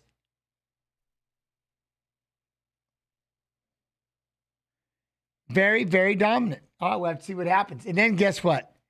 And then we're gonna bring in a couple of guestesses. We're gonna bring in a couple of guestesses. Why are my downstairs cameras going off? You know what I mean? So we're gonna wait and see the judge's decision. And then we'll bring in some guestesses and see what happens. I'm telling you. I don't know where it is, like a ghost or something flying around, scaring everything. Something's going nuts back there. Anyway, so we'll see what happens. All 3 rounds? All 3 rounds? Now, I'll make sure to try to ask you, like, we could probably get chatting. I'll get in there and make sure we ask some questions. I mean, George Todd, what was? You thought that fight wasn't boring. It was slower compared to the Jenkins fight that happened right before it. I mean, that was Jenkins and Burns, which was absolute insanity. So it was bad to come after that fight. You know what I mean?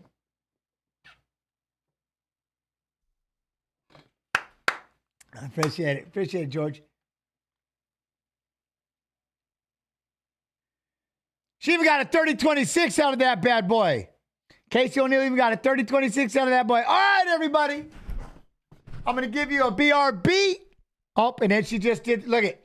Oh, she just mocked Ray Gun. Oh, you're now my hero. Yo, she just went side to side and got up and did the kangaroo. Yo, all right. Okay, I'm going to BRB, and I'm gonna go get a couple of guests for you real quick. All right. So we'll see y'all in a second. Then we're gonna have Coolie Bow. Y'all don't go nowhere. You hear?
All right, we are back. We are back.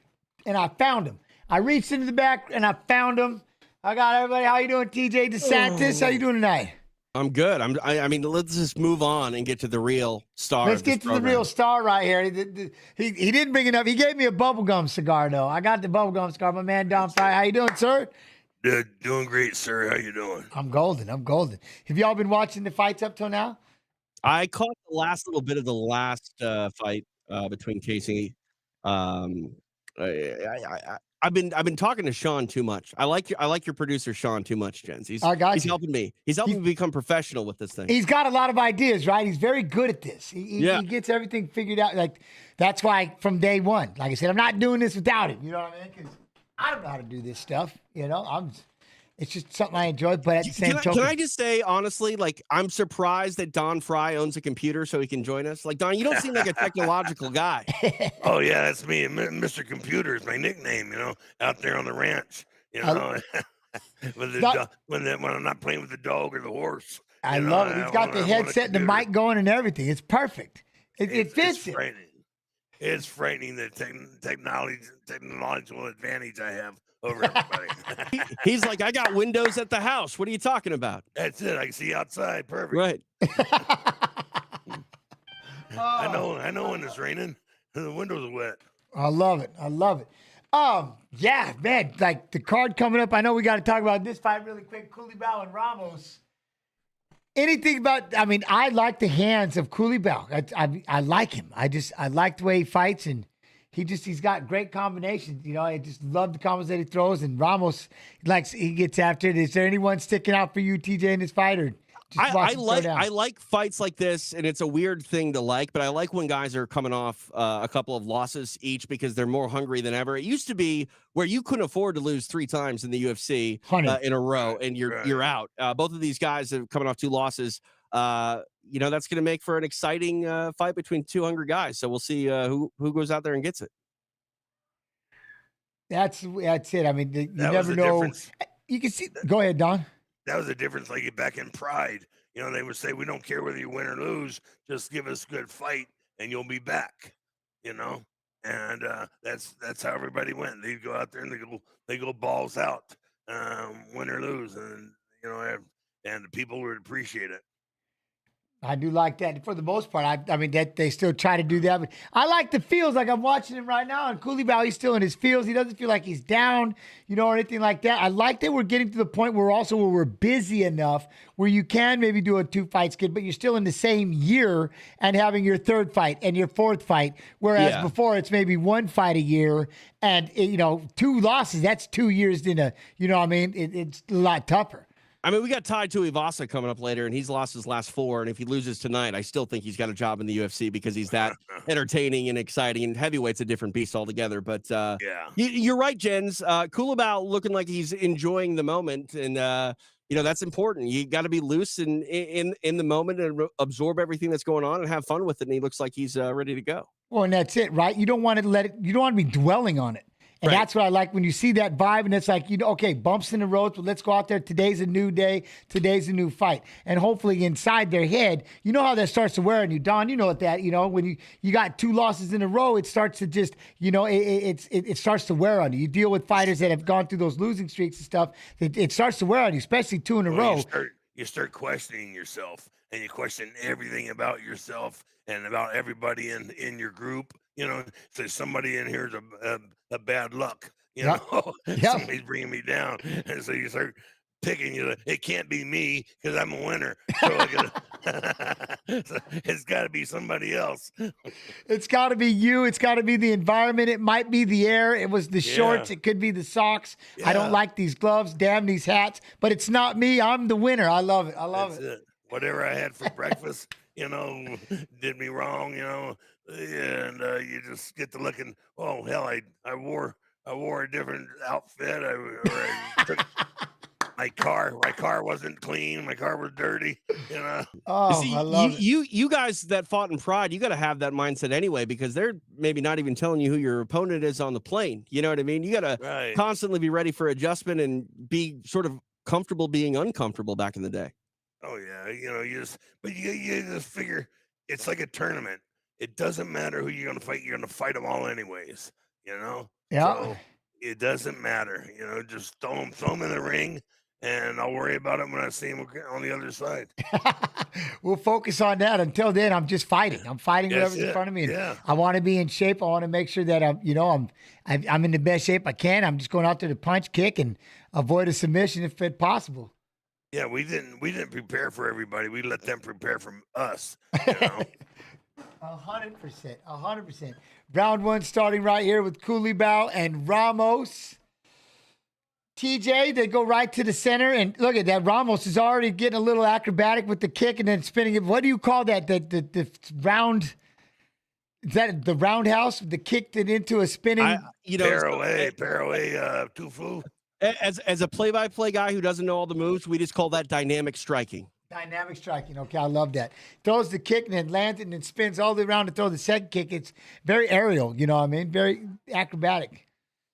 Yeah, and it's a high risk sort of game. You know, you play with sort of dynamic striking like that, spinning, jumping. It leaves a lot of takedowns and stuff open, but both these guys look pretty content to strike here early.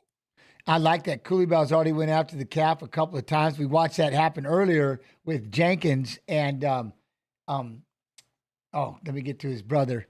What's his name? They get to Herbert Burns. So Burns was fighting. His calf got compromised horribly bad where he fell over.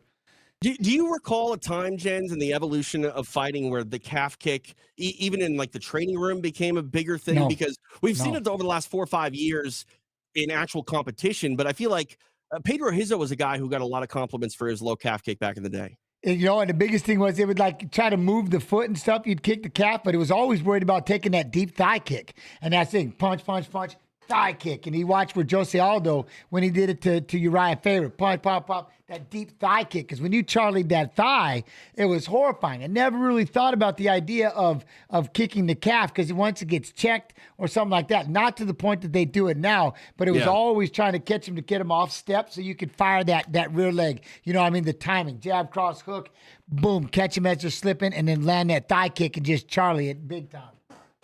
I think I originated a calf kick because that's as high as I can kick. Flexibility wise, a lot of calf kicks. There was a lot of calf kicks. He rushed it right there. And he just gave up his back. Coulibaly, I think he had had Ramos's calf compromised, tried to rush it in, and he ended up losing his balance. Ramos caught his back, looking to try to get the rear naked choke in. Yeah, that was a crazy reversal of fortune here. Coulibaly, okay, but obviously a lot of time, almost half the round remains with Ramos on his back. And this would be the ability, like now, Coulibaly was up there causing damage, landing those kicks, hurt him. Now this is given the fact that Ramos is on your back with 2 minutes left. He's definitely going to steal this round if you can't get back up. And that's the one thing right there. Again, he just got him staying busy, looking to try to that figure four, tying up the legs, trying to keep that 1 foot down. Coulibaly's got to figure out how he's going to be able to get out from underneath this if he can. And Ramos just got to make sure he doesn't burn out his arms trying to squeeze too much and go after a choke that isn't there. Super hard to be defensive while also trying to be aggressive to improve your position, because if you get too aggressive to try to get out of this position, that's sometimes when you get rear naked choke. Yeah.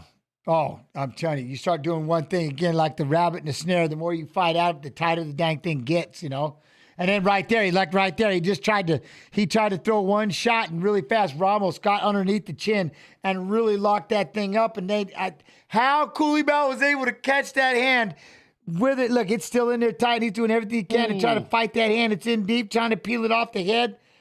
Holy cow, he got out of it again. Coulibaly. How much should go palm to palm in the choke? No, he needs to switch right and go to the short choke because he's done it 3 times. He's able to get behind the head. This time he's really tucked it behind the head, but Coulibaly is taking his time and still fighting that hand as long as it takes to peel it off. It's like he's holding his breath for 3 minutes. Get out of here. And let's not forget Ramos. We don't even know if he can stand on his leg. We don't know how well he basically was he got out when he of got it. this takedown, but He got out of it. I can't believe he got out of it. Yes, like you just said, we still got to worry about the fact that calf is still going to be compromised if he can't put it away right here. I'm telling you what, Don, it's got to be horrible sitting back there having somebody just constantly keep going after chokes like that, isn't it? Let me out. You learn how to breathe out your asshole.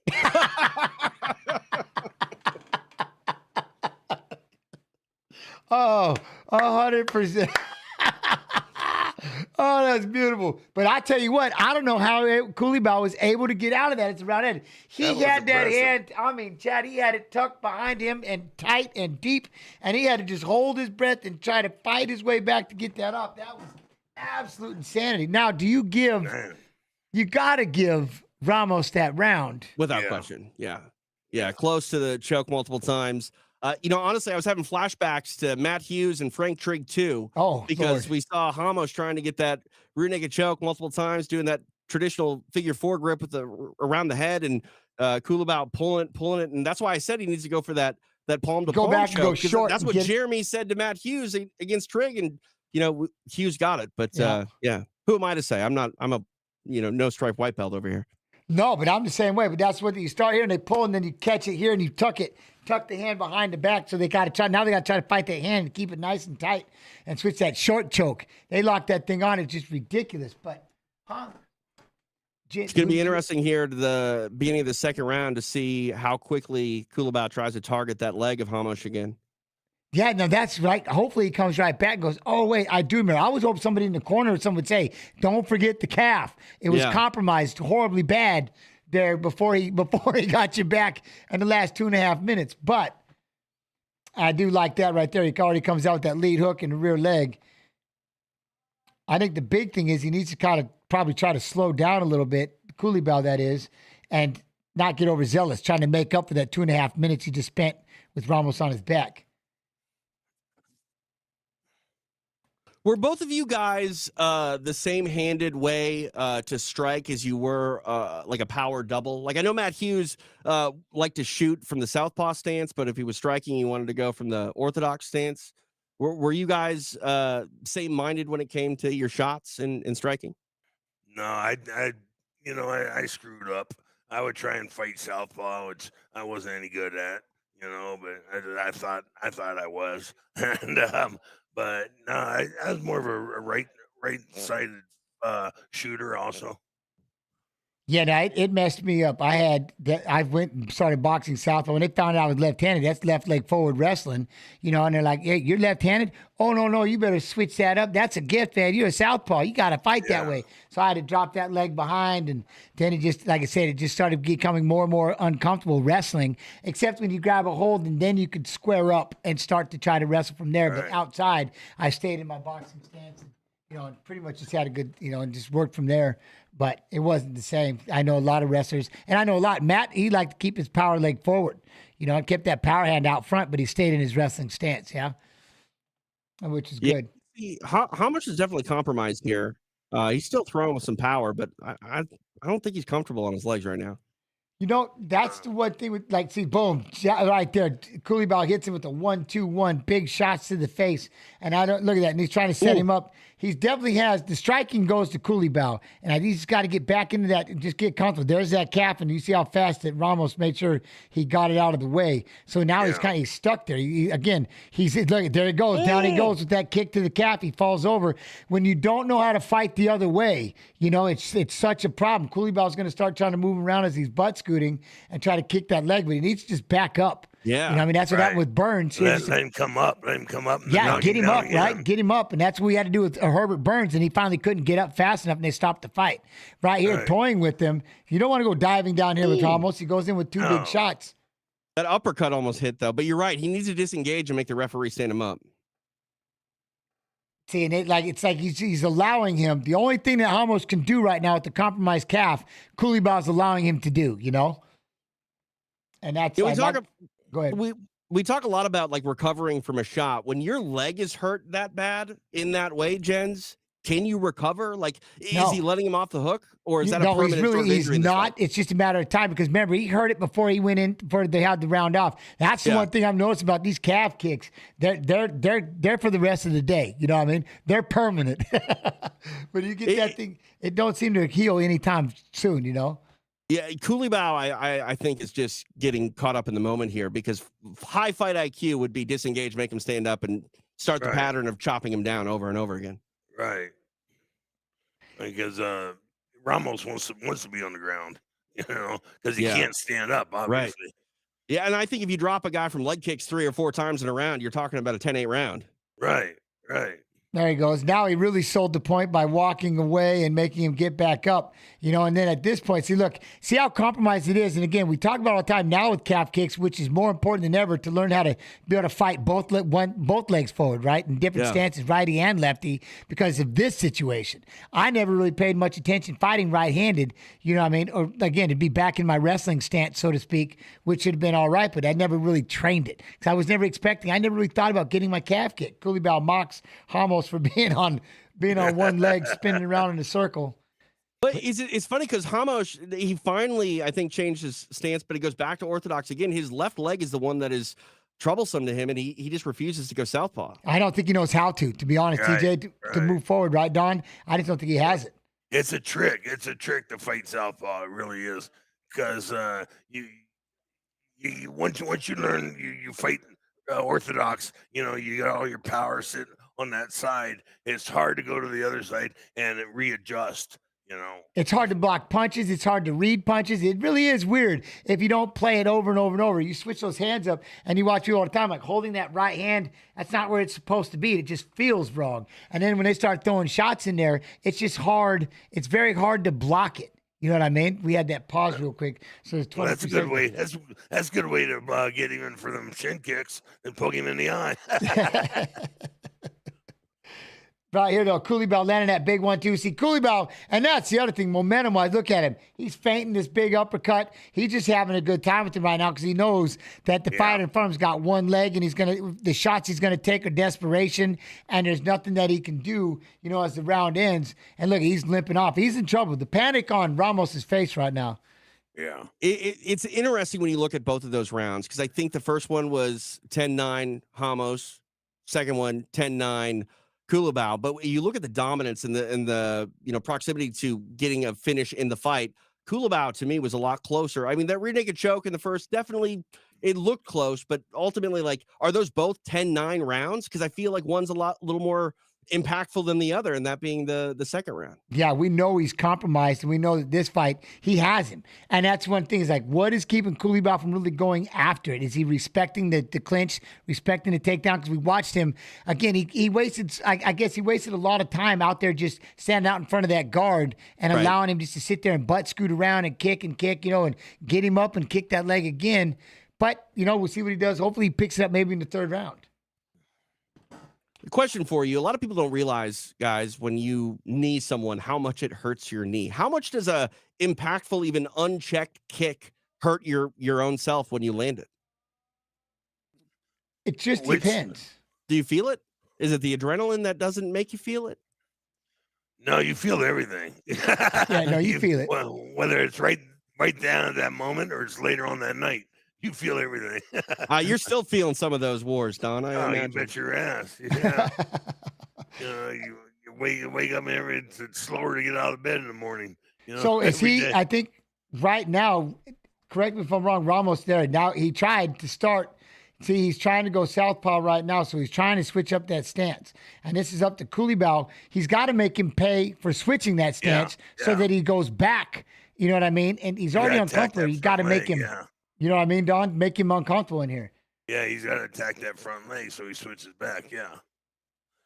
You make him pay for it. Yep, he's got to start picking on that lead leg. It's compromised, and the same thing. Like now he can lean down and fire that overhand left. See every time he tries to throw a punch, he has to go back to that right-handed stance, and then Coulibaly right there. See if he just sets it up, punch, and kick it. He can step in deep and still cut that leg. Yeah, he needs to concentrate on that calf, more. Just be more aggressive and go after that thing and chop it down. Yep, and then to what you were saying before, because it might be one round apiece. Yeah, right now, and so you got right now. This is pretty much an even fight, unless you got to take advantage of this, and you have somebody that compromised. You gotta at least go out there and hit him a couple times in that thing and to win the round. Yeah, because that's Oh, go ahead, Don. And if the judges are more ground prone, then they're gonna be more for Ramos for attempting all those chokes. Yeah. 100%. I like the 10-point must system in the sense that we get a round by round decision, but I do feel like we don't get a good winner based on who won the fight as a total. And sometimes the guy who maybe won more rounds didn't necessarily walk away the better of the two fighters damage-wise. They absorbed a little bit more, but ultimately it came in one round and wasn't a 10-8 or whatever. But I don't know. We'll see what happens. I do feel, though, when a guy gets more compromised physically, but he ends up winning because, he won 2 rounds compared to one, that's the shortcoming for the 10-point must system.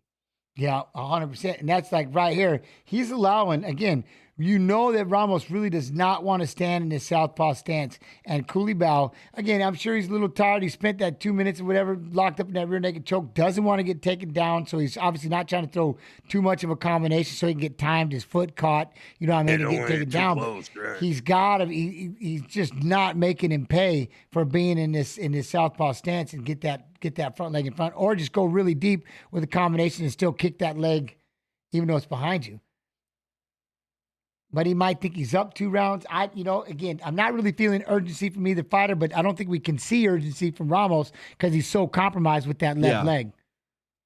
Jens, did you prefer the pride scoring system to the unified rules? Always. I like damage over everything. And if you did it all in the last 2 minutes of the fight and it was a stalemate up to that point, boom, there he's able to get that left leg.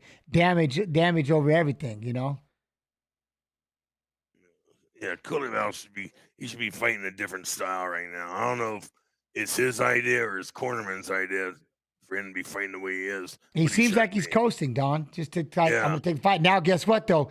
It's about to cost him because Ramos was able to slip around and take his back.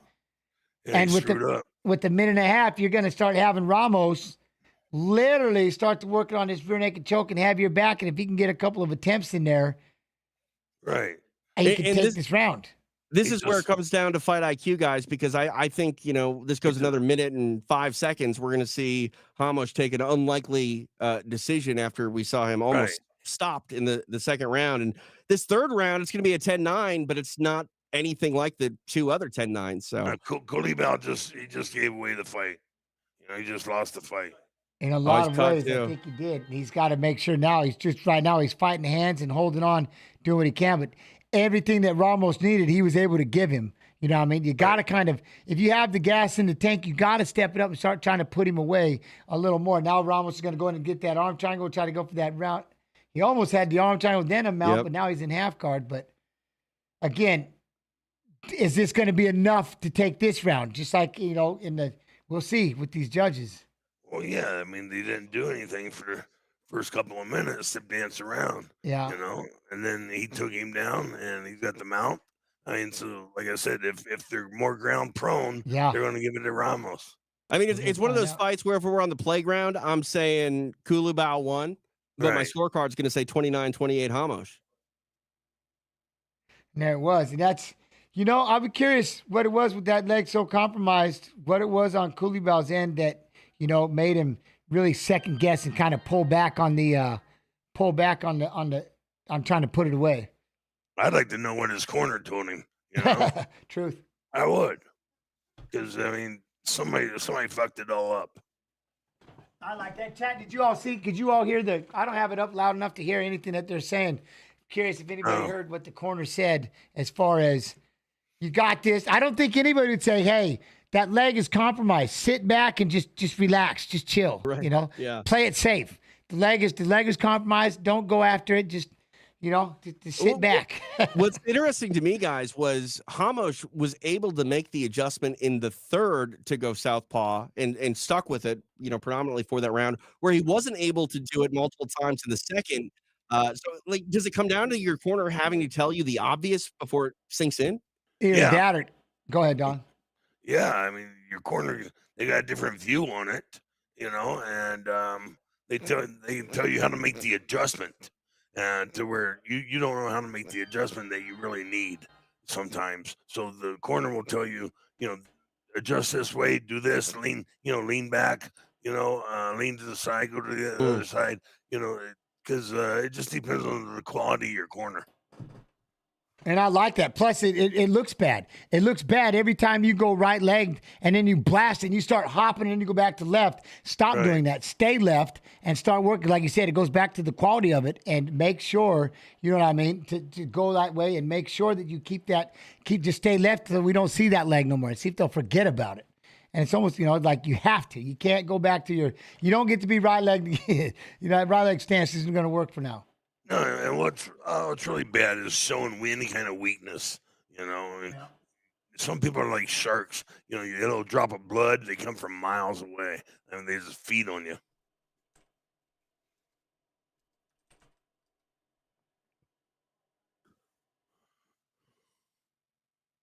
Here it comes. He did it. He came back and beat him by split decision. Coulibaly threw it away. He did it. He did it. He literally he did it. I don't know what the live odds were, guys, but I'm guessing that Ramos was a huge underdog after that second round. Yeah, but Coulibaly just gave it away. Yeah. He literally gave that thing away. Unfair, but I'm telling you, you guys, look, chat, you can get mad, but we were all saying the same thing. Coulibaly laid off the third round. He didn't do anything, and then he got taken down, and the only position and only fight finished was Ramos. I mean, he didn't make that extra. Like we kept talking about it the entire time, the three of us, and we're not the judges, but you can see why the judge would think that, because we're literally, did you do enough in the first round? Second round, did you get it? And then in the third, you literally gave it to him, and he was able to hang with you left-handed, and then get that takedown and get the only dominant position of the round, right? Yeah, they flashed the scorecards on the screen there. All the judges were unanimous after 2 rounds, and then 2 judges went 10-9.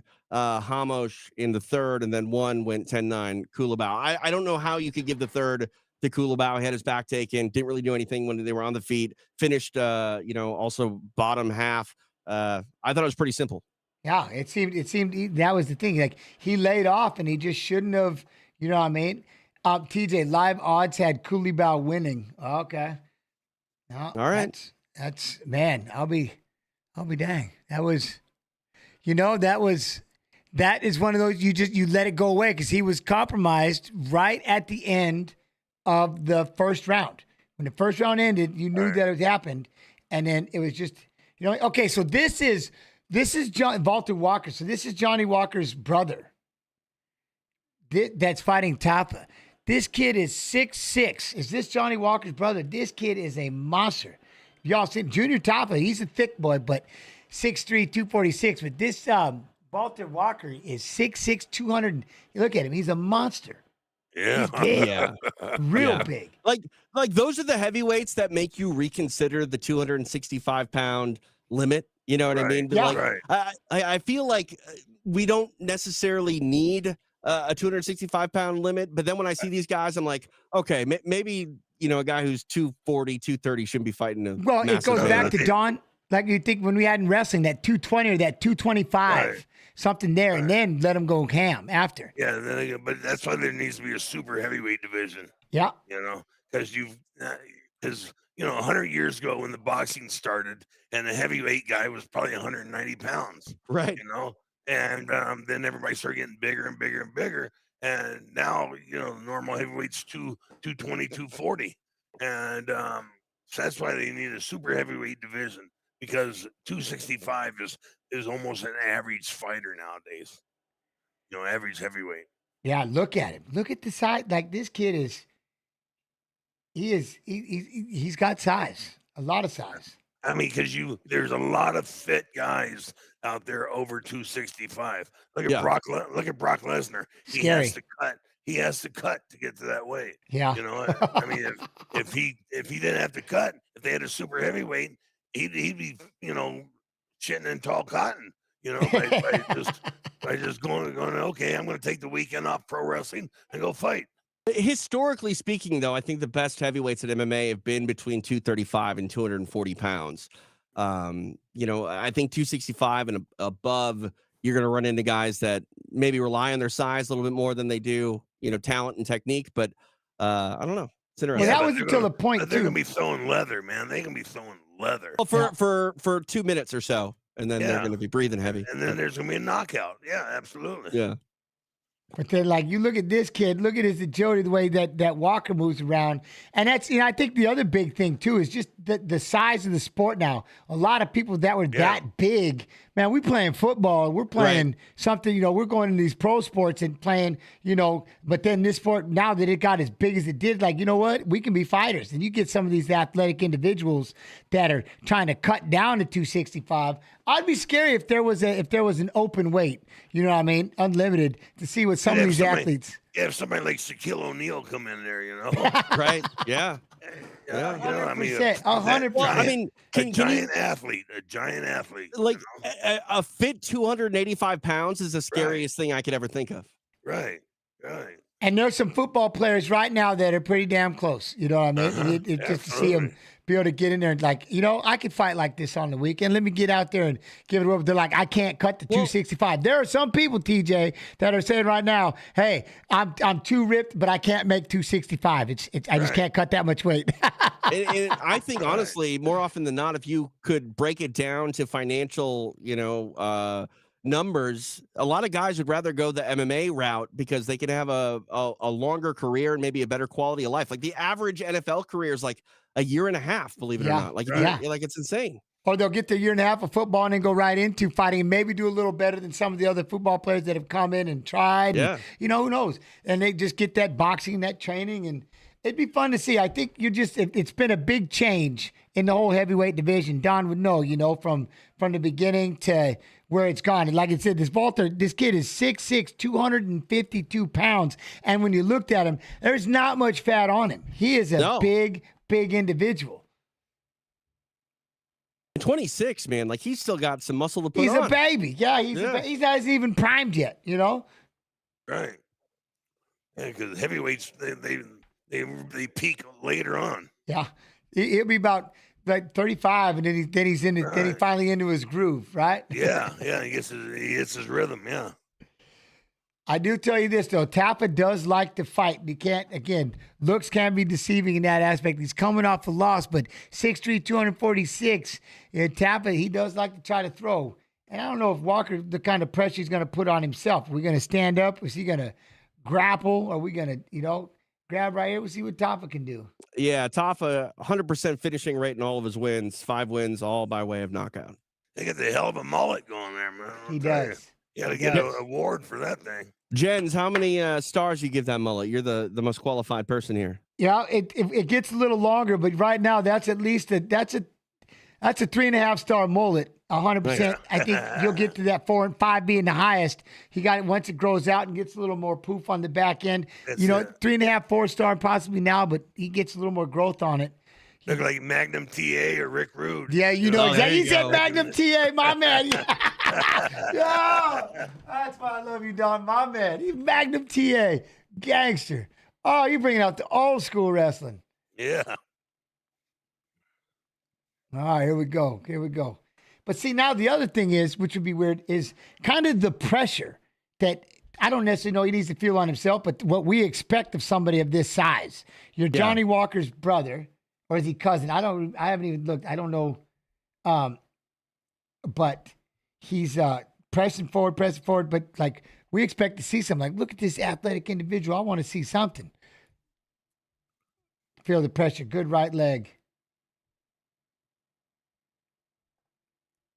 Tafa pretty content to just stand in that inner part of the octagon and sort of wait for Walker to do something, looking to counter maybe. Yeah, letting Walker sit on that outer track and make a circle. See, and then he almost slid in and ran into a right hand to Tafa. See, Tafa still got punches, and that's where Walker's going to come in there with those hands down. Look, he's intimidated. Tafa's letting those hands go. Walker's starting to cover up a little bit. Don't like that. He's been hit a couple times in the face. You can tell he's starting to wince his nose. Tafa hits him again with the right hand. Walker's going to become a wrestler right now.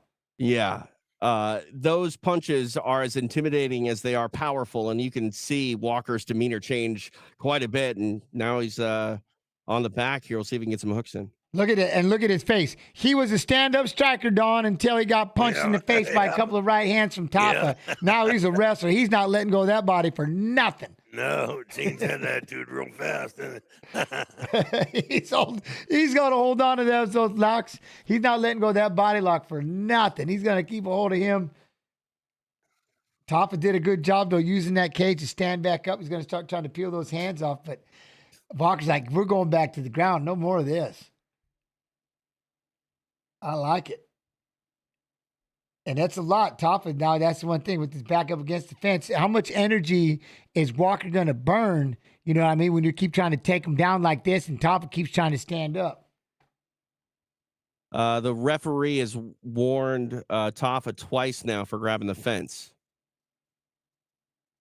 It's interesting how the warnings work, because sometimes you get a real strong, stern warning, and then sometimes you get nothing but warnings. Did you happen to see the knee earlier? My man, literally, he was on all fours. He grabbed the head and just fired a knee. But he said, I'm sorry. And he said, okay, we'll let everything go. And everything was good. And he gave him a high five. And it was, let me go back, chat. You got to remind me. Was it Tom Nolan and Reyes, I think? I think it might have been Tom Nolan and Reyes. And I think it was Reyes they got into a scramble. He bucked him off. He fell forward. He spun back around, was on all fours. He grabbed the head, doof, and he fires the knee. My bad. And everybody's good because Nolan wasn't over there milking it and trying to act like he was unconscious or dizzy or whatever. But he literally plumbed the head and fired it right to it was crazy. And there you go. He had all four things down. We need knees to the head of a grounded opponent. We need them. We 100% need it. At least they have now removed, or they will in October, that hand, the dangling hand one. But I'm back to, like I said, Don, let's get old school. I want knees everywhere. I like them. I like them.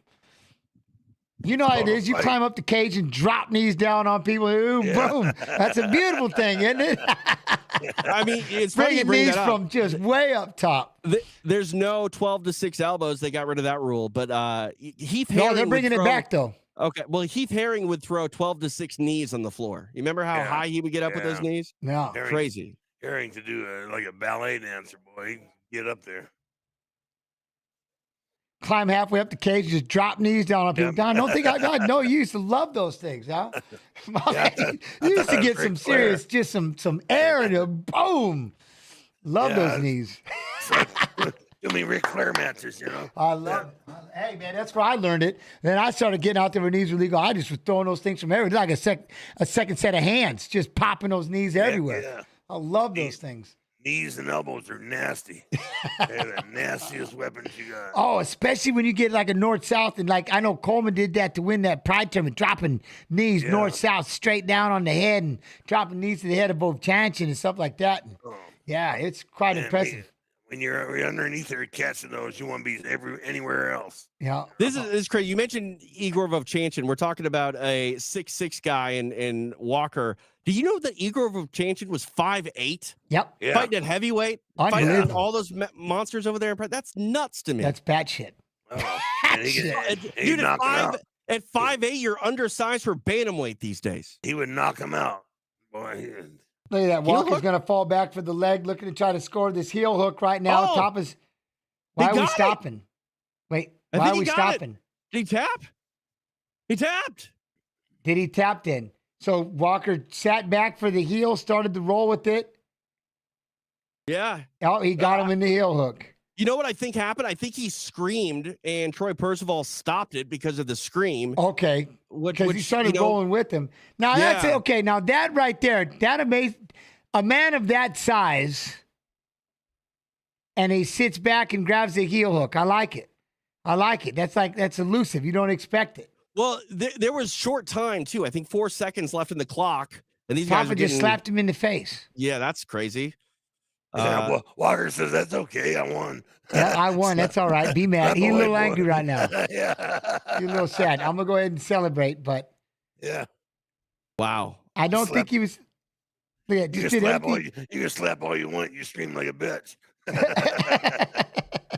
And then right here, look, he just presses him down. And that's one thing Top had to figure out how to get back up. But Walker, he just didn't want to do that. Right here, he goes after that. He switches to the heel hook. There he was. He yelled it. Yeah. He yelled it. And then he rolled with him. He rolled through it anyways, but he let out that big old yell. Most referees will tell you in the back in their pre-fight instructions, I will take a scream or a yell as a verbal submission. Yeah, no, that's 100%. You can't yell like that. It's, some people try to play that game. I didn't tap. Dude, you yelled. It was the same thing. Don't you dare. Yeah. It's just like having a rape whistle. Man, that is, Top. And now, though, now the downfall is something like that. Like, that's why he went over to slap like he's pissed. He's like, you had to win like that. Damn you. Like, I feel so unsatisfied. I wanted you to knock me out, or I wanted to get into a fight. You're this big dude. You're not supposed to win by a heel hook. I hate to say it, I'm super satisfied. I am too. That's why I'm impressed. Like Walker, the size and the magnitude, what we were expecting to do is go out there and just be this big clobber and just, throw big shots. He sits back and like, oh, we got a guy this big, 6'6", that's going to go ahead and start going for heel hooks. That's not good. Like, dang it. Now I got to watch my legs and everything else. Okay, damn it. Not bad. But yeah, he let out that yell when he started rolling through with it. I wonder if that's one thing, like it made him nervous. He felt that because he seemed to roll through. Watch. See, he let out the yell, but then he let off it too. So he panicked right when he rolled with it. My man grabbed that heel, rolled, and then he said something, and Top just reached out and slapped him. Well, that was kind of a. That's a love tap. That's a love tap. Yeah. That was a tap. Respect tap. Yeah, he wasn't trying to. He didn't want no part. He's like, dang you, give him a shuffle. It wasn't a Paul Daly. Let's get one that counts after the bell type of attempt. I think he's just disappointed. Like, you're too big to be beating people with heel hooks. Damn it, I want punches. Yeah. Oh, I love it. I love it. Wait, what? The crowd's mad because Topper's a hometown guy. Look at Thomas flipping him off. He's mad. Too bad. He can't be mad. That's what I mean. It's like that's one of those things, right? It's like, how dare you beat me with a heel hook? Well, I mean, I still won. Yeah, but we were supposed to go toe to toe, and you didn't. Like, I must have punched you, and you became what, more well-rounded, and decided to submit you on the ground and do extra. My bad. It's the same thing when a guy gets taken down and wrestled to a decision. And it's like, I thought we were here to fight. Well, we were here to fight. We were here to fight. I just like to wrestle. I have other options, right? Yeah. I have options. I mean, it comes back to what we were talking about in the last fight. It's fight IQ. If you can win one way, win that way. Yep. And he got stung. I'm not going to lie. I think Topper cracked him a couple of good shots, and he went and said, okay, gets the takedown. I don't want no part of that. Yeah. Sit back, grab a heel, and call it a day. The idea is to win with the least amount of damage possible. Right. What? Without taking the least amount of damage. Look at that. He grabs a hold of that foot. My man just goes, now look. And that's the thing, too. I don't think people realize, how dangerous a heel hook is. You can't sometimes wait for someone to tap. That's why the verbal tap is a thing, too. I mean, the referee stopping him when he did and Walker pulling off might have saved Taffa surgery and a year of recovery. Yeah, you're not allowed to make those kind of screams and think, I didn't know you can't do that. You know what I mean? And like I said, the heel, Dean Thomas comment, one of those inside heel. The thing is just, it's horrifying. When it snaps they're horrifying. It goes all the way up the knee. Not a fan. It'll tear up your knee too, right, Don? It'll get your knee, it'll tear it all up. It blows your whole damn leg. Those things suck, especially when you're rolling one way and they're pulling the other. Everything just explodes. They call it a heel hook, but it takes out the whole leg, baby. Yeah. It's especially the way he had the knee bent right here, and when he starts rolling, you can see right here, boom, boom, boom, out, the knees being cranked, and you just can't yell and scream like that. No. And he can throw his hand up, but I guess at the same token, he yelled his way through it. But in all honesty, if you don't yell, but at the same token, he didn't tap. At no point did he tap. No. But you're also not allowed to yell. I don't know. The ref was right. Correct me if I'm wrong, Jens, but I think Walker started to let off of he let off of it. The hold when he started hearing the yell. He let off. That's why I watched it and he made it through. And I'm like, oh, you're through. What do you bet you regret it? But it's because he let off. And that's, again, we can say that all day. You have to tap, but that's the thing, man. You give him a compromising position when you start yelling like that. And I mean, because there are times when your hands are stuck and you got to yell, right. So I don't know. But I know about that. He shouldn't have yelled. And then I guess, but at the same token, my man you shouldn't let go. And you really you can get into a mess with all of that as far as, who knows? Yeah. I mean, you're in a submission. You can't yelp out in pain. I'm sorry. Especially when they're cranking. The referee generally tells you that in the locker room, And the referee had no hesitation there on whether or not he should stop it. He heard the yelling and was like, I got a job to do. Let me do it. Yeah. Especially if I don't do it and you're sitting there screaming and you start throwing around and everything blows up and I'm the man again. It's always too early until it isn't. You know what I mean? The stoppage is always too early until that was way too late. And it takes about a split second. Like, you just let his whole knee blow, his foot and everything else. It was just. Yeah. But so before we get started here and they get the main card going, anything sticking out here with you guys? You got the Tai Tuivasa and Rosenstrike. You got Mateusz Gamrot, Dan Hooker. You got Kai Kara France, Steve Erceg. And of course, Dracus du Plessis and Israel Adesanya. It's a great fight card. It really is, for a variety of reasons. Obviously the main event is one I'm super intrigued about. Du Plessis seems to be in Izzy's head at the same time. is he in his head so much that he's motivating Adesanya to a level that we've never seen before? Yeah. We should find out. Steve Erceg in the co-main, I'm very curious about his shot. He came up short in his title fight.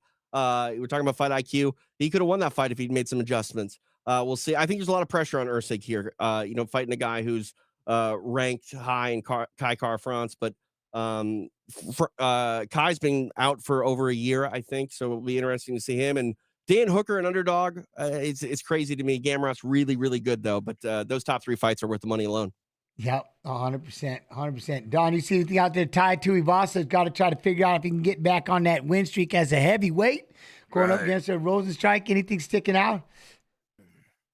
Yeah, I think Ty's, he just had some head problems, and I think he got to get back into training, get his focus on, and get his head straight, and then he'll be back in the game. So we'll see if it happened. Yeah, we need to get a Don Frye shoey tonight if Tai Tuivasa wins.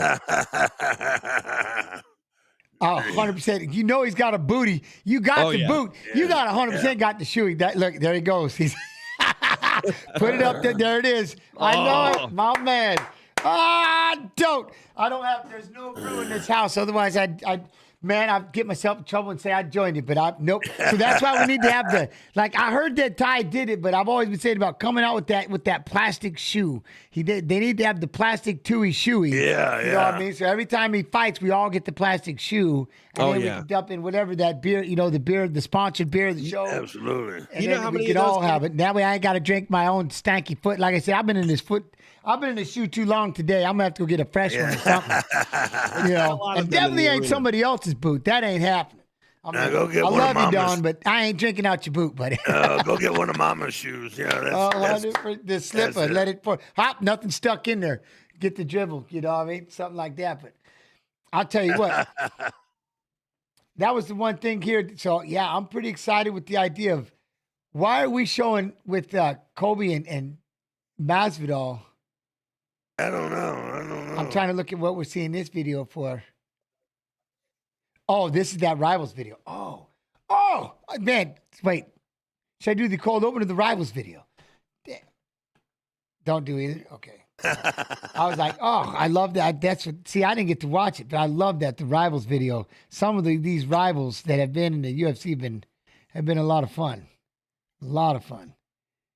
I'm really excited. Like I said, with Izzy, if he can just keep his range, you know what I mean, and not get pressured and able to just kind of sharpshoot and find the time, then again, I think it'd be great. But one of those things, especially like Duplessis, he even outpressed Strickland. And when Strickland got in, that's what he did to Adesanya, stayed right in his face the entire time. And the difference is, like I was telling the chat, is when Duplessis, when you lean back, like he likes to lean back a lot. And if you're a guy who likes to shoot a takedown, I lean back, Don, I'm giving you a double leg. I mean, I'm like, here's a, go ahead and have the double. And that'll hurt Izzy in that process, See, that's the thing that I think about Izzy is he's emotional in the buildup of this fight. And I think if he's emotional during the fight, I worry that he starts to overthink things. And with DDP, who you mentioned out-hustled, outworked Sean Strickland, you can't afford to think too much and how to attack a guy like DDP who could be in your face the whole time. Yeah. 100%. And then it starts to wear on you, right? So that's another thing is if Israel's going to win, it's got to be, I think, earlier to win by the knockout. Because as you start dealing with the wrestling and the pressure and the pressure and the pressure, Don, you know that 2 rounds of someone hanging on you and pulling on you, it starts to take the fire out of your arms, doesn't it? Yeah. It just wears you out. Yeah. And, like you said, they get it out of your arms, out of your legs, out of your lungs. Holy balls. Yeah. It's a lot. So that's the one thing you have to worry about when you get like that is you start getting too much of that wrestling. Now all of a sudden, TJ, you just don't have that zip on those hands. You just can't be that puncher 3 rounds, 2 rounds, So he has to. That's why earlier in the round, I think, earlier in the fight, it definitely, I think, favors Izzy. And that's why I'd like to see kind of where it goes. And we're going to know a lot in the first 3 minutes of that fight. Yeah. Yeah. I love it. I love it. Yeah, they haven't even. So they haven't even started and again, I got nothing against Rosenstrike. I think, again, great fighter, but dang it, Tui. How many has he lost in a row? 4? 4. Yeah, I'd like to see him I'd like to see him come back, and I'd like to see the Tui Shui. You know what I mean? I'd like to see him blast somebody with the righty and just give me that Tui Shui one more time. And, that's it. Now, Gamrot, we were talking about that. Was it at one point, were we going to have Sarukian and Gamrot, but then he couldn't get, Sarukian couldn't, he's suspended for 9 months? So, yeah, I don't know how close that fight was being made, but I remember seeing something at one point that it might have happened. I was like, ooh, a rematch. Let's go. But, Sarukian should be ready he should be fighting for the title. As soon as he gets out of his trouble, his fine, his punishment, I guess. Once he gets out of his punishment, should be able to ready to go. But I don't know. This first fight with the Leech, I like the Leech. Leech got power. But he's coming off a loss, and Carlos Prates is coming off that win. We shall see. We shall see. I'm waiting for the did they already do the open? I swear it sounded like I hear the music in the backdrop. Yeah, they were doing their Baba O'Reilly song in the house there. So Right. Which is my favorite part of any live UFC event, by the way. What's that? Just the Baba O'Reilly music video. Oh, you see like the whole history of the UFC and 100%. Like I said, I used to be addicted back in the day when they just let the bass boom, when they first would start the UFC. I would leave the locker room and have to go out there and just start. This is it right here, though, isn't it, Stu? And I would leave the locker room and just have to go out into the crowd and just kind of hide just outside just to hear all that, just kind of soak it all in, to boom, just the bass and all the music and everybody getting shot. I'm like, yeah. Ask Don if he will adopt my girl Tatiana. All right. Don, you got to adopt. You have some fans in the chat, Don. You have some fans in the chat. Alrighty. Yes, Edward J. Gamrot did beat Sarukian by a decision, but I thought they were going to do it again and get thus me saying the rematch. But is this it right here? But before we talk about rematch, before we get all that, I've got an opening for all of you. We've got fights coming. This is fight time. So let me find, I don't know where I just put it. Oh, here it is. We'll see y'all right after this. The dawn of a new era comes with change, and the flag atop the middleweight division now belongs to South Africa. Dracus du Plessis still knocks, trying to change his life by winning the UFC championship tonight. Du Plessis has put him on his heels all night long. What a moment for the entire nation of South Africa. This is history. Thank you, South Africa. An ascending champion who has traveled the high seas in his quest to conquer, overthrow all in his path, and finally confront his greatest rival head-on. The man who once ruled it all. I don't like Israel Adesanya personally, but this is business. I'm here to build my legacy. This fight for me is about me, proving that I'm the greatest fighter in the world. Tonight, as the UFC returns to the beautiful shorelines of Perth in Western Australia, New Zealand's greatest warrior has a score to settle, and when the bad blood reaches a boil, the last style bender turns electric. Order restored! He said he would get him! 5 middleweight title defenses during his reign, and once again on the verge of making history as not only a 3-time champion, but as the king resurrected. This fight's about history. It's not about the belt. It's about beating Dracus. He started this, but I'll end it. First, Perth's own Astro Boy returns home to the City of Light with a mission to create massive buzz in the flyweight division. That'll do it, the walk-off KO! Steve Erceg! And build off his title shot from this past May. Oh, nice elbow! What a fight! By getting right back into contention as he takes on a hard-hitting striker from Auckland. Early knockdown for the Kiwi! Who has title designs of his own.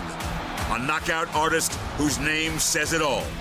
Don't blink. Kai Kara France has done it! This dude's got some high-level striking. In the history of heated rivalries, the flames have never been hotter. For a Nigerian-born superstar, entrenched as an all-time great and coming for heads. All that's been lost changes by winning the war. Tonight is my story. History! And for the man holding the title, Still Knox from South Africa, who has not lost in 6 years. And with the longest winning streak in the middleweight division, he's not looking to stop this historic run anytime soon. Big strikes raining down by the South African. I told you, that's South Africa for you, baby. Live from the sold-out RAC Arena in Perth, Australia, it's UFC 305. Du Plessis versus Adesanya, and it starts right now.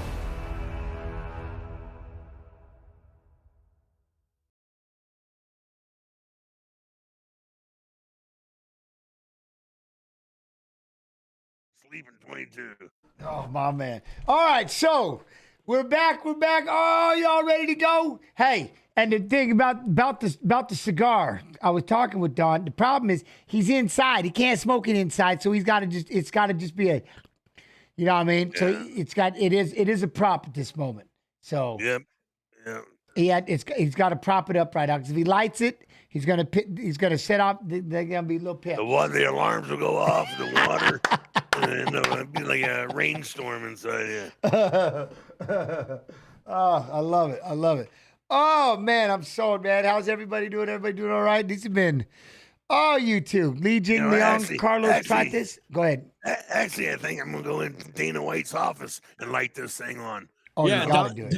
Don's over at UFC HQ tonight.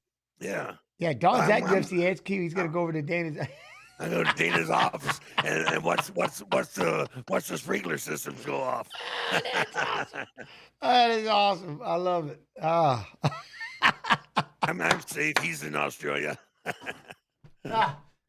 Send him a picture. You can't get back in time. By the time you get here, you'll forget. Yep, 100%. Oh, I love it. I love it. Man, I tell you what. Oh, man. So let me think here. Legion, Leon, Tai Tuivasa, Mateusz Gamrot. Okay. Yeah, we're just trying to, this first fight coming out, let everybody kind of hug it out and get rolling here in a second. But, it's just, man, I still can't get over. Toppa and Walker sitting back for the submission. Casey O'Neill, Luana Santos with the unanimous decision. Jack Jenkins, though, putting those combinations together. UFC, as Jens is, I would really love, Don could say, so as much of a fan of Jens I am, I'd really love if Don could say hi to me. I'm 43, and he was my idol when I was a teen. Silver Jim. So if Don, you want to see if Don can say hi to Silver Jim. Silver Jim, kiss my ass. Hi, my butt. There you go. We got you. Jack Jenkins getting in there. Tom Nolan, Song Kanan, Ricky Glenn. Aguilar, did you watch that? So Aguilar had the guillotine, sat back on a guillotine. It was wild because it didn't look like Stuart Nickel was out. And he was, but he was still able to kind of post with his hand and have his arm up here like he was peeling it off. And then finally he's like, hey, he's out. Man popped his head up. He was out unconscious. That was good. So far, I think that's really been that might have been the only dang, has that been? Nope, we had Walker with the submission right here. But I'm sorry, if you get a heel hook in a fight, especially a heavyweight fight, you're on the short list for performance of the night in my book. Yep, for sitting back like that. Yeah. I love it. Sitting back and, man. But I like it. We'll have to see what happens, but. I'm curious. Back in the day, you guys both had the opportunity to choose whether or not you would fight with shoes on. I don't think if it was an option today that anybody against any Brazilian Jiu-Jitsu player of note would be able to fight with shoes on. It was just their handles. 100%. I learned later, but at the time, I don't want to speak for Don, but it was wrestling practice. I've always had wrestling shoes on, wrestling shoes. So for me, the biggest difference of going into any fight, I just took my t-shirt off. I had my wrestling shorts on, you know what I mean? And then we started getting into tighter shorts because people were pulling on those damn things, but I had to have my wrestling shoes. That barefoot, it felt weird to me. I don't know about Don, but it just felt weird to me. I had to have my wrestling shoes on. Yeah, it felt weird to me. I tried a couple fights barefooted, and it didn't work, except when I fought Tank Abbott, I had barefoot, and he'd hit me, I'd slide left, and he'd hit me, I'd slide right. So it worked out good, that fight. Yeah, 100%, 100. And then it wasn't until, like I said, I got caught in the heel hook. I'm like, oh, I got to change these things up. You know, I got to figure out. So then I tried the Sambo socks. So I had just these little leather, like these little leather moccasins. They're like little slippers that I put on that I tied on. Anything, because I just did not like barefoot. I'll tell you this is no lie. You couldn't pay me to train barefooted in practice. And I know I probably should have, and it would have made me a lot more comfortable. I just could not. I just could not. From all the years and years and years of wrestling my shoes on, I could not be on a mat barefooted. I just couldn't do it. It just felt so weird to me. Then fight time, obviously, I'm barefooted. And that was probably definitely a disservice I did to myself, not training more barefooted. You know what I mean? Yeah, you've got to train the way you fight. Yeah, 100%. That's all there is to it. Yep, 100%. And another thing, you gotta get used to that damn mouthpiece. You know, you gotta wear that mouthpiece when you run, when you jump rope. You know, when you're lifting weights, you gotta get used to having that some bitch in your mouth because you don't want to spit it out because it stops the fight for one thing, or you lose a couple of teethers. Yeah, well, that's what you, and that's it. I did everything with that mouthpiece, everything, jumping rope, everything I did, walks, jogs, everything had that. I was married to that damn mouthpiece, and they're like, wait a minute, you have to have that thing because you never want to just stick it in and go, this is so, I've watched people put the mouthpiece in and go, this is so uncomfortable. I'm like, what? What do you mean? This is uncomfortable. Like, you better get used to this. You can't, you gotta wear, what? What do you mean? The technology and mouthpieces have come so far, though. Now you can go get it, custom made. The idea of only being able to have a boil and bite mouthpiece, those days are gone. You know what though? That Fairtex one back in the day, boil and bite, that thing was that whips or whatever it was, and it was that. You could see me wearing that in my title fights. It had that piece in there, and it was double ended. The thing was beautiful. That was and it wasn't fitted. That was my favorite mouthpiece for a long time until I finally got this first custom fitted thing that was just a monster. That when I bit down on it, was like being double end. But those whips I used to wear for a long time. I love those things. Yeah, I had was it 30 years ago? I spent $250 on my mouthpiece. I got a custom made hockey mouthpiece. You know? Oh wow! Oh, look at you. I like that. I figured it out. I'm so damn good looking. I got to keep everything going. You had to do it. You had to. Had no choice. The fans demanded it. I love it. I love it. You can't lose the teeth. You know what I mean? I've had. Yeah, it saved me. There were times I could only imagine. I've had my cheek get cut up and stuff like that, and but I couldn't. Oh, I couldn't imagine. I've seen people bite their tongues and stuff. What? No way. It's terrible. It's just horrifying, and that's why I was double end because I watched people even with just a single end mouthpiece still, and feel like, but they wouldn't do as bad with the bottom of their teeth or something biting there. So that was one thing I liked about being in that double end, that it was wide enough that I could kind of keep like this and it had a big hole in the middle to breathe through, and it was I liked it. But like you said, get used to it, running it, jogging it, riding it, everything you do, conditioning it at all times. You have to wear it everywhere, Right. You ever see the mouthpiece? They pull it out after a fight, and a guy will have like a tooth or a crown. I heard about that. There was a couple. There was teeth still in the dang thing. Oh, it's getting punched, man. You punch somebody so hard they lose their teeth in the mouthpiece. Oh, that's just messed up. Oh, that's crazy. Just hit him right in the, I mean, especially they got punched right in his front and it like busted him off or something like that. I heard about at least the teeth stay put, so you don't have to go find them later. But yeah, that's terrifying. Oh, I when I first started doing judo, I suplexed the guy in a judo match. One toenail stuck in the mat, the other one blew off in the other direction. Oh, no. That's nasty. Oh, that's awesome. Yeah. Oh. I have a pinky toe that sits on its side because I broke it when I was a kid and obviously never did anything about it. But yeah, that's a bad kind of pain. That's a hell of a war story you got there, buddy. Yeah. Oh, man. Now that's a war injury. That's a war injury. That's crazy. I cried a lot, Don. I was like 6. It hurt real bad. What'd you do? Trip over a Barbie doll? No, I kicked a refrigerator by accident. What? Did somebody lock it on you or what? Easy now. Oh, I'm laughing at the scenario. I'm not laughing at the people. I'm just Not laughing at you. Laughing with you should laugh at me. That's Oh, pretty no, on brand. Don is killing me right now. I love him. It's funny because it's true, right, Don? That's why it's funny. Oh, shit. Okay. See, we heard you getting in trouble? Did you know this though about Carlos Practice? So he's on a 9-fight win streak. That was one thing. And he's like the knee to the body UFC history, but he's on a 9-fight win streak. That's going to be tough for the Leech who's coming off a loss. Go ahead. Sorry. Well, yeah. Also, too, though, he hasn't fought in almost 2 years. I didn't realize that we hadn't seen Li Jingliang since September 22. Wow. Has it been that long? Yeah. Man. He's had a couple fights fall through. He's scheduled to fight Tony Ferguson and Michael Chiesa, but the last fight he had was that split decision loss to Daniel Rodriguez at UFC 279. No way. Okay. Wow. Okay. Dang. You see, All like right. that stuff sneaks up on me, Jens, because we have fights every weekend, and then all of a sudden you're like, "Oh, this guy hasn't fought in 2 years." 100%. Yeah, that's weird to think. Weird to think, but I just like maybe it has been because it's like I could almost remember like yesterday when he was yelling Leech, and he, right? Yeah, but all right. Well, what are your thoughts on ring rust, guys?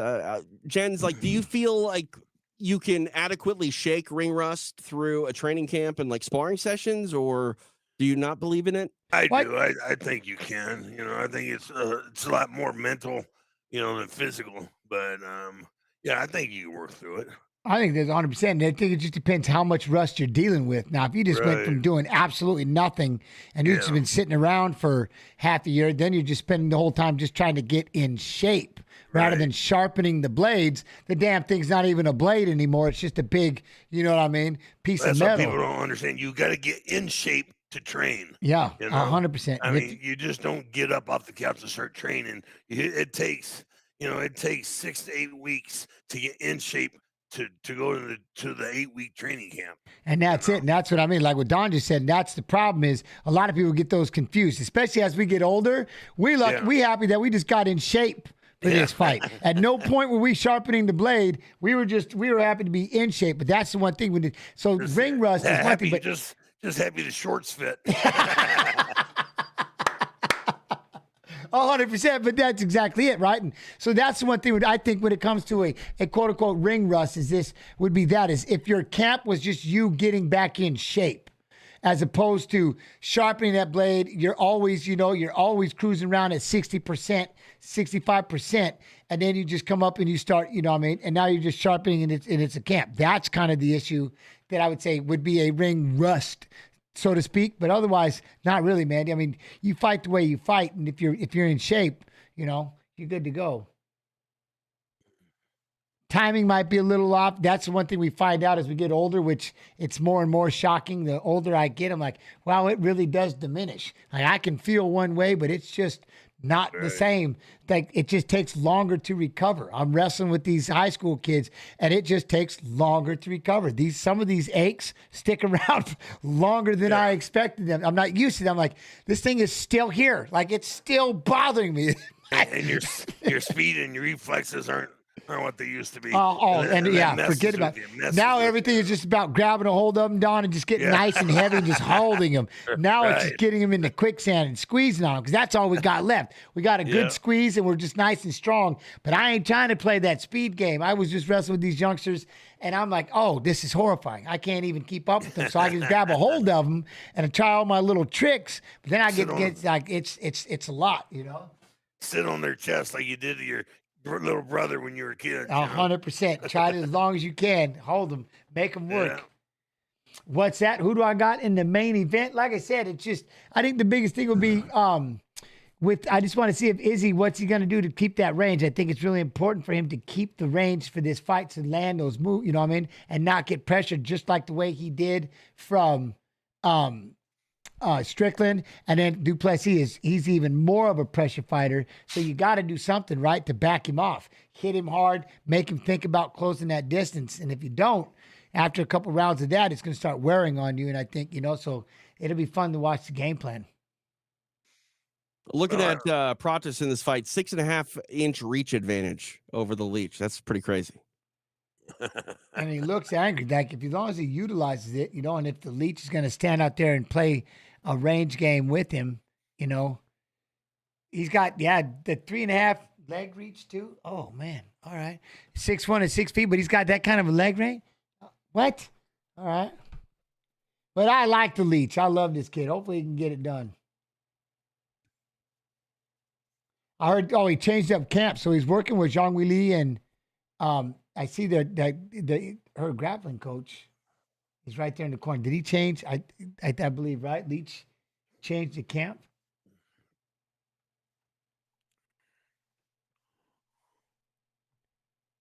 All right, here we go. Leach looks shredded right now. Yeah, he does. And Pratis, look at how long his legs are. Look at how high up those hips are. Look at that leg range. It looks like a welterweight's fighting a lightweight. Oh, it's crazy how long those legs are. And then if he starts throwing out those teeps and stuff like that and high leg, utilizing that range. He needs to start using it. He's at the distance where he's at. That's where he wants to be, right there. So there's no reason why he shouldn't be throwing. Yeah, he should be like no jab or nothing right now, like sticking that jab out there and utilizing range finding. Yeah. I'm with you 100%. And that's the one thing here. Leach, you got especially right here when it's lead hand versus lead hand, and the Leach's going to start circling if he's fainting from a little too far out, but. You don't want Lee to get in there and throw the first, Yeah. He just, there he is. He's connecting. There's no reason for it, when you got 12 minutes advantage. Yeah, 100%. Leach was already with that teep kick down the middle with his right leg, and he's fainting that right leg, and it's freezing Pratis. You know what I mean? Keeps kind of circle. Both of them kind of just out of range, at least whatever their comfort zone is. Long jab. That's the kind of thing you were talking about right there that Pratis should be throwing. He should have been sticking those out there for a while. Yeah, should be doing that, move. Yeah, use that jab and get him to start reacting. See, now, the way that he overreacted right there when Leach threw that teep and then inside leg kick, he kind of covered up a little bit. But he did fire. Absolutely no reason Lee should be making any connection, I mean, Freight should be kicking him and jabbing him. Just tearing up that inside of that leg. He threw one, right, Don? Just throwing that inside, just tearing that inside leg. Leach is throwing the body kick right there. There it is. Pratis seeing that the less that Pratis throws, the more Leach is going to start getting inside here. All right. And he's got it. Like, he should have been establishing that jab right off the bat where Leach was got to figure out how to get inside. Boom. See, Leach started to charge forward with that 2-3-2, throws a body kick. Pratis kind of just watching it happen. It's always interesting to see how these, differences in reach match up with one another. Because, like, on the regional scene, I think we see a lot of guys struggle with using the reach. Because it's one thing to have it, another thing to utilize it. But it's interesting here that Pratis is not sort of the aggressor with that advantage. Yeah. And you kind of wonder what are you looking for? What is it that you're trying to see? He's not really throwing too many feints. And, and it might be one shot at a time. Leach is definitely being aggressive. He tried to come in with that, almost like fire that right jab over the top, but as he was moving backwards. So it's. Now Leach goes southpaw. He's feeling comfortable out there. Well, I like that. Kicks it. Oh, and he right when he went southpaw, he eats a right hand there. Or a left hand, by Pratis and put him to a knee. Yep. Back to orthodox. He should have stepped back and kicked him in his head when he's coming up. Yeah. Wow. Dang. That was one shot. Leach better see. Now Leach, see, but that's what, see how Pratis, what he did, though. Now Leach is standing back and giving him that range, and he's starting to utilize it. And that left hand is nasty. There's a high kick for Pratis. Look at that. Does a good job of rolling that shoulder and backing out and getting out of the way, keeping the distance. Oh, throw that left hand one more time. Lowe's, throw that left hand. There's the jab. See, there he was, Don. He's going to pop that jab. That could be all day. Yeah. I had no reason. There's no reason he should be getting touched by the other guy. Yeah. Unless he's like Mike Tyson, who stands right there in your chest, Yep, gets inside and stays there. That's what he's doing a good job of moving back. TJ, I think, it's, I don't know. It looks like Pratis is now he's starting to get a little more aggressive, and Leach is definitely backing off. Oh, and it's that left hand. Wow. He just, look at that, just struck it across it looked like it hit him right in the chin, but Leach got pissed and keeps coming forward, throwing a combination. Oi, look at that, try to get that right to the belly, right to the face for Leach. Oh, there it is. He's trying to throw that inside leg kick. Landed the 1-2, but then Pratis. I like that left hand. Oi. It's a fun opening round here. Yeah, it is. That jab, that hook, and he slipped it and rolled outside. Oh, there it is. That left again. And Leach hits his butt and stands back up. Oh, he lets a kick go right at his face. He just moves out of the way. Oh, but there's that left again. Sits him on his ass. Leach stands back up. Pratis with another left. Finish him right now. Should be finishing Oh, him. knee to the belly. Oh, Leach started to throw. No, he gave it away. Nope, you got to keep going forward, Oh, my Leach. goodness. He gave it away. Wow. Wow. He had the win, but he gave it away. Those left hands are impressive. Oh, wow. You know, I don't mind the Brazilian sort of sitting back and not being super aggressive because I think he's going to find more success here. Yeah. In the second and third round if it goes that far. But you are right, Don. He had him hurt badly. But I think the Leach was just kind of scarily aggressive enough to make Pratis not really put the pedal to the metal and go for broke. Yeah, but I mean, you've got somebody, you got somebody on their heels like that. Yeah, I hear you. Take advantage of it because you don't know what's going to happen in the next round. Sure. I think maybe he's just banking on the idea that there's 10 minutes left and probably going to get in that situation That left again. hand is unforgiving. I love it. I love it. And there's singular punches too. He's not really setting it up. No, they're just one straight shot down the pipe. And that's the beautiful thing about it is he's just, and I think the big thing is, it's like we were talking about, Leach is just staying out in that range. Leach isn't throwing because he knows he's too far away to throw, but Pratis has got that range. What Don was saying, throw those long hands out there, and he's cracking him like from right here. See, Leach knows he can't reach him, and so he's just kind of sitting back, but Pratis can easily flip those legs out there or easily lean in and throw that left hand and catch him right at the end of the punch, which makes it even more lethal. And that's the one thing, like I said, Leach, see, there's that teep right there. He just did it right there and tried to bring it to the face of Li Jingliang. And that's one thing I think if the Leach could start, I think he's got to be a little more aggressive in his circling, closing the distance and circling a lot more.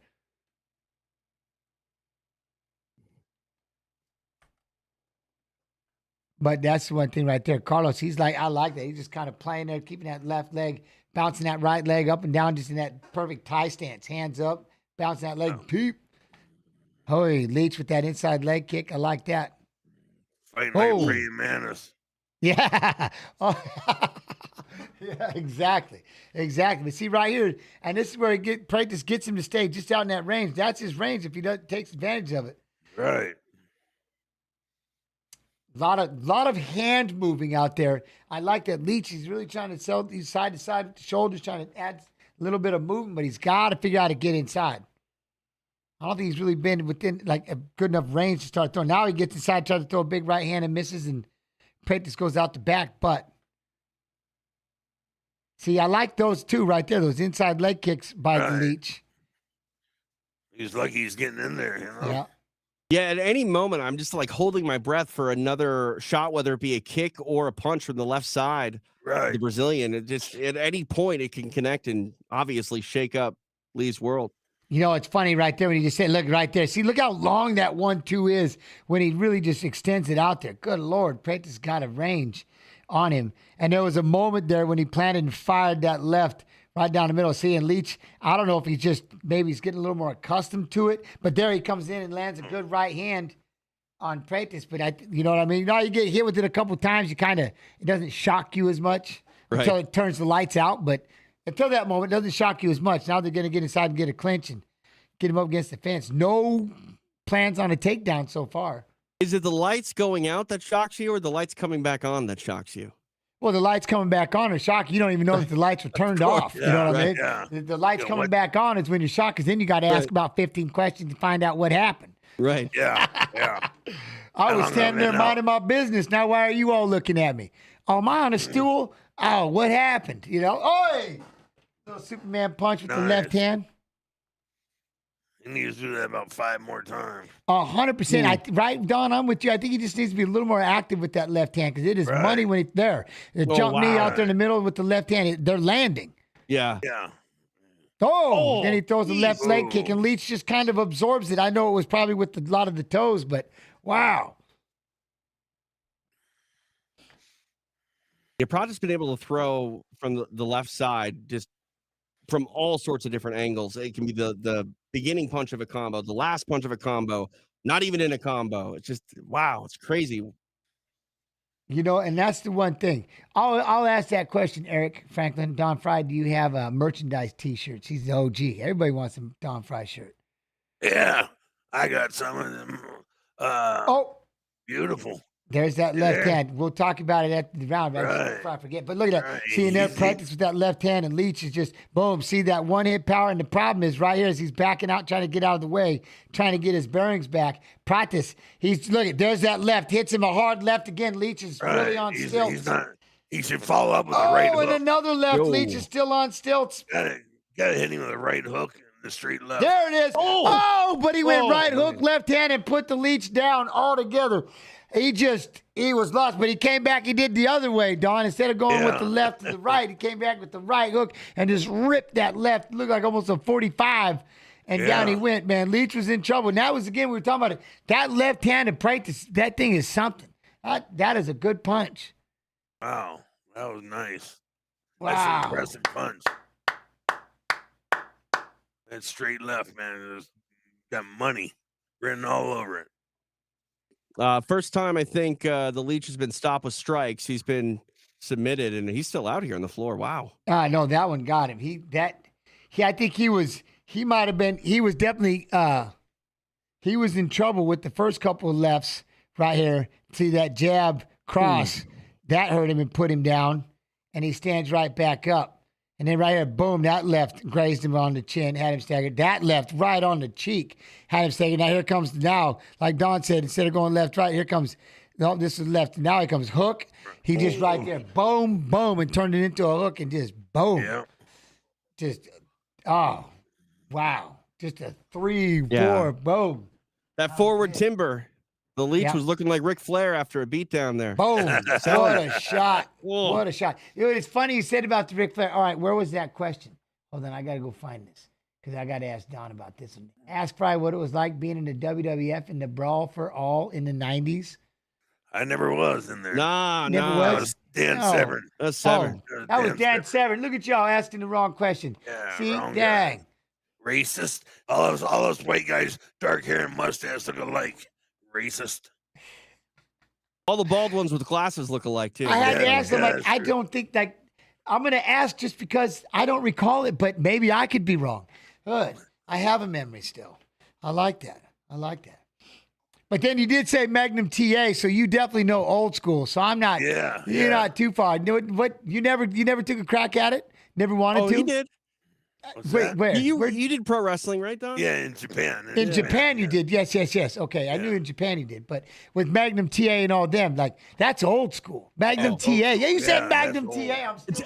Tell me Don Frye couldn't have been one of the Four Horsemen back in the day. He 100% could have been the new, one of the Anderson brothers, Arn and Tully, and then he could have been the third, 100%. I just met Arn Anderson. I was with Arn Anderson a month ago. In Iowa, we both got inducted in the Wrestling Hall of Fame up there, the George Tragos Luthez Hall of Fame. Oh, did you? Oh, congratulations. Yeah, that's awesome. Yeah, it was pretty neat. Neat. Very cool. Arn Anderson, funny guy, man, funny guy. And, shit. Was it John Layfield Bradshaw was a really funny guy. What a win, though, for Pratis. Good Lord. Now, that is 2 losses in a row for the Leach. Dude, you definitely, right now, that's hands down got to be the knockout of the night so far. That thing was crispy. That was beautiful. Thing, too, about Pratis, he was a pretty good underdog or a pretty good favorite. 3-1, 4-1 favorite, I think, when it closed. So, you need to go out and shine when you're that big of a favorite, and he definitely shined. My goodness. Yeah, he just looked good. He showed why he is. And I still can't get over the leg reach, just the height of his hips and just the reach on this kid. And again, he started utilizing it. Look at that. He just came back with the lead hook. He just a 3-4, just boom, boom. with those hooks, just perfect. But utilizing that range, what we were talking about the whole time, I mean, that was just money. Utilizing those long legs, Leach was just in trouble. He just couldn't get inside, you know? It wasn't for lack of effort either. No. I mean, he kept marching forward, doing the best he could. He's a tough guy to put away. No one's ever put him away with strikes before, but yeah, that was devastating. Now with this one, and we've got the Tai Tuivasa and Rose's strike.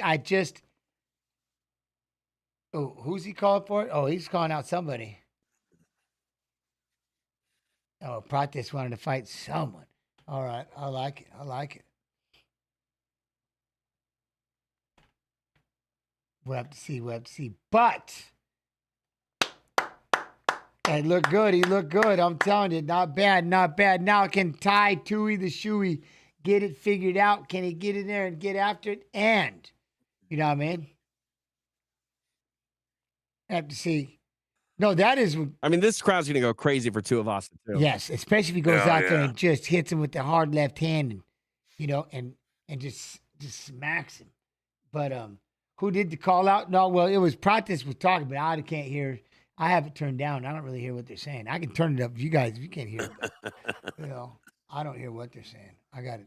Makes it easier for me, you know. But yeah, with the tie fight, I don't know what kind of a little bit of a break before they get to the next one. Let them all get readied up and time to come out. But I would definitely. I don't know about you all, chat, but I'd like to see Tuivasa. I'd like to see him get dialed in one time. Yeah, I do too. Yeah. I don't know if I could ever do that. Pick out somebody else's shoe. I don't think. No. I couldn't be happy enough about a win to do something like that. There's not enough happiness in a win to make you grab someone's boot and not just take a sniff of it and go, man. Give me the beer. We're good. I'll just drink it out of a can. Whatever. I mean, you know, it's like either that, you know, the one thing I would do is it'd all be set up. I'd have to have it all set up. There'd be a nice brand new shoe just waiting at the desk. But like, don't be funny and throw anything else right here. You know what I mean? Right here. And then off you go. You know what I mean? But man, they have a lot of questions. I'm telling you what, they're getting started on these Dan White Contender Series again. I like these. Yeah. I love watching these. Especially midweek MMA. I love a good fight card in the middle of the week. I know, right? Tuesdays they're perfect. It's like just what you need. I missed the first one only because I had trying to get everything figured out. But I heard that there was 4 out of the 5 got signed or something like that. And those guys show up. They know the assignment, and that's why I like it so much. It's just those guys are hungry and they come to fight. Yep.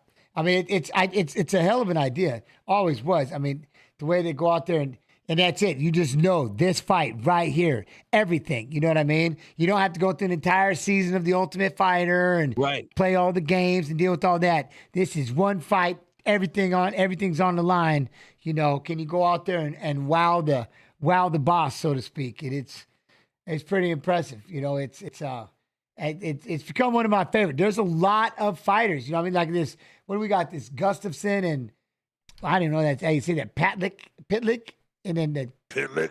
Yeah, right. How do you say some of these names? Oh, good Lord. Pitlick. Billy Brand and Cody Had. I'm good with Smith and Jones. You know? Yeah, look at that. There's gonna be a lot of fights, a lot of names. Good luck. This fight right here, this kid, he had a quick knockout right here. Kavanaugh, that left hook, boom, and he just walk off. That's crazy. Yeah, it is cool, man. Then you start watching him take off and look at him. I'm telling you, man, you don't know what you're gonna find over there. I love it. Delgado. Oh, see, now I'm going to see. Oh, do you see that knee? Oh, that was beautiful. Look at that. That knee was right on the chin. I love it. Especially, Oh, he melts. Yeah. He melts to the floor. Wow. Look at, you know how he did it, too. And he throws that jab and pressure him. The guy's backing up. You know, when you see that fence, you know it's going to be a slingshot. He's going to bounce off that fence, so it's a good time to jump when the momentum's moving like that.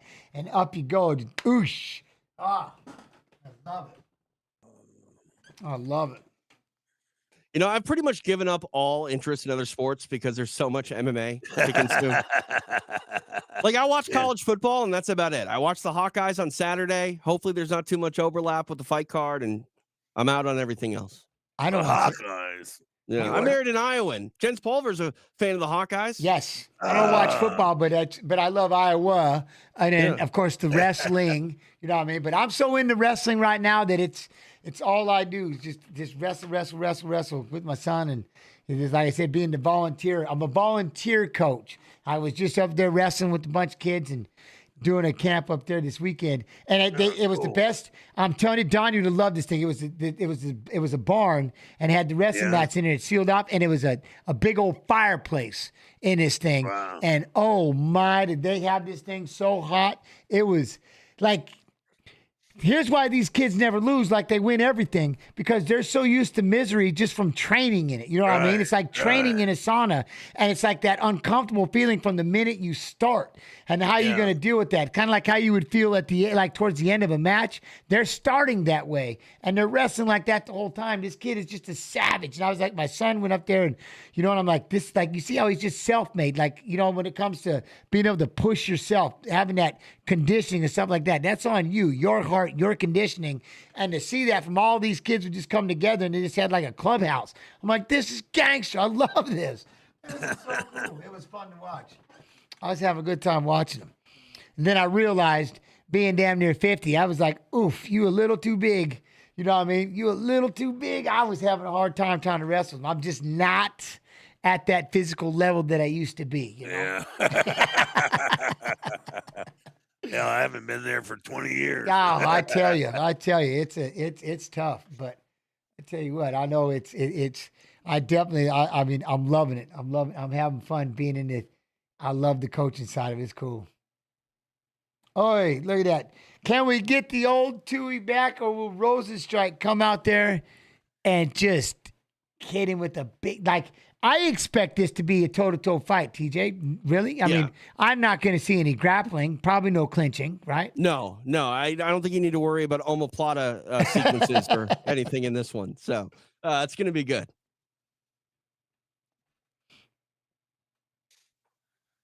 See, they all end by knockout. So you don't really have a choice when you're fighting Rosenstrike. Right. Right. Look at that. And it's crazy because look at that. He just explodes with these hands.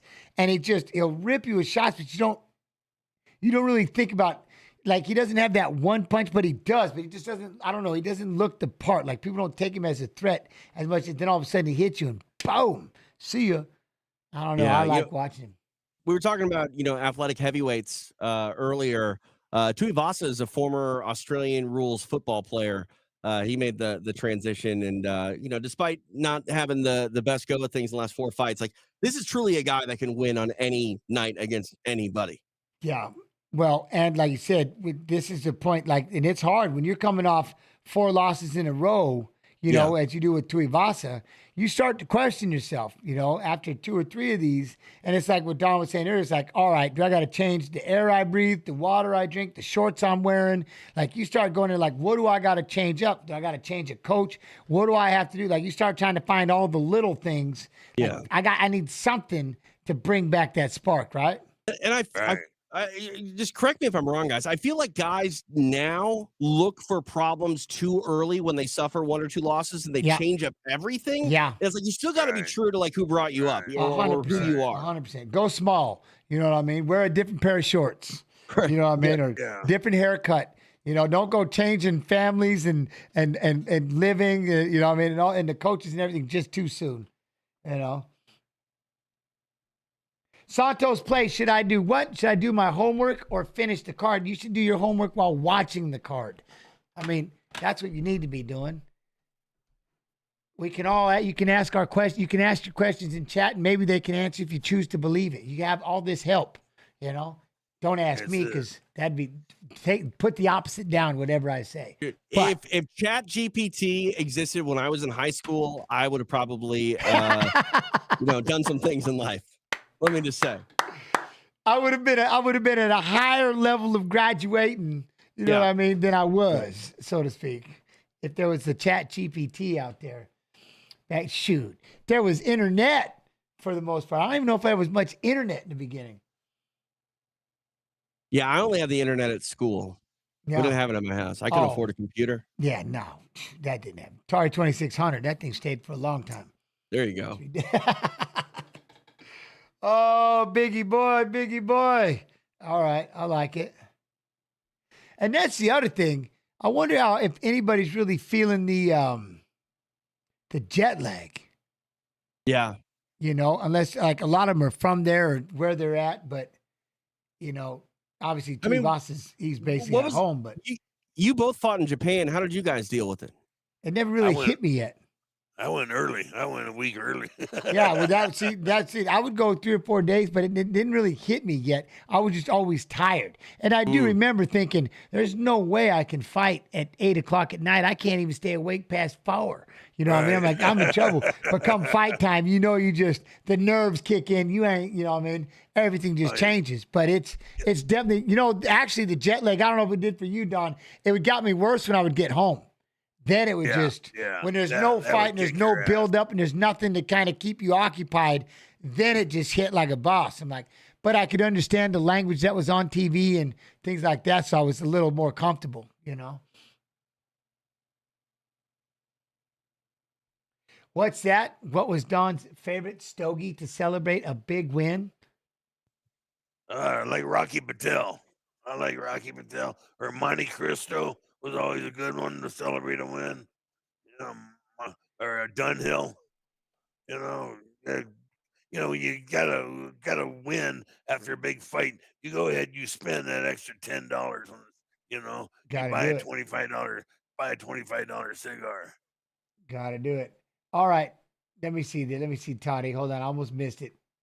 I'm gonna let it be. Can you ask Don to say what? Toddy 1987 Fleer. It would make my day. Toddy 1987 Fleer. Fleer. Do you have a Fleer? Is your Fleer, Rick? Excuse me. Can I have the Fleer? Does your dog bite? Thank you said your dog didn't bite. Oh, there we go. There we go. Thank you very much. What is your favorite Fleer? Your favorite Fleer. There you go, Toddy. There you go. All right, they're making their way in. Here we go.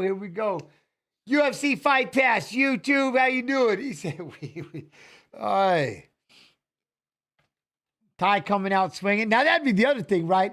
When you're coming off those many losses, do you go out there with, again, keep the game plan for as long as you can, try to stay patient, go out there with what you worked on, or does it just like, you know what I mean?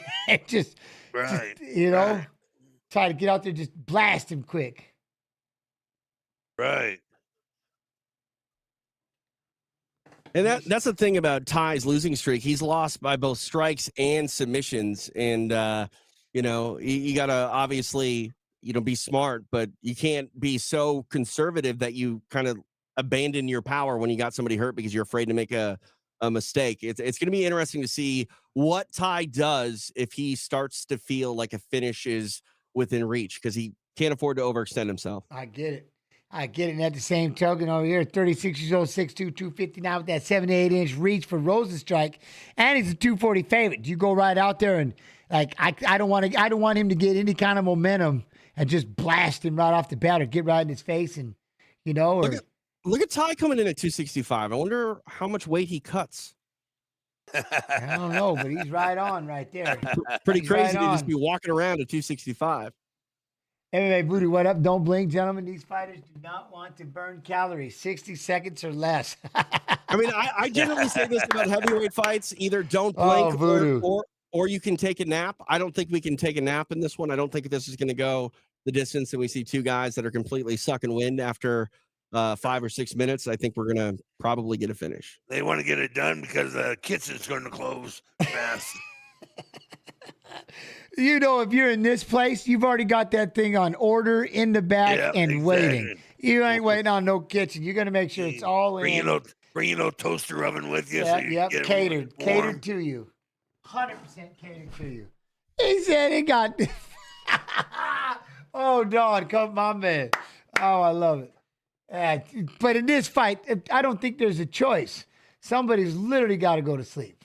Yeah. Oh, yeah. The props on this fight, Rosenstrike by submission plus 2,500. Tuivasa by submission plus 3,000. Oh, somebody get an armbar. I got Tui by guillotine or something. You have to put at least a 20 on that.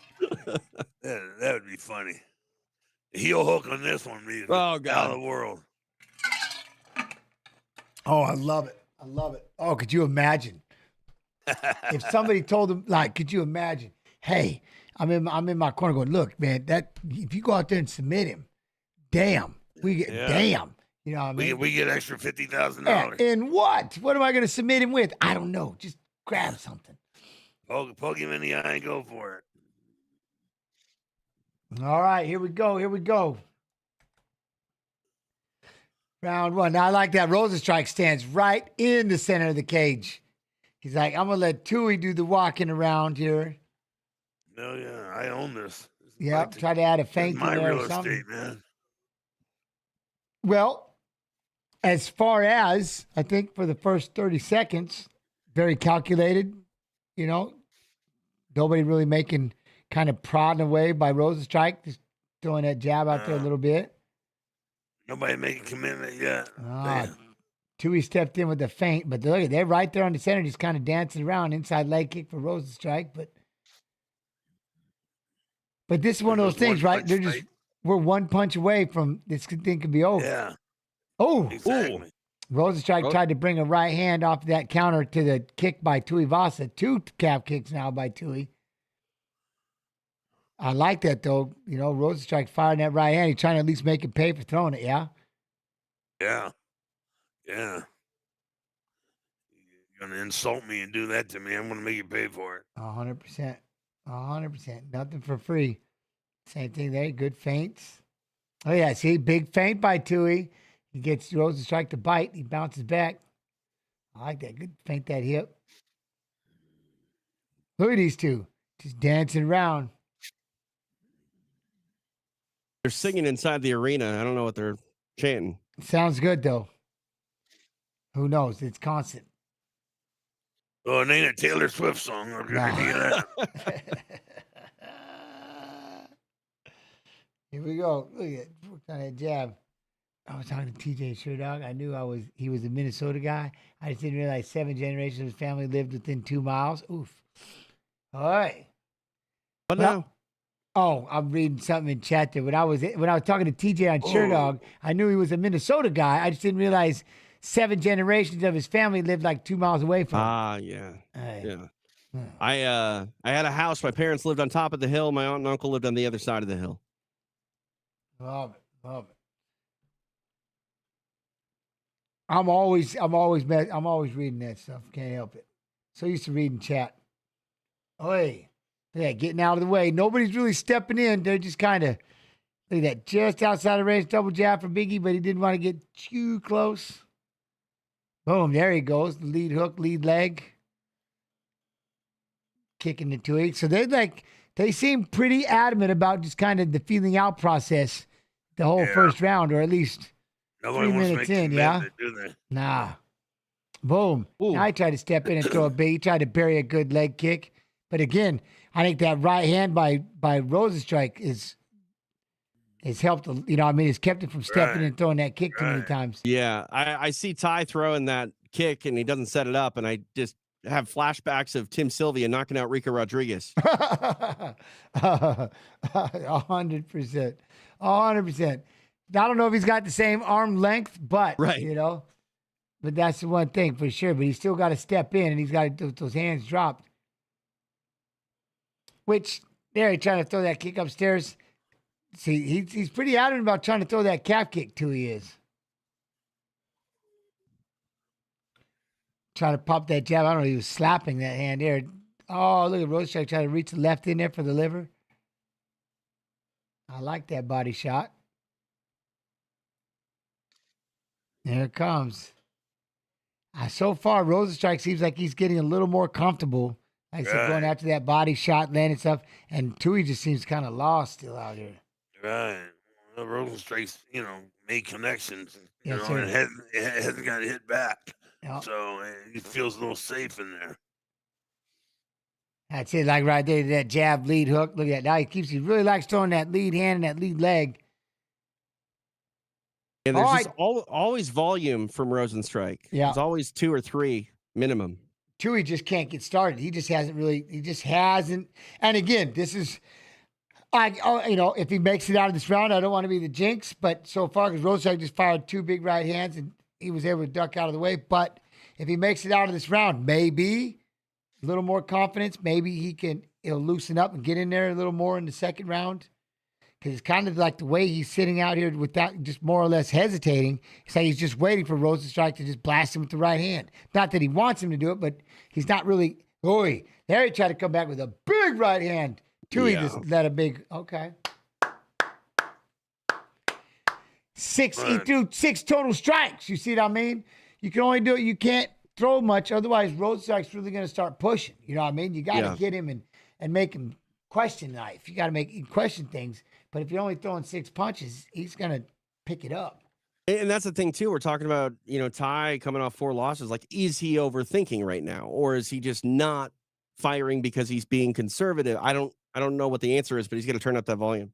Oh, dude, Brandon Paulson, by the way, love and appreciate you, my friend. All right. He's like, and dang, we got Frye as well. I'm glad you chose it. He's like, I was just coming in. I love this. I was going to watch another one live. But Jens has always been a badass. Well, I appreciate you. So I came here. He said, and God dang, I got Don Frye in here. I'm like, yeah. See, you just jumped into the jackpot. I appreciate you. Yeah. I'm always messing with chat, you two. I can't help it. That's my thing. They're my lifeblood. All right. So what do you think differently? I don't know. I think, we're going to see a little more maybe aggression in this round or. Yeah, I think Ty needs to introduce some chaos. See if he can do it. At the same time, I don't know if he can be too chaotic because I think Rosenstrike's just going to counter. He's got more approaches. He needs to step in with that right, and let Rosenstrike know that he's in the fight.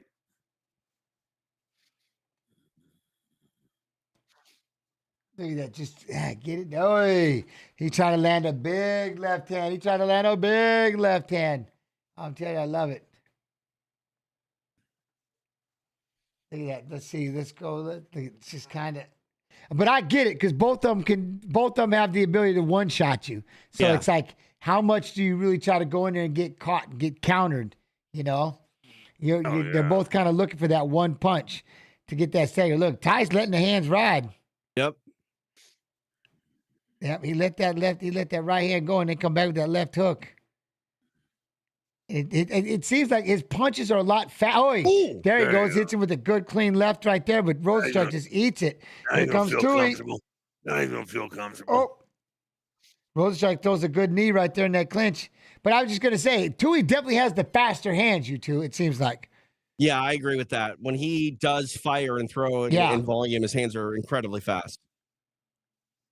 But then Rosenstrike comes back in there. Oh, Rosenstrike just hits him with 3 hooks in a row. Tui just took him on the chin. What? Yeah. He just took Didn't phase him. Whoa, man. I don't know if that was the Rosenstrike's hardest punch, but Tui just took 3 of them on the chin.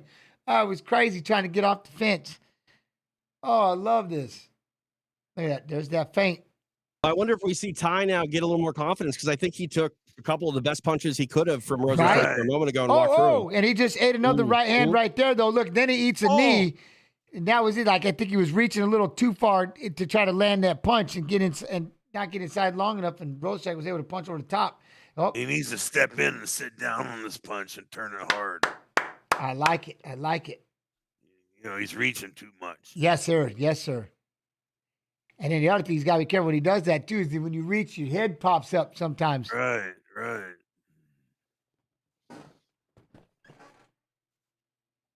Here we go. Ty, though, I love the chin so far. Just waiting. Just waiting. Both of them. Look, they're just right there. You throw. No, you throw. Ty trying to get that 1-2 in there. Take your time. 13 punches, total strikes to 40. That's one thing. Oh, wait, what happened? Did he do something to his knee or his toe? No, he threw a kick and Rosenstrike checked it. He threw a kick and he checked it and it hurt his leg bad. He started bouncing. Rosenstrike found it, so he's willing to sit here and take some punches, try to roll with it, but his leg is checked. Oh, he went to throw it. That check hurt him as he's starting to get it back. Oh, here he goes. Now it just pissed him off. Ooh. Here he comes. Oh, Ty's got nothing to do but just step in and take it. Now he's trying to push a war. Come on, Tui. Get after it.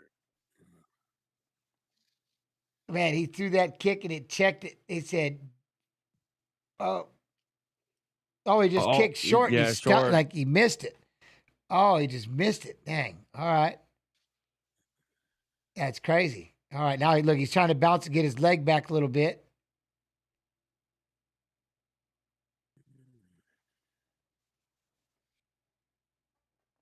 Trying to figure out, look at that. Oi! Ooh. Big long uppercut. I like that uppercut up the middle for Rosenstrike. Let's go, Tui. He can't put weight on that leg. He's still kind of struggling on it. He might have put a ligament or something like that. Yeah, it might be ligament. Someone's saying maybe kneecap damage. Yeah. Really?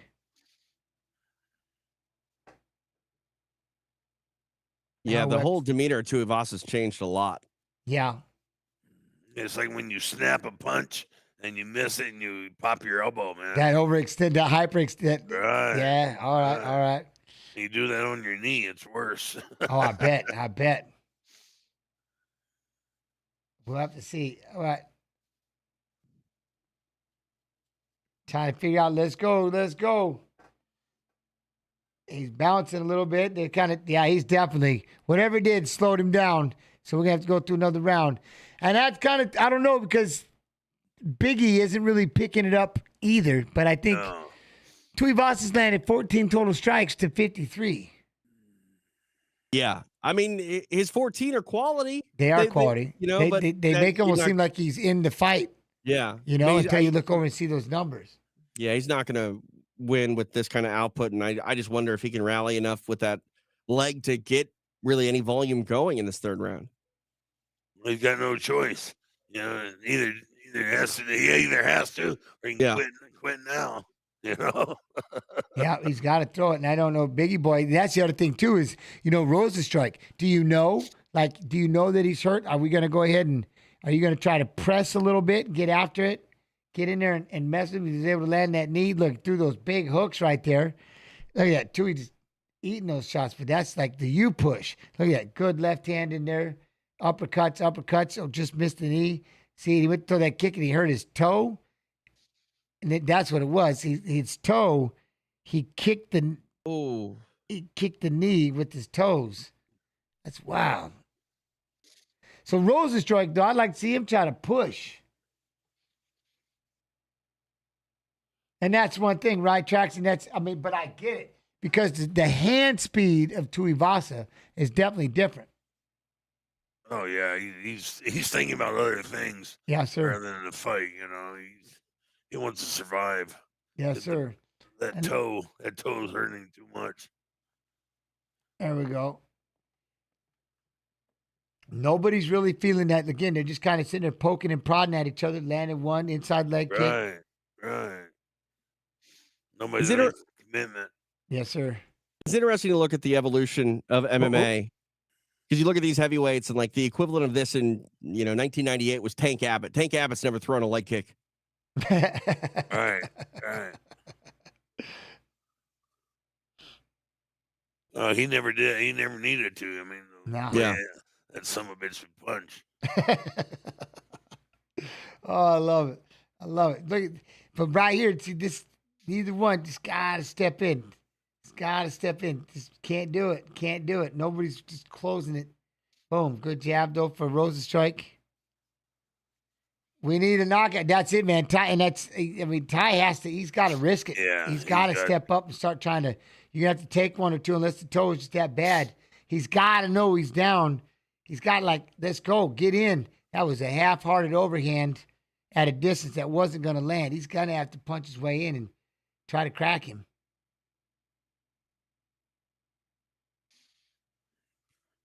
Oh, if he doesn't know that he's behind, he's a lousy corner.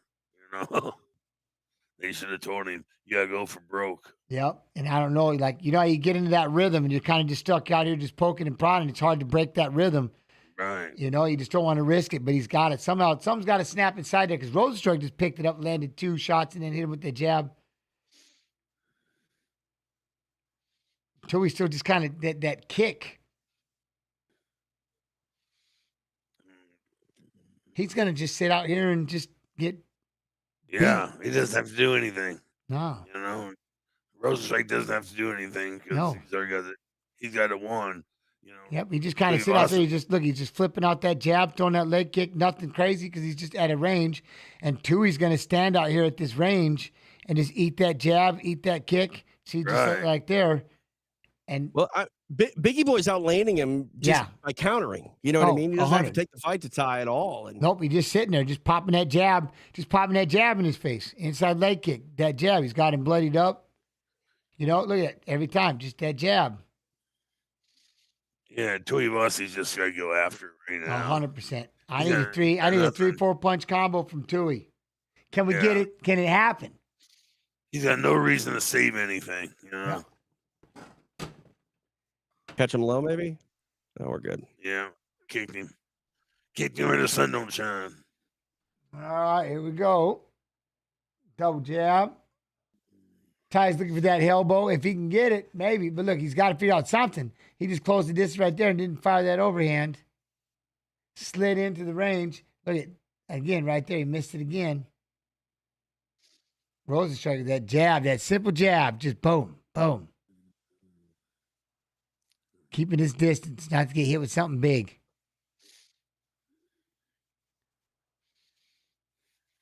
Let's go. Tui, you got to try to get in. There's the hook. Rosenstruck grabs him. Smart thing. Hits him with the right when he tries to clinch. There you go. See, every time Ty gets close, grab him. Crowd's open. Look at Biggie playing. Yeah, he's just insulting him now. Here it comes. Got no reason to fear anything.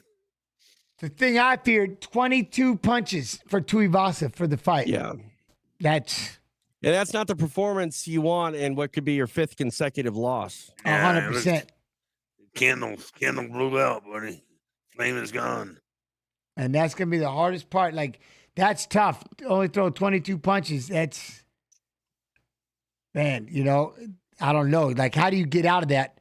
The good right hand for Rosenstruck again. Good right hand again for Rosenstruck. Ty says he wants it in the center. Look at Biggie says let's do it in the center, but he backs up. He needs to chase him. Oh, Ty landed one. One hook. Oh, too late. All too late. See, that's the problem when you want to fight like that. See, I think Ty's just in that rut.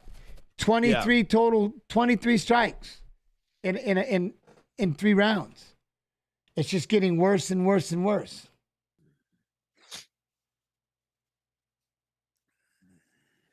You know what happens when you get to that? I don't know. You just get like you're too busy now. Like you have another loss. You just end up watching. You're just watching the fight happen, and you're afraid to really get in there and do anything. You know, they hit you once, hit you twice. You tend to panic, like, oh, this isn't good. You know, won't be getting. You know, oh, he's not going anywhere. I'm sure they'll keep him to a point, right? They got it. They'll keep him. I don't know. He 5 losses and he threw 26 punches. Yeah, the 23 total strikes is definitely not helping. Like, no, you got to figure out. I still like the idea of someone like Tuivasa who's on like a losing streak getting sent down to the Contender Series to take on an up-and-coming heavyweight who wants to try to get in the UFC. I like that angle. I love those kind of ideas. I think they're unreal. It's an eye-opener. It wake you up. You know what I mean? Throw them down there to the Contender Series and say, here you go. You want to stay in? Right. Here's how you do it, right? I mean, could you imagine? TJ, that's actually pretty damn – I like that. Could you I imagine like if that. you were a heavyweight prospect fighting in the Midwest, and all of a sudden you get the call to fight Tai Tuivasa on the Contender On Series? the Contender Series, he's on a 5. Dude, that makes all the sense in the world. You're on a 5-fight losing streak, and Dana says, "Look, if you want to stay in here, you're coming down right here, and you're doing this. And if you go out there and you show me something, and then you're going to get the invite back. If you don't get the invite back, and it's over. Leave it all up to you. Dana White Contender Series fight one time. Let's go fight for the contract." It's a split decision. What just happened? It was a split decision. No, it wasn't. Was it? It was. Okay, so let's go back to what we were talking about. And that was like, even though Ty only threw 23 punches, he was selling it. Somehow he kind of was selling it, I guess. I mean, we talked about the number of punches not being there. I don't know what he was necessarily selling, but he made it count. I'll tell you that. Okay, now we're getting back to the reason why I still want live scoring for moments like this, because I want to see it as it's happening, as it's unfolding. Right. You know what I mean? I want to know what these people are thinking. That is absolute craziness. You know what I mean? That is craziness that they had a split decision. That's nuts. Yeah, when you look at the punch stats. There's no robbery here, guys, but this is just as bad as a controversial robbery. You know what I mean? Like, judges can't be that far off from one another. That was ridiculous. I mean, that's absolute insanity. 32. Let me guess. Were the other ones 30-27s? Or at least one 30-27 for Rosenstrike. We'll have to. Or two 30-27s at least for Rosenstrike, and then someone went the other direction. Like, see, this is when it goes back to where I wish we would have, like, on a Monday, sit down with the judges and be like, all right, with the media, and spend at least an hour and a half of it's called accountability time. Like I said, they can come on the stream and we can have chat and do it. I don't care. But accountability time. Explain to me how, and sakes, look, here we go. 30-27s, but yet somebody over there. No, that's insane. 30-27 to Ivasa. Yeah, they had 30-20. Wait, that's why I'm reading this wrong. Yeah, they're dissenting 30-27s. It was two 30-27s, one for Ty, one for Rosenstrike, and then a 29-28 for Biggie Boy. So, like, I know there's no way Tai Tuivasa won a round, let alone 3. Right. What the hell? That's the worst thing that was single-handedly the worst thing I've ever read or heard right there. That's absolute. Who was the judge? No way they had 30-27 in opposite directions. We'll have to look it up here. But honestly, guys, who was the judge? There was no one wronged in the sense that the right guy got his hand raised, but that might be the worst decision I've ever seen in mixed martial arts. I'll jump in with that one. I can jump in. That was horrifying. And now again, 29-28s, please, but 30-27s in the opposite directions is just what? Yeah. That's insanity. We should never have dissenting 30-27s unless both guys did absolutely nothing and judges went, I'm just going to pick. You know what I mean? I just don't understand it. You're going to flip a coin. Right. The Sugar Show and the El Noche. Oh, man. Look at that atmosphere. I can only imagine that fight card. That thing's going to be nuts. Navashvili. And that's another one. See, like that's the smaller version of the fight that we're going to have tonight, I would think. Where Marab, takedown. The Sugar Show, O'Malley. How do we stop that? How do we derail that? With my feints? Can I keep you at range so I can blast you with my shots, hit you with my knees? Or the takedown king over here, Marab Dvalishvili, smother the entire time. You know what I mean?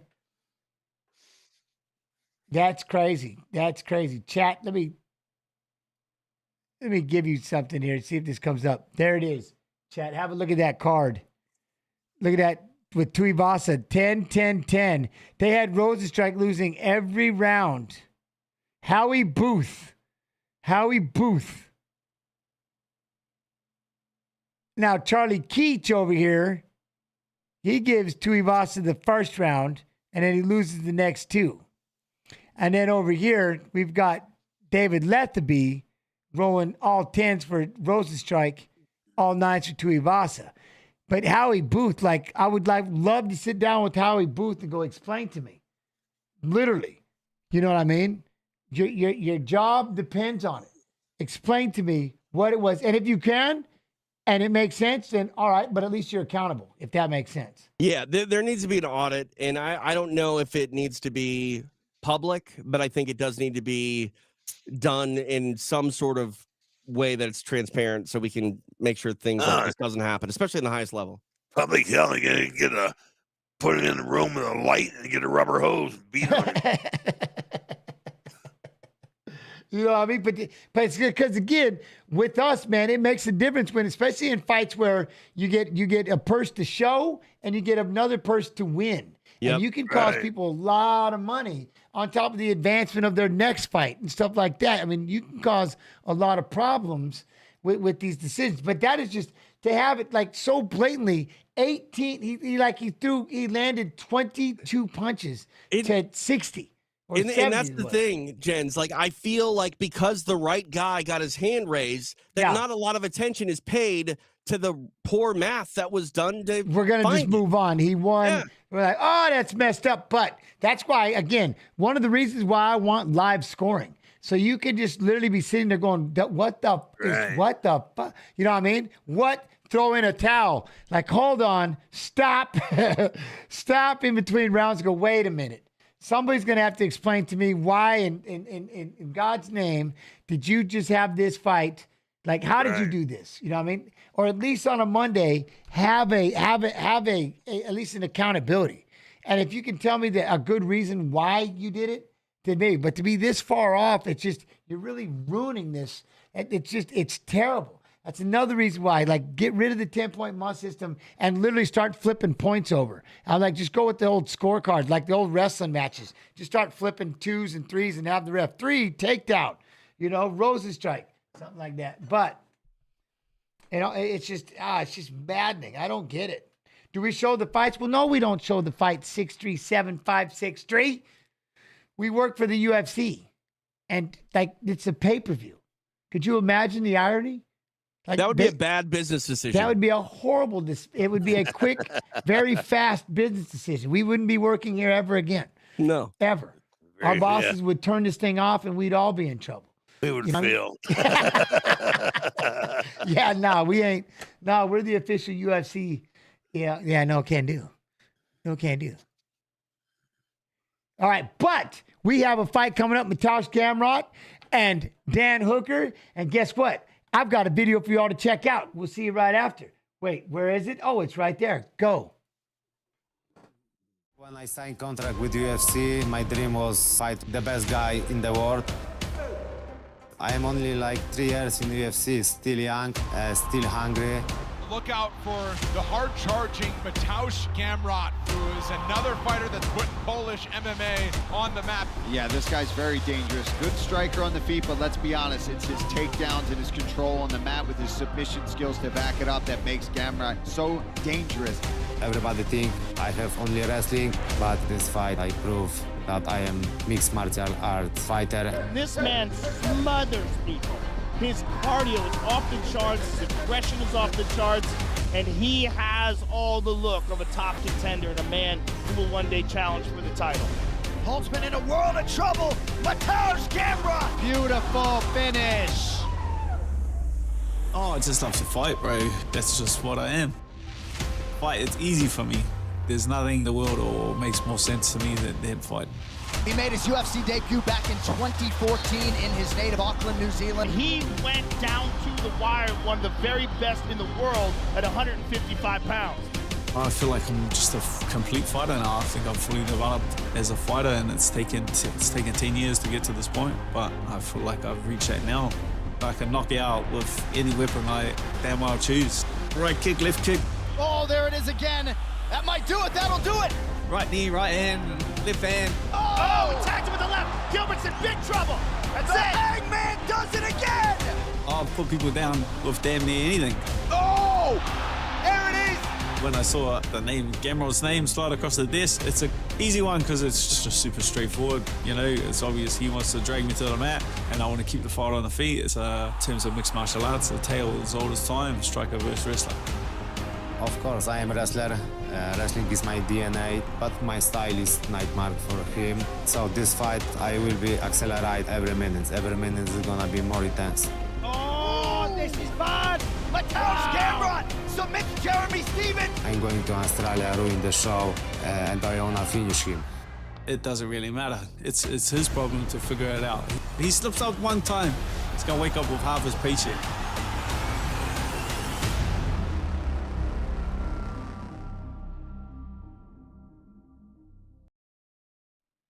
Well, we shall see. Dan Hooker, always the brawler, always the fighter. Now, the one thing about Mateusz, TJ, Mateusz can wrestle. Yeah. I mean, when you out wrestle Sarukian, especially, boy, you can wrestle, you know, and that's, see what the Hangman can do. He is tatted to the gills. I like it. A lot of new ink on the man. I like it. He's another one I haven't realized that he's been out for a year. Last fight for Hooker, July of 2023. Oh, was it? Okay, Yeah. so we're getting a rebirth. Okay, so that would explain he's been sitting there healing from said tattoos. Right. Okay, all right. I mean, but I like that. You know, I'm taking a year in my fields trying to figure things out. You know what I mean? Coming off back-to-back wins, one of 7 fighters in UFC history with finishes by 4 different strike types. Get some. All right. I like it. Well, he's in his fields. Like, this is going to be a tough fight for him. This is a big fight for him right here. Oh, yeah. Well, old restless. What? I'm here for Don Frye, and he's not here. He is too. He's absolutely. I'm here, you big dummy. You paying attention. What are you looking at? He's right there. He's right on your monitor. You got him. You got him. You know, that'll be the one thing. I mean, as much and as ready as he goes, I'll be curious how he goes up, how he fights Mateusz, because, boy, Mateusz can wrestle. I like it, but and that's the thing too. Mateusz is not afraid to wrestle. Yep. You see a lot of guys get away from their bread and butter for whatever reason, and that's just not the case with Gamrot. And the longer he stays true to his fundamentals, the further he's going to go. I think in the UFC. And he knows, like, what is he ranked number 5 right now? This is that point where all these wins matter. You know, you're one. Again, we've got a little bit of, a buttonhole up there at the top trying to figure out, you know what I mean, just kind of a funnel, so to speak, with everybody injured. The title's not moving. Nobody's fighting, trying to figure out if and when you're going to get that title shot. He's on a 3-fight win streak. You know what I mean? He's got, third most wins UFC lightweight division since 2020 with 7. Dang. But that's one thing. So trying to keep that win streak to get you to that title opportunity, you know? But his wrestling and jiu-jitsu, he's done a good job of. I like the way he fights. It's definitely tough, but, you know. Yeah, they're talking on the broadcast right now about getting people in the top 5 to want to fight Gamrot. And I think that is a real thing. Because his name, I mean, it's known among hardcores and among, guys like us, but to the casual, there's not a lot of guys that necessarily want to, lend themselves to putting on a fight with this guy when you have a higher rank, when maybe it doesn't do a lot for you. Right. This is a good fight, though. Dan Hooker's got a name, and this might be a coming out party for Gamrot. But, you mentioned it, Jens, like there's a lot of emotion for Dan Hooker in this fight, fighting down under. We'll see if he can rise to the occasion. Yeah, 100%. Like I said, it'd be tough because, what wears you out. But he always is known that he's got that grit and he's got that ability to, no matter how tired he gets, he just keeps pushing through it because you're going to have to at this because, again, defending takedowns, getting into those scrambles and stopping somebody from taking you down takes a lot out of you. I mean, it'll drain you. But he looks ready. He looks ready to go. I mean, like I said, the new tattoos, my man is...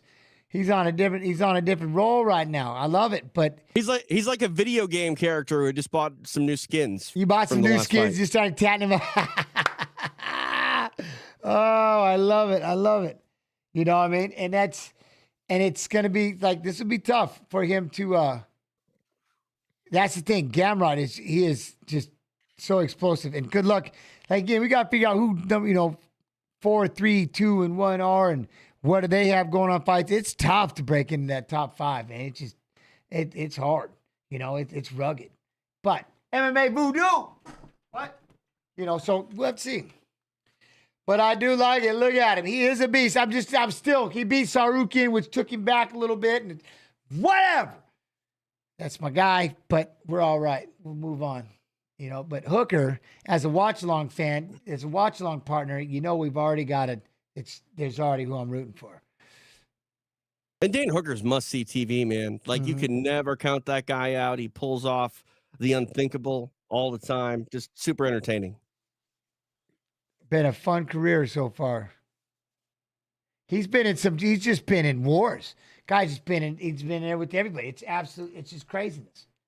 Yeah, he's not afraid of a name like Gamrot, and he said that in the pre-fight build, and there's not too many people that I would believe when they say as confidently as Hooker did, I'm not afraid to fight this guy. Yeah, and again, the kind of camp and who you train with and stuff like that, you see a wrestler in front of you like, I can deal with this. Do you have the wrestlers? Do you have that kind of training? You know what I mean? And it's something like, yes, I can deal with this. I'm getting those looks all the time in practice. Great,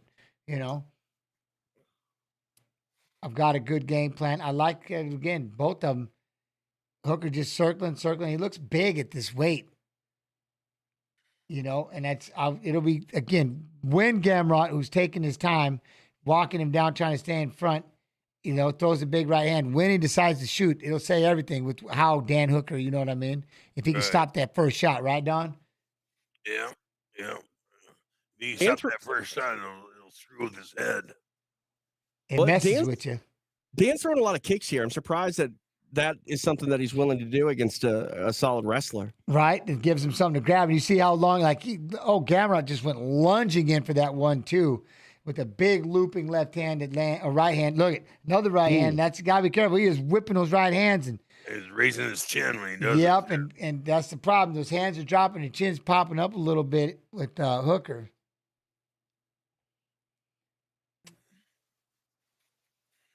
But now we have to see. Oh, there you go. Catch the foot on the kick. Nice. I like this. I like this little chess match these two are having right now. Gamrot tried to go with the big right hand. Boom. There he is. He's in on a single. And he knew it, too. Did you see him switch his stance? He literally switched his stance, and Hooker threw the kick, and Gamrot caught it. He's going to drive him up against the fence, looking to try to pull the feet off, trying to pull him off the cage and get this takedown. He switched his stance instantly. That's a given. The crowd is booing, but now this is up to Hooker. Can he get back up? Gamrot doing a good job of holding on to that leg and trying to pull him off the fence. Hooker trying to make sure he gets back up, walk his back up against the cage. See, Hooker's got that, they would call it the leg iron, so to speak, trying to sit on that leg. Hooker's not letting him, doing a good job. Boom, try to get that cradle, get that front headlock for Gamrot. Start feeding knees, yeah. There you go. Hooker gets out. I like it.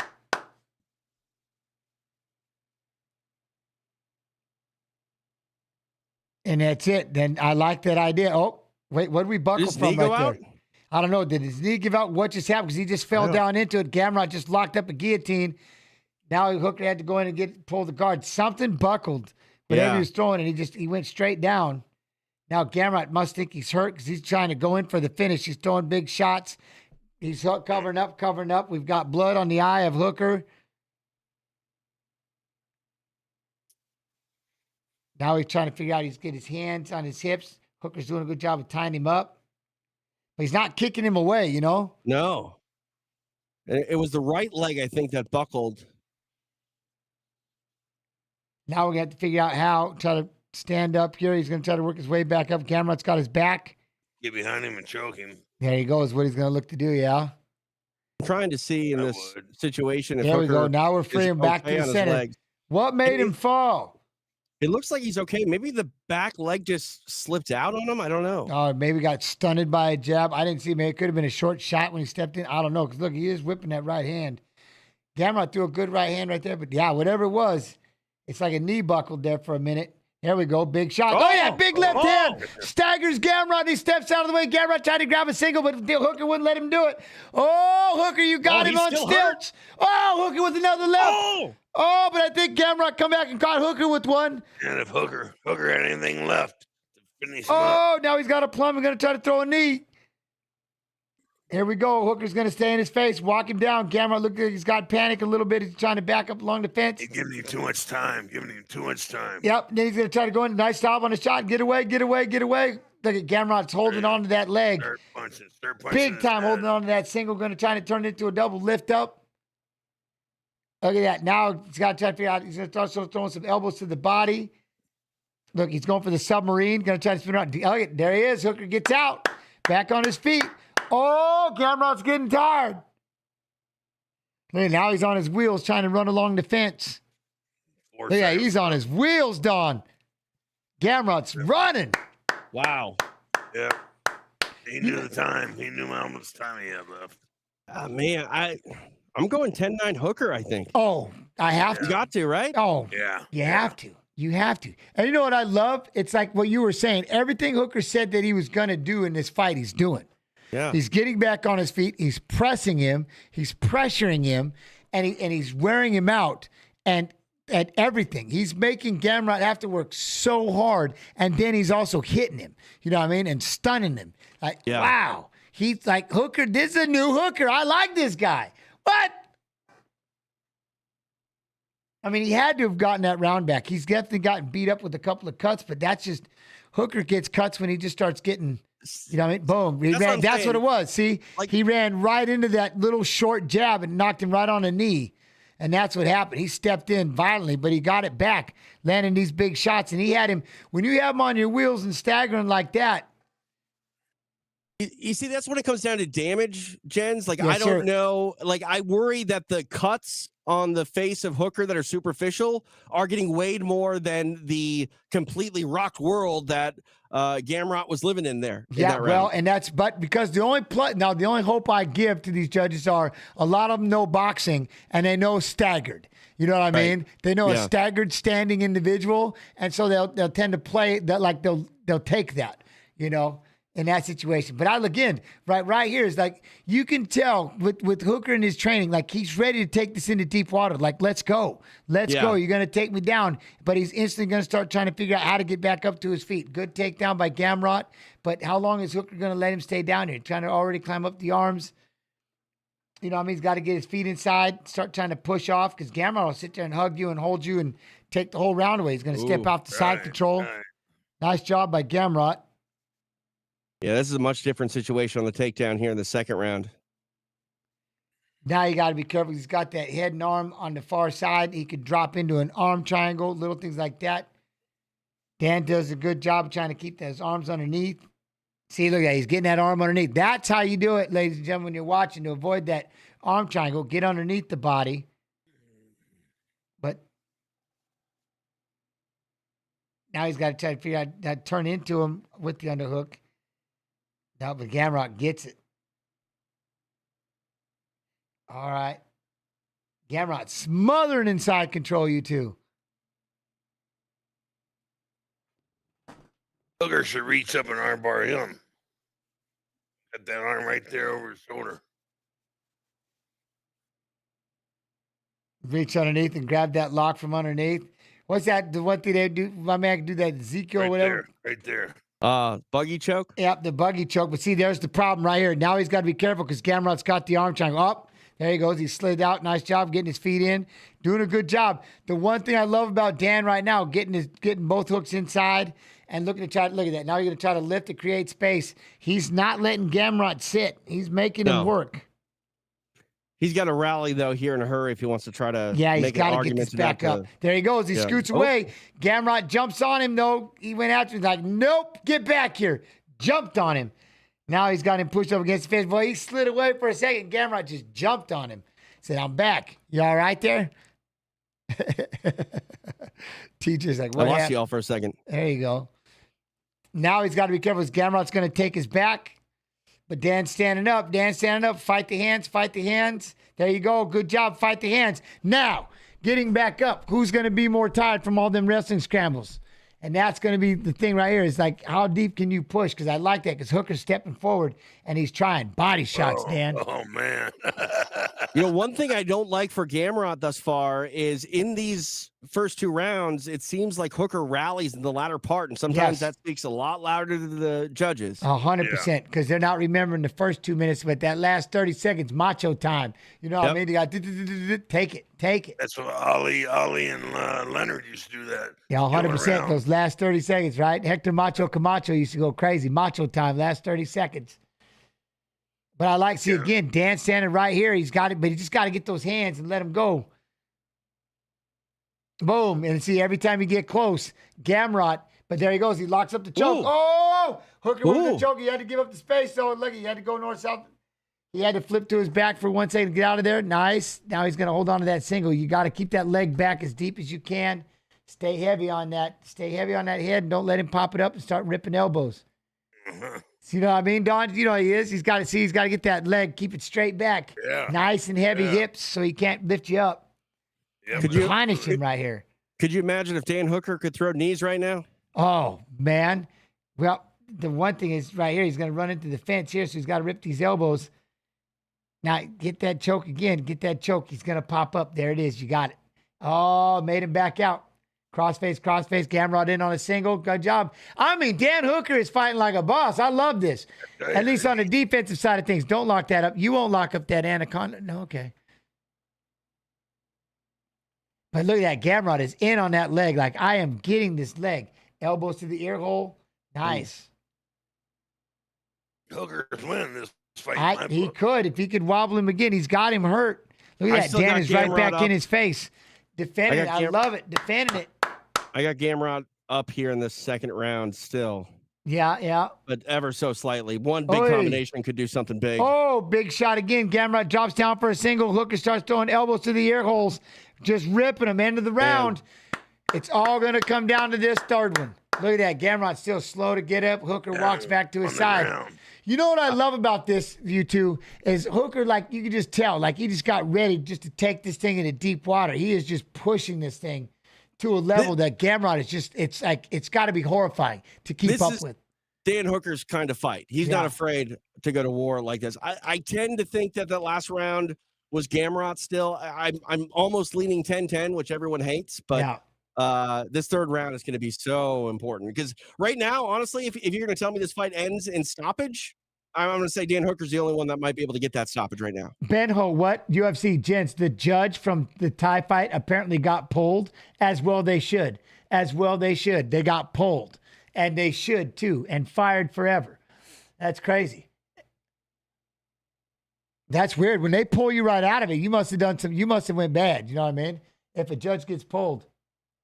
Look at Hooker's ready. Look at him. I love this kid. You know that's got to intimidate you. You're Gamrot. You're up even, like you said, TJ. You might be up a little bit, but this kid is over there bouncing and ready to go, and this is a miserable, tired fight, and that kid's over there bouncing. That's intimidating. Well, it's not intimidating. It's demeaning, you know? Demeaning? Yeah, 100%. Very true. Very true. Tears out what little gut you have left. Yeah, right now I think it's just controlled aggression here by Hooker, who throws that kick and it becomes a handle. He needs to be aggressive, but he can't get careless. Look at he bounced his way all the way across the cage, was able to hold off onto it, go for that choke again. And every time Gamrot has to bail on it, and Hooker was able to push away on that head, he was trying to go for that guillotine. Gamrot's just smothering him with that wrestling. But yes, with the kick. I wish he wouldn't throw the kick right now. Stop throwing the kick. Because he's doing a good job when he level changes and shoots underneath. You're doing a good job of sprawling. Put your hands together. Stop giving him the ability to catch this kick, you know? Hooker got away with a fence grab there as he stood up. I don't know, but he just hit him with the left hand right there. Gamrot's got to try to figure out how to drop underneath and get another takedown because he's not throwing punches with him anymore. Backing up, circling. There's a 1-2. I stand corrected for Gamrot. Oh. I know we had a possible fight of the night leading up to this, but I think this one might take it. Oh, here comes Hooker just underneath, throwing those shots. Gamrot tries to throw a big right hand, just misses. Knocked him off balance. Knocked him just off balance. Let's go. Oh, he tried to go with the body left hand. I like it. Yeah. Well, he knows that Gamrot doesn't like those body good shots. right hand there by Gamrot, though. Good right hand. Back to the center. Look at that. I like it, though. Dan's pressing forward. Jab, jab. Oh, feint the knee. I mean, if you're Gamrot, like, how upset are you that you put it on this guy as much as you have, and he's the one that is marching you down? 100%. Yeah, right. You're counting this. You're that guy looking up at the clock right now. Yeah. Going, this thing's got to count down quickly. This is taking forever. You know what I mean? That's the way he looks. And then Dan is just right in his face and won't stop. Yeah, and even if you get the win, you know they're going to demand a rematch. 100%. The fans will demand a rematch. The stock, his stock goes up regardless, just because of the way that he's fighting. Right. Good jab, though. Gamrot still lands those punches. He still lands that jab. He tried to land that 1-2. Hooker, though, even though he's tired, he's getting a little sloppy with the hands. A little bit. He's got to tighten up. Then this is why. Gamrot goes in on a single to eat some elbows to the ear hole, but he's going to keep trying to drive that single. Drive there. That's a great stoppage by Hooker. I love it. Getting his leg back. Let's go. Ryan Casey says, hey, Don Frye, you legend. And then you're going off and punch. See, I'm good. I'll read chat at the same time. I just can roll through it, guys. Boy, you're impressive. I had to try to wow you one time, Don. I had to try to wow you. Look at that, though. He hits that 1-2. Look at it. He's pushing. It's just, the threat of the takedown, the threat of the takedown.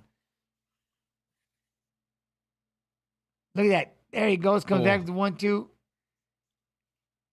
And Gamrot's just got, he's got to find another gear, man. He's got to get after it. Yep. Goes in on a single, eats an elbow to the side of the head. Dan's going to try to lock up this chin again. This takedown game for Gamrot's just not working down the stretch. And right now, this isn't turning the round for me. He's going to have to make something count here if he wants to win this round. He's trying to get this takedown to Hooker. Look at that. Locked up the choke again. Look at Hooker's got the choke locked up. Oh, it was good, but it made him let go. Well, that's why, see, in this round, it's the difference is you can tell these defensive the sprawls in the defense from the takedowns by Hooker. He's absolutely imposing his will on this match by stopping every takedown, driving forward. Look at this, just pushing forward, leaving everything in the cage. I'm humbled. This is ridiculous. Yeah, again, Hooker almost a 4-1 underdog in this fight, guys, and I think he's 30 seconds away from winning. Look at that. Goes in there right there. See, like right here, because you can tell these are desperation shots by Gamrot. Yeah. And you can, and hopefully the judges aren't falling for these. Like, this isn't him with offense. These are all defensive. This is Hooker beating him up, holding that head, ripping shots to the body. Punch him. Go ahead. And they're not effective, too. These takedowns that he gets, even if he puts, Hooker to a knee, he's not winning the battle. Not at all. Like, this is, it hits him with a big left hand and sends him sprawling back to the cage and ends the round. Oh, my God. Hooker, you are a boss. Yeah. What a fight. 81 to 83 total strikes, but the 5 takedowns, which didn't do anything, but 81 to 83 in the total strikes. Who's advanced? 83 to Hooker. So it was, but significant strikes, 66 significant strikes to Gamrot, 60 to Dan Hooker. My scorecard is 30-28. Dan Hooker. But right there, that one dropped with that punch. But then look, he came back and counter dropped him. Man, the problem is then he kicked him right in the belly hole with that foot right there. Now the problem is we have that. Oh, wait, that judge is gone. But we had that scary one that was given just willy-nilly, just tossing out 30-27s in a completely wrong direction. But all these sprawl defense, like right here, he locks this up and you get right back to your feet. That's like, those are points to me, right? When someone shoots and you stuff them, sprawl, get your legs up, rip some punches, and dominate that. That's, oh, man, love him. What a fight. Dan Hooker, you boss. I give it a Hooker. I like Hooker in that fight. 2-1 Dan, 3-0 Gamrot, Bulbasaur. All right, we got people. We all mixed up in here. Jens, what's your prediction for Izzy versus DDP? Oh, we'll get into that one in a minute there, Spartacus. But I'll tell you, I think, like I said, the biggest thing is just the range, right? I think we're all kind of in agreement here is the range. If he can keep the range, which he couldn't do against, it just depends if he can't with Sean, or if he can, if he can, or if DDP's going to press. If Strickland, how he pushed it. That's one thing we like. We know that, Israel loves, if he can keep his range, he's perfect. He's great. So we'll have to see. I don't see Dracus letting him have that distance unless he earns it. So it'll be cool to see how he does it. You know what I mean? All right, well, we got to hear what happens right here.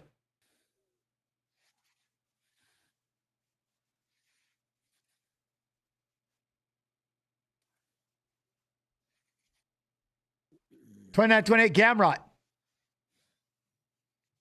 $29.28 Hooker. You can go ahead and give this to Hooker.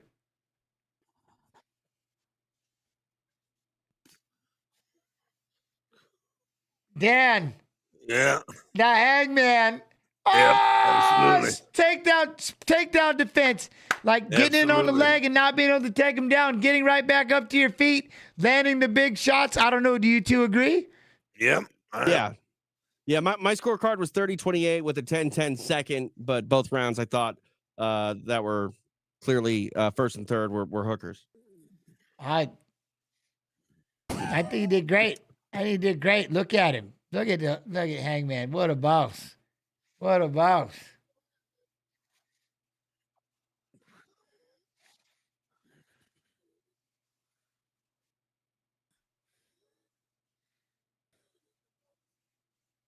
Dude, that was a big win. Big win.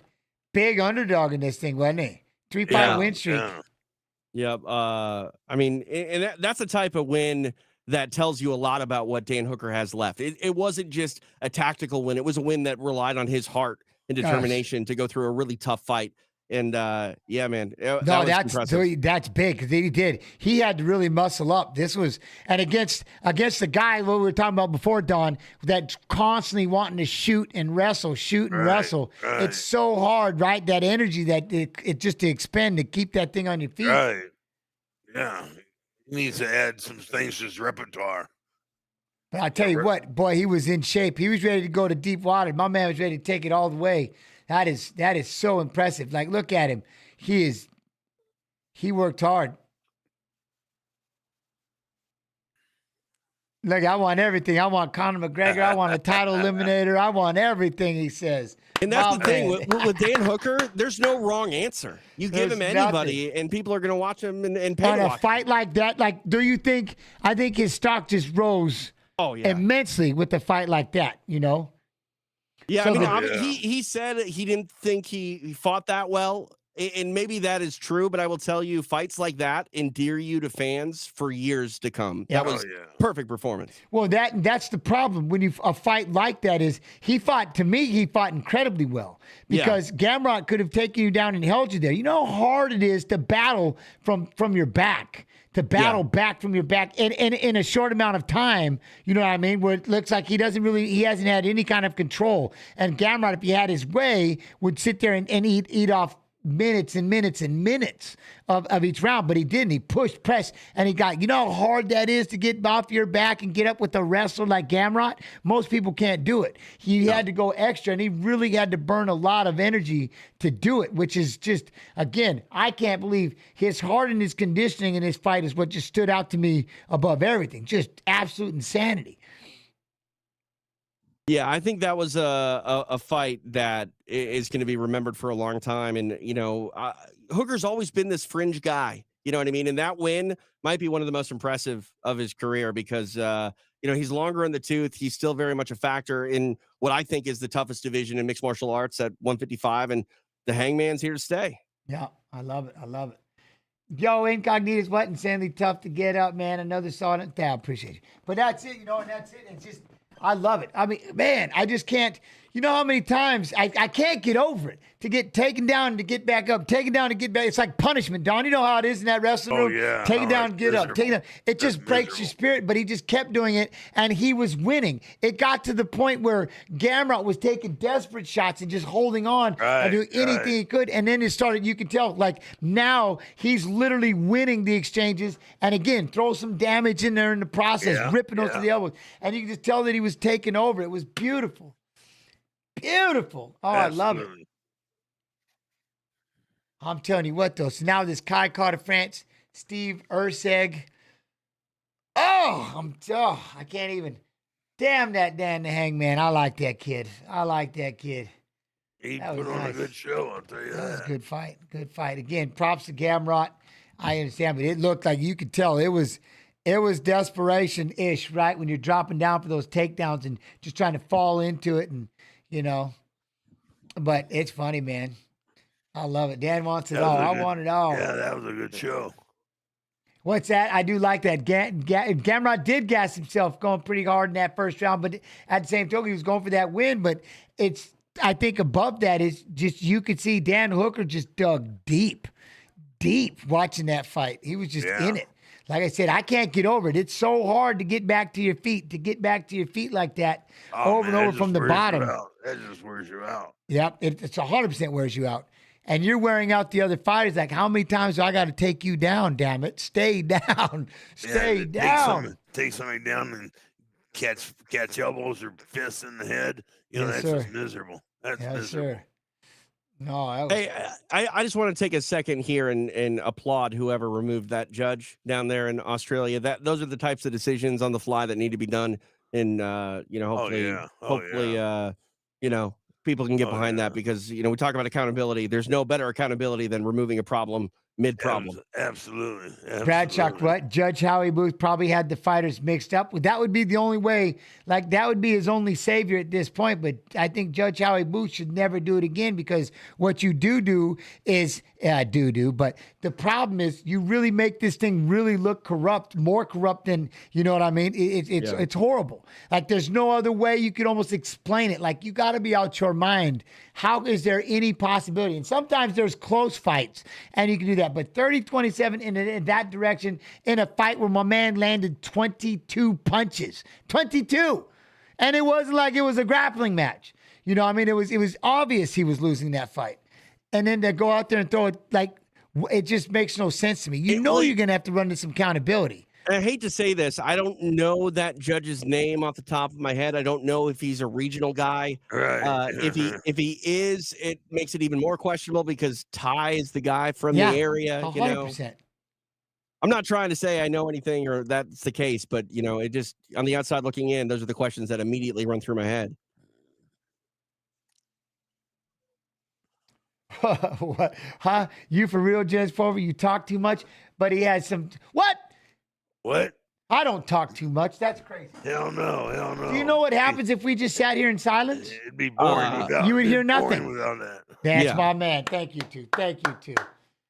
I talk just right. But I appreciate you all the same. But I talk just right. I got a question for both of you. Yes, sir. Both legends, both Hall of Famers. Steve Ursig coming off a title shot loss to Pantoja, but I think he's much better for that experience. He was very competitive, almost won the fight.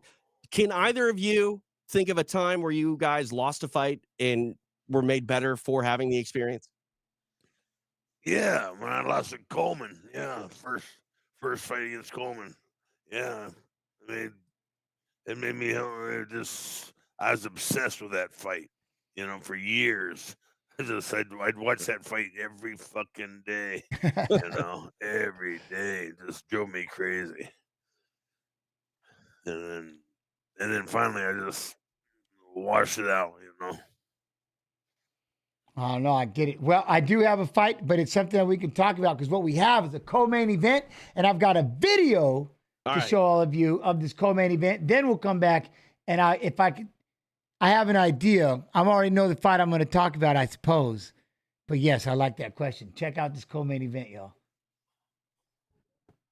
What a fight!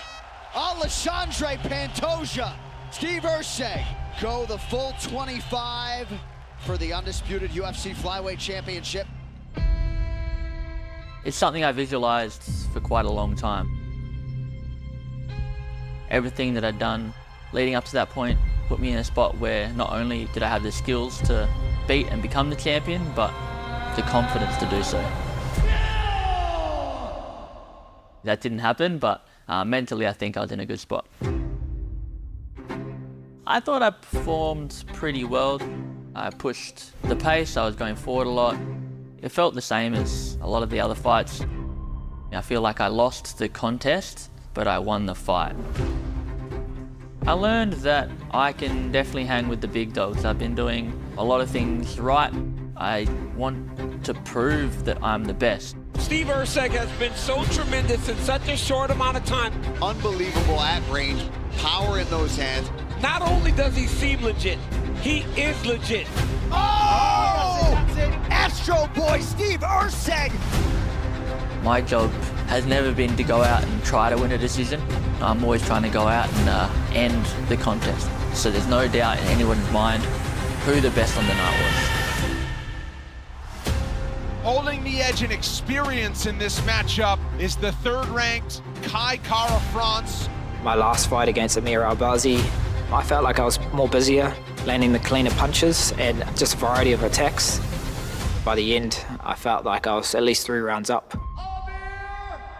I'll be honest with you, I'm a little bit surprised by that decision. It's a tough one to swallow, but it's the fight camp. I can't really dwell on it. For this fight camp, I've just given myself a lot of time, not forcing anything. This is my comeback fight, being away for about a year now. I feel sharp, I feel strong. I feel my career best is yet to come, so we go out there and we show the best version of ourselves and show everyone that I deserve another title shot. He has improved and grown so much in the sport. This man has all the ability to become a world champion. Oh! The walk-off! Kai Kara France! In the UFC, if you're willing to fight the best, that's what we're here to do. So now we have a fight in front of us. I'm fighting a guy that just fought for the title, fighting someone that arguably won his fight as well. New face, new opponent, someone I've never fought before. I'm welcoming the challenge. This is what I love to do. I'm ready to get this win whatever way. Oh! That's it! Kai Kara France has done it! I think Kai's the perfect opponent because he's an exciting fighter. I'm expecting him to come out pushing forward and trying to bully me basically, and I truly believe that I have the tools to take him out. I know he'll be hungry to climb the rankings again to get another title shot, but I want to go out there and take it from this guy. I just got to go let my work do the talking. I'm in there to spoil the party.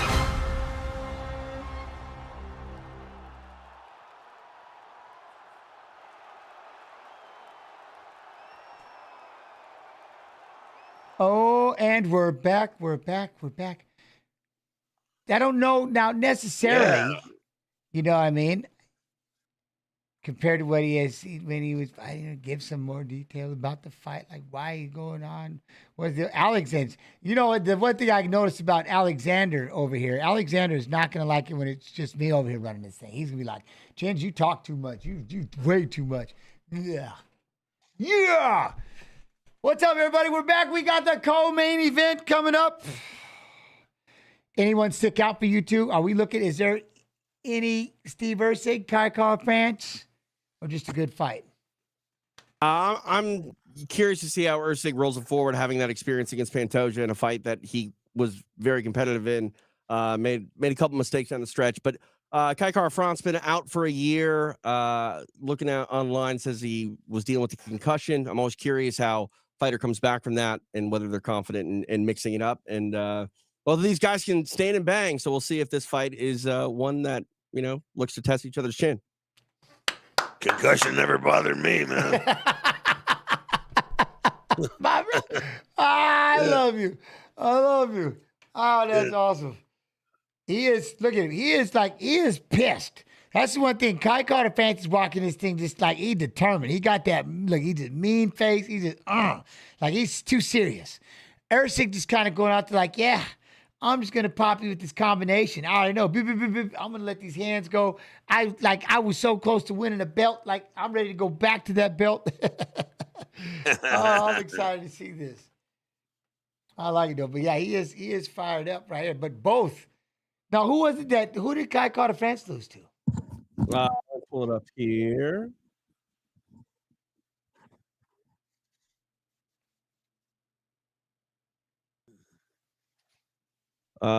He's lost his last two. Amir Albazi was the last one he lost split decision to, and then he was stopped by strikes to Brandon Moreno before that. Oh, okay. 2 of 3, 2 of his last 3 wins by first round knockout. Ooh. All right. 3rd most performance awards in UFC flyweight history. All right. I like it. Let's go, Kai Carter fans. Let's go.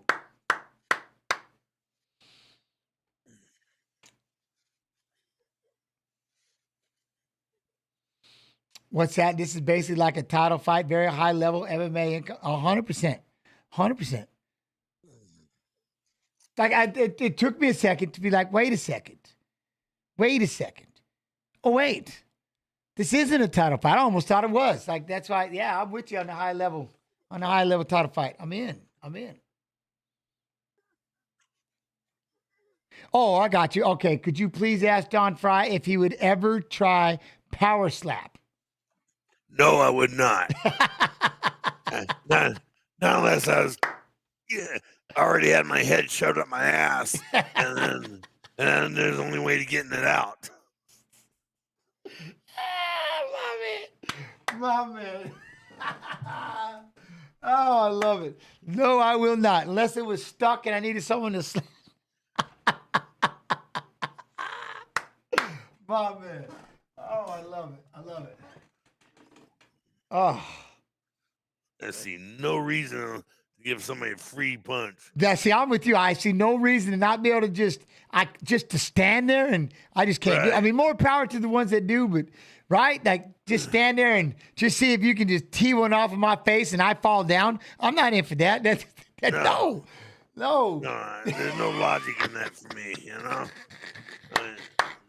And I'm one of the least logical people walking the planet, I'm sure.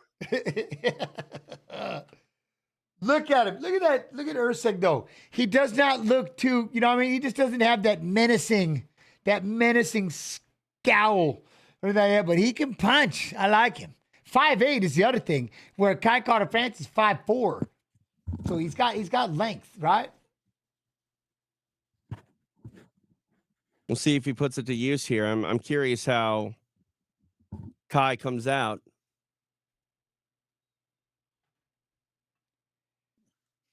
He seems like I'll be curious if he kind of dials it down a little bit. He seems like he's pretty fired up, like he wants to come out here and get a first round knockout. That's kind of now if you've got 2 fights in a row or something like that, you got 2 first round knockouts. You know what I mean? You kind of expecting to get a 3rd one, yeah. We'll see. Maybe he's pissed off because he's the underdog. Plus 220 underdog is Kai Kara France. Maybe. I like it. Oh, hello, sweetheart. She waving at me, blowing a kiss at me. It's always for you, Don. Always. Must be just for me. I've given. Anybody else, you're just fooling yourself. All right, here we go. Again, I like that. Circling around. Both of them threw up that lead leg real quick. Let them know calf kicks. I'm expecting it. But right here, let's see if we can get that jab. This level change. Look at that. It's kind of the feeling out process, you two. The feeling out process. You know, both these guys are high level, as you mentioned, Jens. It's sort of unfortunate when we see 2 guys this high in the rankings in a co-main event spot only get 15 minutes to work. Very true. That was the other thing. I'm like, wait, there's only 3. Okay. Like I said, I had a hard time not thinking this was a fight because right here he was just Kai Carter France trying to throw a jab cross, come back with the hook, but Usyk was able to get out of the way. I was like, wait, this isn't a title fight. No, okay. It was a main event. It should be 5 rounds. Co-main and right? Right. Co-main means main. You know? Yeah. Should be 5 rounds. Never thought about that. That is true. Co-main, still a main event. Right. Yeah, I don't know. Maybe we can get that down the road at some point. But I think if you're, fighting in the co-main spotlight, and you're clearly a factor in the division, title implications in every one of your fights, fight 25 minutes. Yeah, damn right. And then pay them for it too. Right. You got to increase their pay. Of course. Look at that. Again, right here, look, Usyk trying to just patiently just stalking him down a little bit. Kai's been able to blitz in a couple times with the punches right here, trying to feint like he's going to blitz in here. Usyk there trying to get that jab. We got a right to the belly hole from Kai Carter France. And yeah, I'm at the gym every day. Yeah. There we go. Look, they're just out of range again, right? Just that nobody's really stepping in, committing too much. Trying to figure out what the other one's trying to do. Get that read, get that game plan. There's a right hand.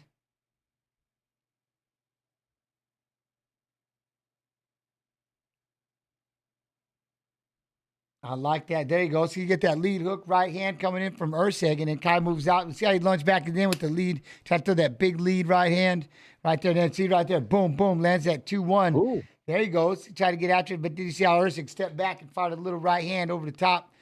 See, Kai Carter Kant blitzes in with 2, and Usyk, see how he steps back just a little bit, plants and comes back firing, trying to find that counter range.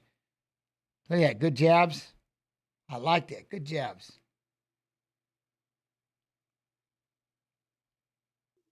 See, that's what I was. See, I don't know why he's stopping that. Don, we could be talking about it all day with that jab from Usyk.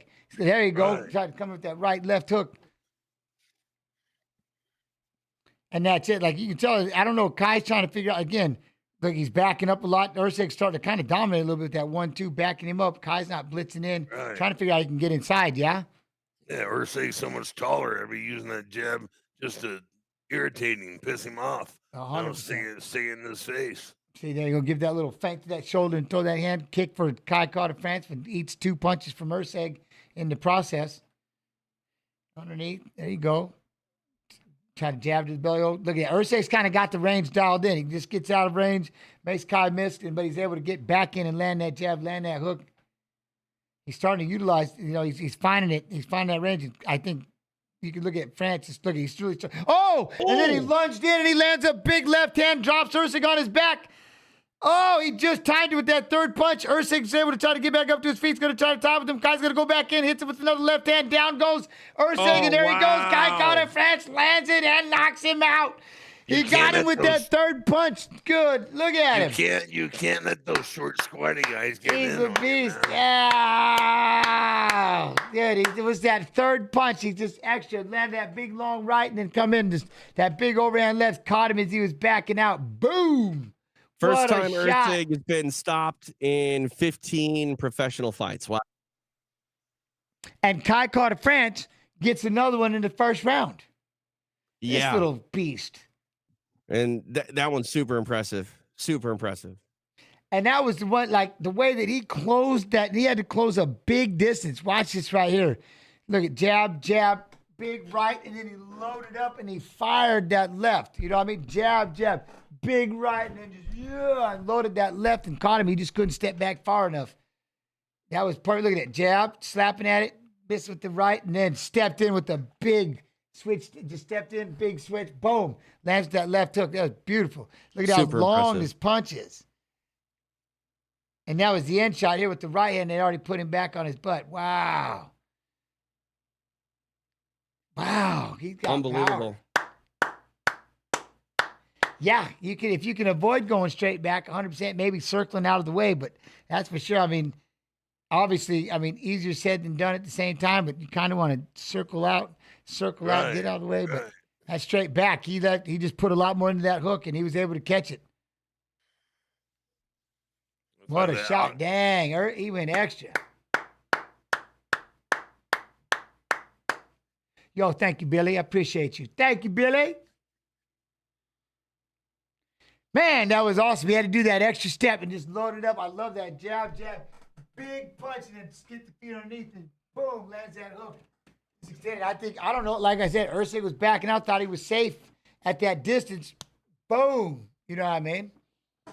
Boom. That was crazy.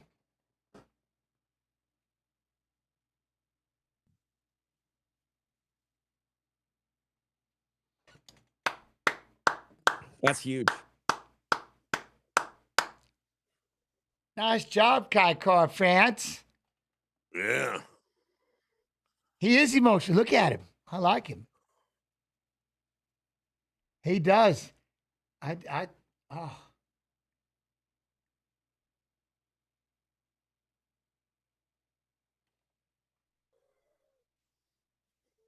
That's a big one for him. That's a big win.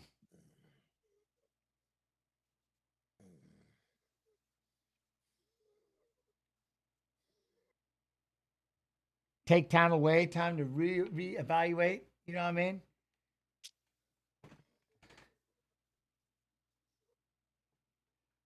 Oh, well, you know what we have next? What do we have next? We have the fight, the last, the main middleweight event. Title bout. The other co-main event. The other main events, yes. And other, yes. Well, yes. Look at how long that punch was. I love that double jab. Oh, and just long, boom. That was perfect. Man, he was in trouble too. I like that.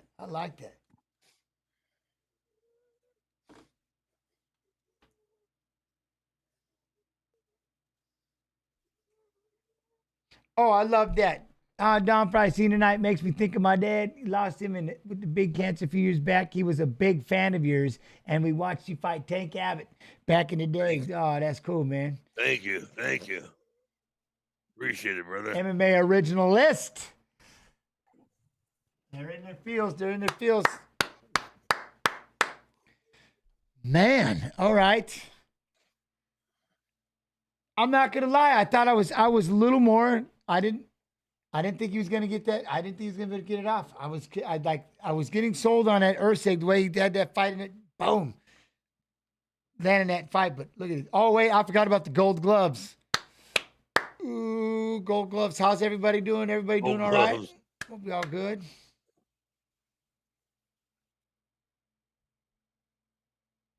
A big win for both. All right, what's with the gold gloves? Championship fights get gold gloves. Yeah. Yeah, Champion fights are gold gloves now. Why? With the new ones, because it's a golden moment.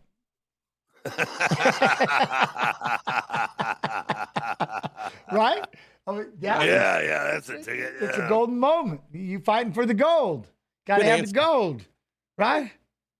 I think. I like it. I think it makes sense. You know. Old restless. But they got the different, the new gloves. I can't. This Noche. I've never been. Have you ever? Well, TZ, you had to step inside the Sphere, right? Y'all been inside? I've never been in the Sphere. You never been in the Sphere? No. Oh, neither have I. I was hoping Noche might have been the moment, but no. I mean, have you seen how much tickets are going for? Oh my goodness. Is it something? How much?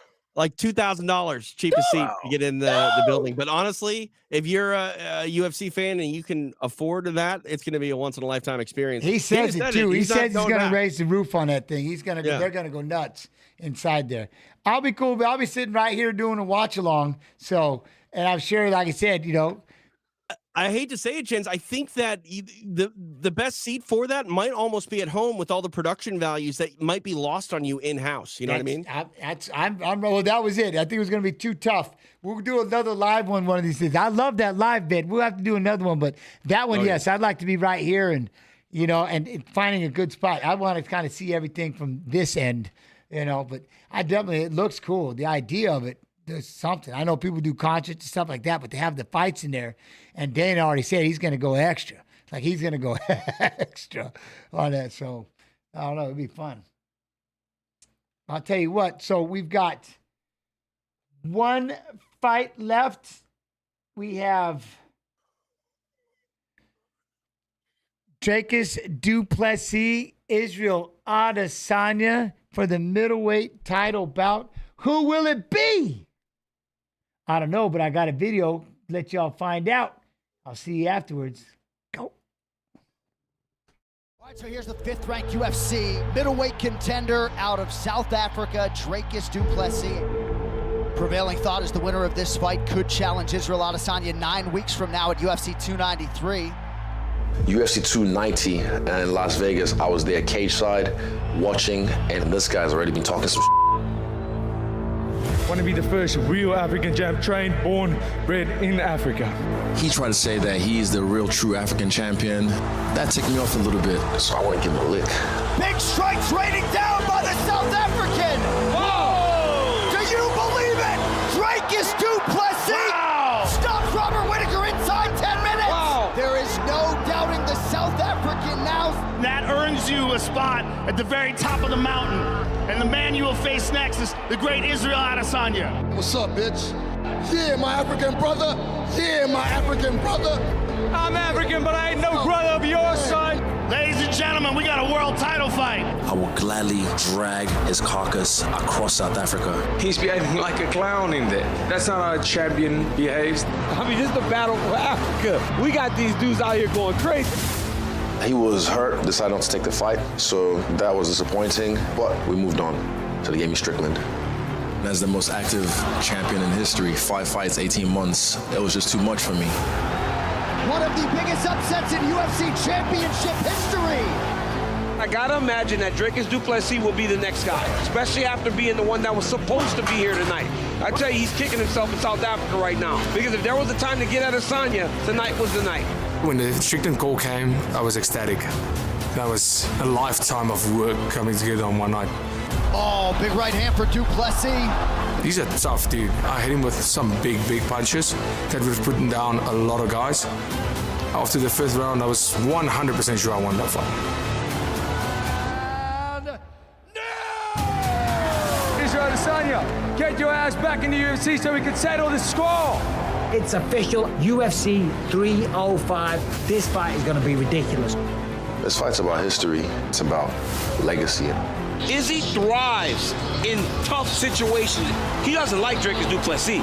I'm excited to see that angry Izzy. I wouldn't be surprised if we see the most dangerous, nasty version of Israel Adesanya. I've got so many belts. What I don't have is him, his head, and that's what I'm coming for.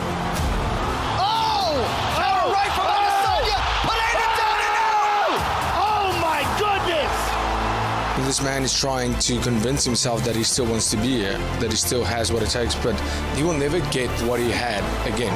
I'm the new king of this division, and I'm going to make sure he knows that. Oh! Huge right hand! Drake is Duplessis! There's levels to this. I'll remind him who he is.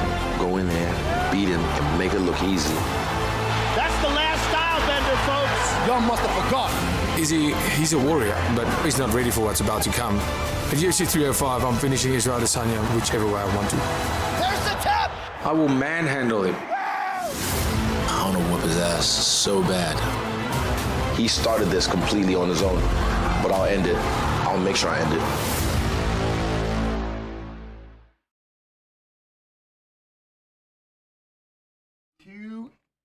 2-1. Oh. All right, what do you two think? You watched the video? Who do y'all got? Who do you got? I'm sufficiently hyped. Let me tell you that. I'm still leaning DDP, but like I said, I think we're gonna know a lot about this one in the first 3 minutes. You know, I was gonna go for a style bender. You know, when I found out Duplessis kisses his cornerman on the lips, I thought, nah. But then I saw the blonde girl he walked in with. I thought, you know, he don't hang out with that girl to go shoe shopping. You know, that's something something for fun. You know, So is that Duplessis? yeah. See the little blonde girl he walked in the arena with? No, I'm saying, are you picking Duplessis though? Yeah. Oh, okay. I mean, that is one of a kind insight from the I Hall of love Famer. it. Hey, that's the legend right there. That's 100%. I love it. But see, Adesanya. Now people keep talking about. Did he get met? Was he emotional in the press conference, TJ? Yeah. I mean, he said, "I can cry and still kick your ass" because he broke down. This is a very emotional fight for Izzy. The only other time I think there was a real emotional fight, I think the first Pereira meeting was somewhat emotional. The second was definitely emotional, and look what he did there. So he might be able to use those emotions to motivate him and launch himself back into the championship spotlight. But we'll find out. I mean, that's what you got. He's one fight away. You're just one punch away, 1 minute away, round away from getting that belt back. It's whatever that you wanted. You wanted this belt, Yeah, I love that feeling. I love seeing that. But then again, on the other side, Duplessis, he's been calling for this thing. But this guy, former 2-time UFC middleweight champion. Second most title fight wins in UFC middleweight history with 8. There you go. Tied most knockdowns. Go ahead. What's that? I was going to say, I think Izzy would be the first 3-time champion of any one weight class if he gets this win tonight. In UFC history. Look at that. All right. Okay. and then Edward.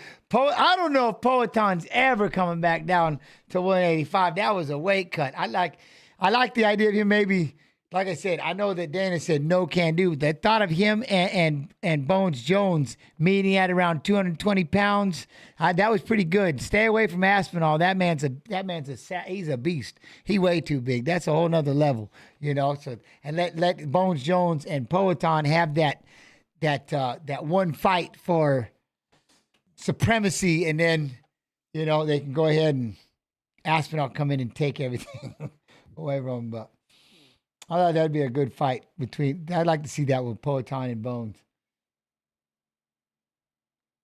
Isn't it Pereira and Khalil Roundtree now? Yeah, they got Pereira and Khalil Roundtree. But I don't know. I don't think, man. I couldn't imagine him at 85 before. I can't. I don't. No. There's no reason to. Yeah, he's a big fella. I want to see how big he can get. I'd love to see him fight like 235. See, that's why we had that 225, 230 pound division, and then go off to just get rid of the 265, and it's just heavyweight, right?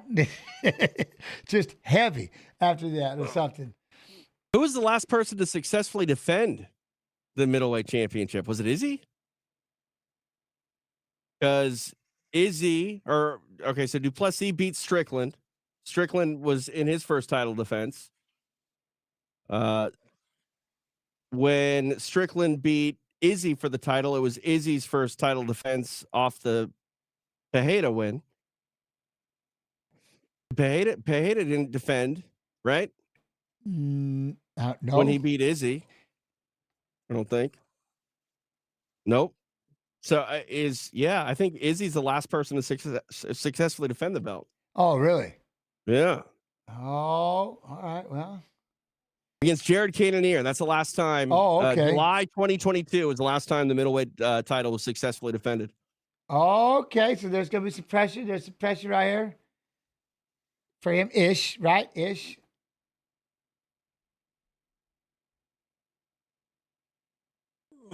Oh, no, that was it. Okay, that was it. All right. Okay. I like that. He looks loose for this being his first title defense. Yeah, he looks fine in the moment. Rather enjoying the relaxed, walk. yeah. All right, he's getting fired up. Hey, the one thing, Don, coming from the old school, isn't it wild though? Just the way the level of the fighting nowadays, just the lights, the cameras, it's different, isn't it? Oh yeah, it's a lot different, man. I mean, remember back when I was doing the UFC, hell, it was a short walk. Yeah, it was quick. I mean, right behind and all the smog. Yeah, The smog we're seeing, and then about a 50 feet walk. Yeah. We do such small places. And the old Boxergenics, and we were over there in Lake Charles, Louisiana, and something like that. It was crazy. The Boxergenics, those first MMA gloves with the neoprene on the fingers, and they'd pop off, and you had to try to put them back on. I didn't do that. No, we used the old Chuck Norris. Oh, you guys, you were still the Harbingers then, and they cut the fingers off them if you can and stuff like that. Jeremy Horn taught us he trimmed those down, and they were some pretty effective MMA gloves. after they a while, were. the They beginning. were Those good. eat that Chuck Norris Harvard. Yeah. You Oh, have to you're old cut school. I love You it. have to I take love it. that bar.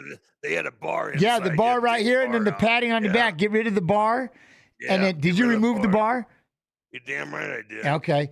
Jeremy I Horn didn't used to want- doctor those things up. We'd take a pair of like the fingers off the top one, and then the bar, and they fit like, oh, they're beautiful.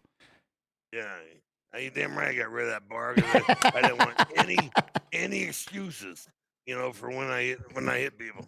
Oh, I get it. I get it. Oh, I love it. All right, he's in. He's in. Oh, I can't wait. I'm the first minute. So all week, Izzy has been the slight favorite, and as this line is about to close before it starts, Izzy's sitting at even money, technically the underdog to Duplessis, who's minus 120. Wow. That 4-inch reach, 80-inch reach for Adesanya, 76 Duplessis, Yeah, the but he's 3-inch 5 height. years older. Yeah, that makes a difference at that weight. Doesn't make a big difference at the heavyweight, but at that weight it does. Yeah, King Love just said something. We ran to the cage. That short little distance, we just sprinted. Ready, go, poof. Right through the smoke. Yeah, that music. Oh. Yeah, they had that little theme. Oh, little don't theme even start. We go and they just kick that music off. And it's such a short walk. Yeah. You only got to play like 10 notes. Yeah, your music didn't even barely start. Like, no, I'm not going yet. I'm waiting until it starts. It's only gonna play for 10 seconds. Right. I want the right part. Oh, I love it. I love it.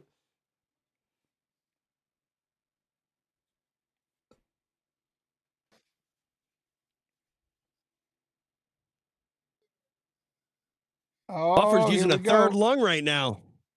What's that? I said Buffer's using a third lung right now. Yep, here he goes. Now I want to see if he jumps. Oh, yeah. Yeah, he All did. right, we got the bunny hop. He must be in his feels. He's in his feels right now. He's feeling it. It's noon right now over there in the 12 o'clock hour. That's what I mean. That's what I love being in Australia. Wow. You get to watch these at lunchtime. That's awesome. Literally, you're chilling at lunchtime watching the UFC. That's just, I love it on Sunday afternoon. Izzy looks calm. Of course. Yeah, he does. He defended the title, 8 times, they said? Yeah. Yeah, he's been here before. Oh, chat, does he do it? Does he do it again? The challenger.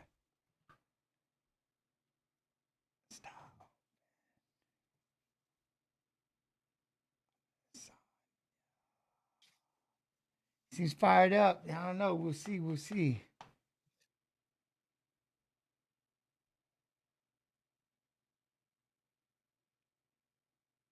Oh, he's getting the boo. He's getting the boo. Of course he is, yeah. He's the heel. Yeah, here we go. We'll have to see. Oh. Oh. Oh.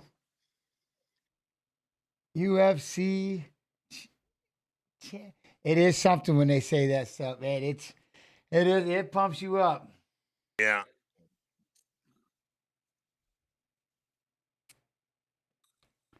It's right about that moment when they introduce you like that, and you're like, and all the nerves just they close the gate. It's like, okay, all nerves just dipped, all ideas just dipped. I just hope I listen to my corner. Yeah. Hope I can hear my corner. Dear God, don't let me shit my pants. There it is. Just don't let me get punched right off the bat, please. All right, here we go, man. Like I said, I just want to see this range. Is Duplessis going to let Izzy have any kind of range, or if he's going to just smother him? Now I don't get this. They're holding on to the cage because they're in such a hurry to go over there and kill the guy. Then they run out to the middle and they stop. If you got to just run over there and just run the guy over. Just run at him. Well, you literally did it with, yes, everybody still talks about your pride fight. Run out there, grab each other the back of the head, and just start punching. You're a savage. There's not many like you, sir. There's not many like you. I think that's still the greatest fight ever. Thank you. It's all Takayama. Well, you just decided that's it. Let's just go. Yeah, Takayama was a man.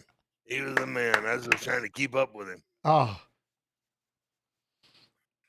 See right here, again, I like that Izzy's out there just kind of throwing that jab out there. Dracus throws a kick up there. But again, Dracus isn't pressing forward at all. He's giving Izzy that range. Now it's up to Izzy. What can he do? There you go. Land that jab. He does got to see now Dracus goes lunging and throws that overhand left blocked as Izzy gets out of the way. But, right, I like that. Switching up the stance. Now he's got the other hand out front. Boom. Inside leg kick. Dracus comes back and hits him with a jab. He runs in. He lifts up his chin. Yeah, you noticing that? Dracus he goes charging in. Yeah. Is he calculating, stepping in? He feinted with the legs. He got him to bite right there. Ugh, okay. Switches up the stance. Oh, Dracus comes lunging in with that, try to land that left hand. Chin went up. Oh. Is he going to knock his chin off? There it is. Good left kick. Good left leg to the midsection by Izzy. Dracus went for a leg kick and missed.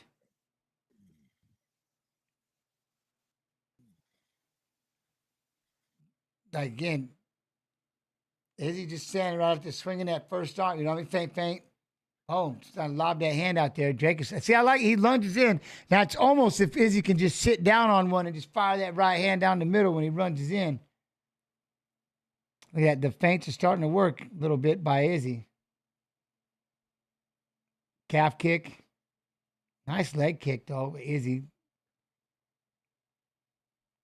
What are you thinking, TJ? You studying? I think Izzy's doing a good job at sort of dictating the pace, forcing Duplessis to respond rather than be aggressive, which is exactly what I wanted to know if Izzy could do, because he was so overpressured by Strickland. He let the fight get away from himself. Fighting another very forward, aggressive-minded guy in Duplessis, but he's the one that's sort of dictating the pace. Yep, I like it. And that's one thing that Duplessis is allowing it. He's starting to push forward a little bit right here, but he's doing a good job of backing out. He's like, Adesanya's keeping a good range. See how he's able to just get out of the way of that. And it was a right hand, and he missed on the punch, and it looked like he was going to fall into it. We got a cut already on that right eye, so he caught him. Yeah, Izzy's comfortable here. Super comfortable. See, look at it. This is the range. This is him. These feints right here, this is him keeping that range just out of distance. And they were just he's selling the hips, level changing, feinting the shoulder. Duplessis steps in a little bit. Oh, yeah, switching the stance side to side, that big left leg underneath the armor there. That'll keep that, make sure he keeps that right hand home. Two big shots. Kind of misses. But that's the one thing when he switches that stance up and goes back to southpaw, he fires that left leg, keep that right, makes Duplessis have to keep that right hand home and protected. Oi. There we go. Look how well he's controlling this range right now. Yeah, I really like the way that Izzy's moving backwards, forwards, just always out of the reach here. Right where he wants to be, right? Just out of range of him. Yeah, he's utilizing the whole cage. Well, that one might have caught him. Then see how Duplessis blitzes in like that, blitzes in with that right hand. He caught him. And that's one thing. He's got to be careful not to be too lackadaisical when you're backing up, right? You're not free when Duplessis charges at you like that. He might be, we just watched it with when Kai Carter France went extra with that punch and caught him when he was leaning back and thought he was safe. Yeah, you got back out couple, then you got to cut left or right. Yes, sir. I like that switch. And he caught him with that uppercut.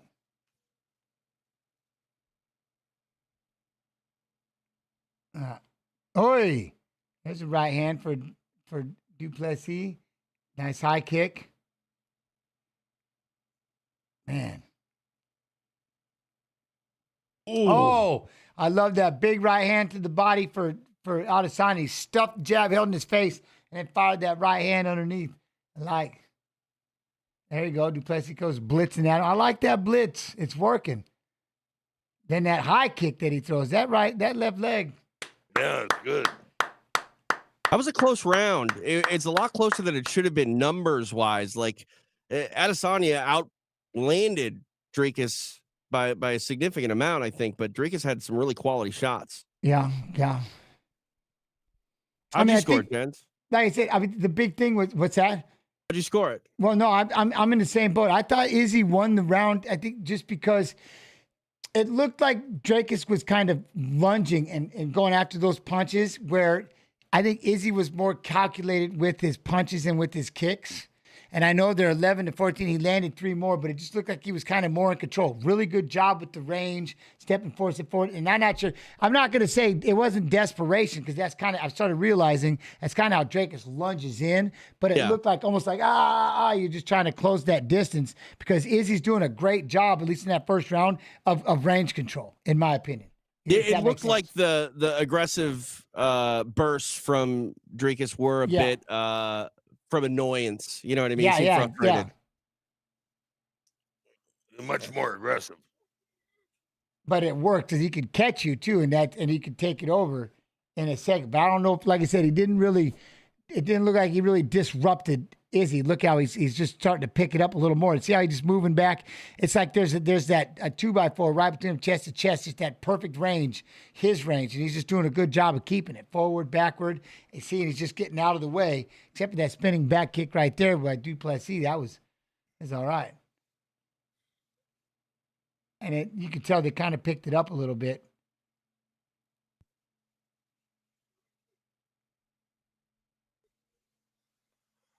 Now we have to see, they just kind of standing right out there, and he waits. A big calf kick for Adesanya. There's that jab, but he stepped in too aggressive, and Drakus gets a double leg, takes him down, but Izzy gets up to his base. He's got the overhook. He gets tripped backwards, but he gets back up to his base again. Now he's going to give up his back. He's on all fours. He's got to try to get to the cage and stand up. He's trying to make it to the cage. Drakus isn't letting him. He's up. Drakus is going to jump up and throw both legs in. Drakus got his back. Drakus has his back. Now he's going to he has the choice. He can either take the back, keep the mount. He's sitting kind of sideways, controlling that other wrist right now. That's the problem. He's got that wrist control, that near side. Beautiful shot underneath the armpit. He's got a chin. He's already cranking on the chin. Izzy fought it off. Now he's still working for that chin. He's looking for the rear naked choke, looking to start squeezing. Izzy bucked him off. He's off. He's up. He's going to try to feed away, and he's free. Oh! Nicely done. Patience, you two. No, I don't know if that was keep going. I think he's tired. I think he put a lot in on that wrestling. I think he's tired. I think he's tired. I don't know if that was a low blow. As much as he looks like he's a little winded. I'm kind of shocked that he's winded 2 minutes into the second round, though, in a championship fight. Yeah, especially when he's supposed to be the champ. There's something wrong with that. Yep. Now does Izzy pick up on it? He's starting to get a little aggressive. There you go. Two big shots. Izzy's starting to tee. Oh, Duplessis tried to throw a big right hand, and he fell into a foot. He fell into that takedown. That was weird. He fired a big right hand, fell down, and just kind of picked the foot, knocked him over. Oh, that's crazy. No reason he should be this tired at this point in the fight. Do you think it's emotions, guys? Like, why is Drakus this tired? I know that he's put a lot of energy out here in this second round, but it's still the second round. He wasn't Rick Ass in the Strickland fight at all. No. I don't know. It's just maybe he didn't train as hard, He's trying to hop up. He's trying to do. Izzy gets up, doing a good job of fighting the hand. He's going to try to turn into him. You got to free that elbow, get inside. There you go. Lift up on that face, overhook. Drake is going to try to drop down on that single leg, see if he can pull the foot, and peel it off. Nope, stand him up. Drake is like, I'm getting this single. He drops down on it. Look how heavy he's breathing. Drake is. Yeah, he's tired. Oh, he is tired. And this wrestling, he's making it worse for himself. You know what I mean? Mm-hmm. Yeah, I don't think he can afford to allow any space to be had and be this tired in front of Izzy at range, though. Nope. That'd be real bad for him. This is going to be something. This is only round 2. Drakus. Did he get caught up to having too much fun being the champ? Forgot you're gonna have to defend it, Or you walk around with that pretty little blonde girl. They tend to take your legs out from underneath of you. Well, he's right now, but I tell you, he's still doing a good job. He's doing what he can to hold on to the back of Izzy, not letting him stand up, looking to try to. I'm telling you, but if you can see the fight, he's breathing, my man, and he's right now. He's doing everything to hold on to that body. He's holding on to the back of. He's on the back of Izzy, got the body lock, doing everything he can to try to get a leg in. But Izzy keeps doing a great job of fighting the hands, getting right back up to his feet. And this is just like he's going to win this game here in a minute. Now Drake is trying to throw some left hands, rips him with an uppercut, locks the body back up. Looking to see if he can't. There he goes. He thought about it, going to try to fight the hand. He's just doing a great job, man. He's just relentless at keeping his body locked. Good Lord. Now he's got a bear hug out in front, double unders. And then Izzy tried to hip him over. Oh, he tried to hip him over, created a scramble. Uh-oh. Now he's got to try to get the wide. Drake is going to drop in and try to get that takedown. Nice job by Izzy. Do that little hip toss, yeah? Yeah, I mean, I'm just impressed that Drakus has been able to keep the pressure wrestling when he's this tired. That's that natural, you know what I mean? That natural movement as a wrestler, just in there, just grinding and pressure. But I'll tell you what, now he's going to have to figure out, that was round 2, you two. Yeah. Yeah. 3 more to go. Oh, he's looking pretty tired. Interesting note, just trying to throw it out there and maybe trying to figure out why Drakus might be this tired. 6:40 in the morning, South African time, so 100%. Maybe his internal clock is 100%. Well, that's his fault for not getting in Australia on earlier. And he probably did. I don't know. 3 weeks. Get there 2 to 3 weeks in advance. You got to spend the money. With the amount of money they make nowadays in those title fights, you can stay out there for a couple of months. Absolutely.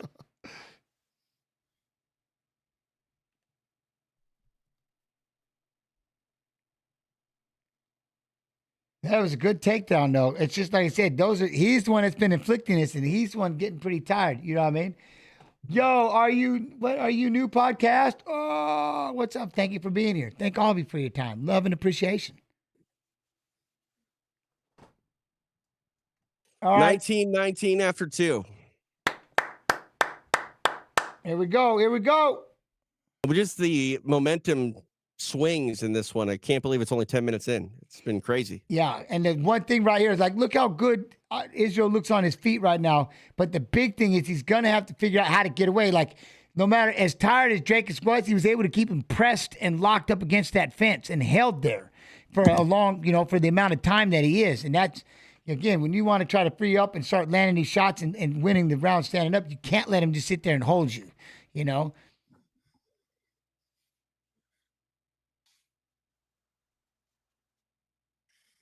Yo, Patrick, I appreciate you. Like I said, thank all of you for coming through. Look at that again. Now, boom, there's a good jab for Izzy, and that's it. Keep that range and just land that jab. I don't know if he can't be worried about the takedown. You know what I mean? He's really there he goes. Jab, tried to rip 2 body shots, and Jacobs tried to lunge in with the left hand. Yeah. Izzy moved out of the way. Duplessis needs to do some more of those back fists. Yeah. For that range. Oh, nice right hand there by Drakus.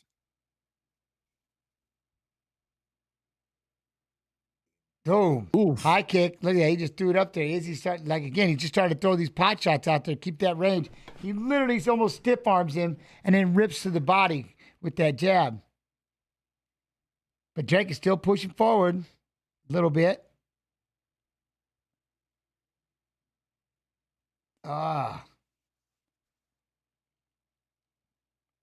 Izzy, look at that. I don't know what he's looking for, but hits him with the calf kick, moves out of the way. Drake is through 3 and missed. Izzy switching from orthodox to southpaw repeatedly. Jens, are you noticing anything that Izzy's looking for in either stance? That's one thing I was just trying to figure out. I'm watching, and I haven't really, he rips that body shot, either side. He's hitting that jab. I haven't really seen him do much, except both sides. He's selling the same thing. That left leg keeps that right arm pinned when he kicks the body. I think it's just back and forth. He's sticking that jab and just maybe trying to confuse Drakus, but I don't really see his attack looks to be the same. You know what I mean? He's doing that jab, and then ripping the body, no matter which side both sides that he's standing. Boom. Then he tried a spinning back elbow right there. That was awesome. Did that catch him? I did. Oh, Yeah, he went up it high did. over the head. He was blocked, but I think that Wow. elbow might have got him. It did. Oh, Drake is still pressure, Ooh. pressure. Drake has caught him right there. Look, here he comes. Ooh. Drake is just pressing. See, this is that thing. And now this is so weird because Drake looks tired, you two, but he's pressing forward. Yeah. And it's working. Look at him. Oh, Pop, he's pop, selling pop. out 4 hard. punches. I just wonder He's getting tired, though. Yeah, now he goes back to wrestling. I'm worried that Drake is going to get that opportunity to put it away and then just not have enough to finally put the punctuation point on it. He looks gassed. Yeah, he does. He looks gassed, but he keeps moving. Good right hand right there to the ear hole by Izzy. Izzy's got to hit him. Look at that. Drake just keeps pressing. Look at that. He pressed him twice. He lost his balance. Izzy went down. See, ironically, this must be wearing out Izzy, too. Drake is just Was that a pressing. knockdown or a slip? I think he slipped. I think it was a slip, but it's the way that he fell. You know what I mean? Oh, Yeah. hey, look, he's still whipping that right hand. Izzy got to be careful. He tries going for an uppercut. They're getting close, these two. Driggis doesn't have the cardio to be fighting as hard as he is right now. It's I crazy. know, but he's doing it. It's I know. crazy. I keep waiting for him to tire out. He got 2 more rounds. It's crazy, man. He just takes a deep breath and just keeps pushing. But the funny thing is the way that he's pressuring it, it looks like it's affecting Izzy too, even though he's trying to stand out there and stick that jab. Good kick by Dracus. Nice. Oi. See, and right Oh there, my he's got to be God. careful when he's closing that distance and Dracus fires that hook. Oh! Oh, Tries my. to throw it left and misses, but damn, now Dracus still, it's elusive. Like Dracus is still throwing hard, but he looks like he's breathing and he's winded. You know, 2 big body shots Yeah. for Izzy. Look at that. He literally steps back and takes a deep breath, eats a right hook and lunges. Then he comes in with 2 overhands. Dricus was incredibly tired at the 7-minute mark of this fight, and he's Yeah. still throwing with everything he has. And he just keeps throwing. It's crazy. Lunging in. Just And these lunging. huge explosive movements by Dricus might be speaking volumes to the judges as well. Oh, 100% on generalship. Like I said, lunging forward and Yeah. stuff like that.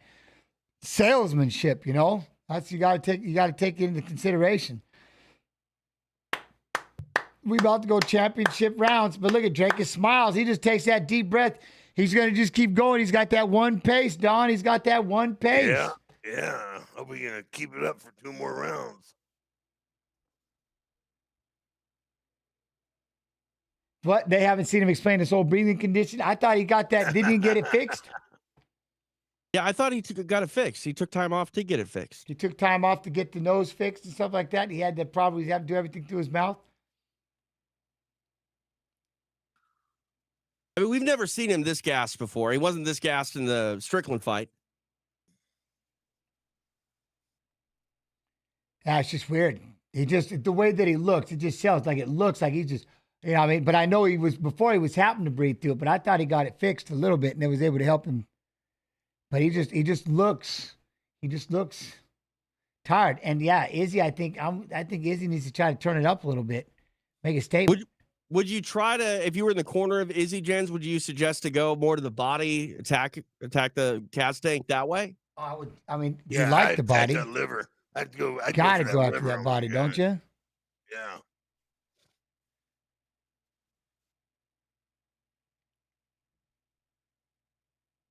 You hit that liver, man, it just freezes you up. Yeah.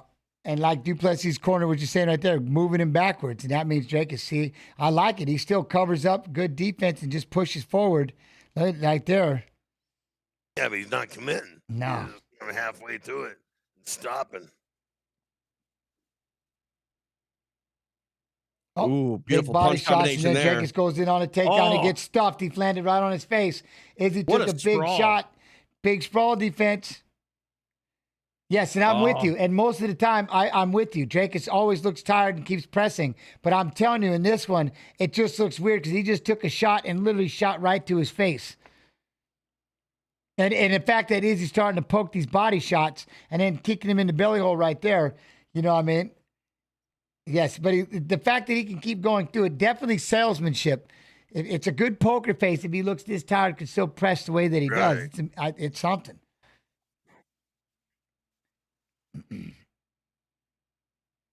Izzy up there bouncing. Big kick right there. Big left leg. Rips him with an uppercut. Izzy hits him with an uppercut. Look at that. Starting to pick it up. Big left hook missed by Duplessis. A ton of momentum now, swinging in the corner, a style bender. There he goes. Jake is still stepping forward, lunging forward, double jab, left, misses. Izzy spins off to the side. Did you see that? 22 of 23 body strikes have landed for Izzy. Oh, that's got to be rough. Yeah. That's got to be rough. Oh, there we go. Right hand apiece.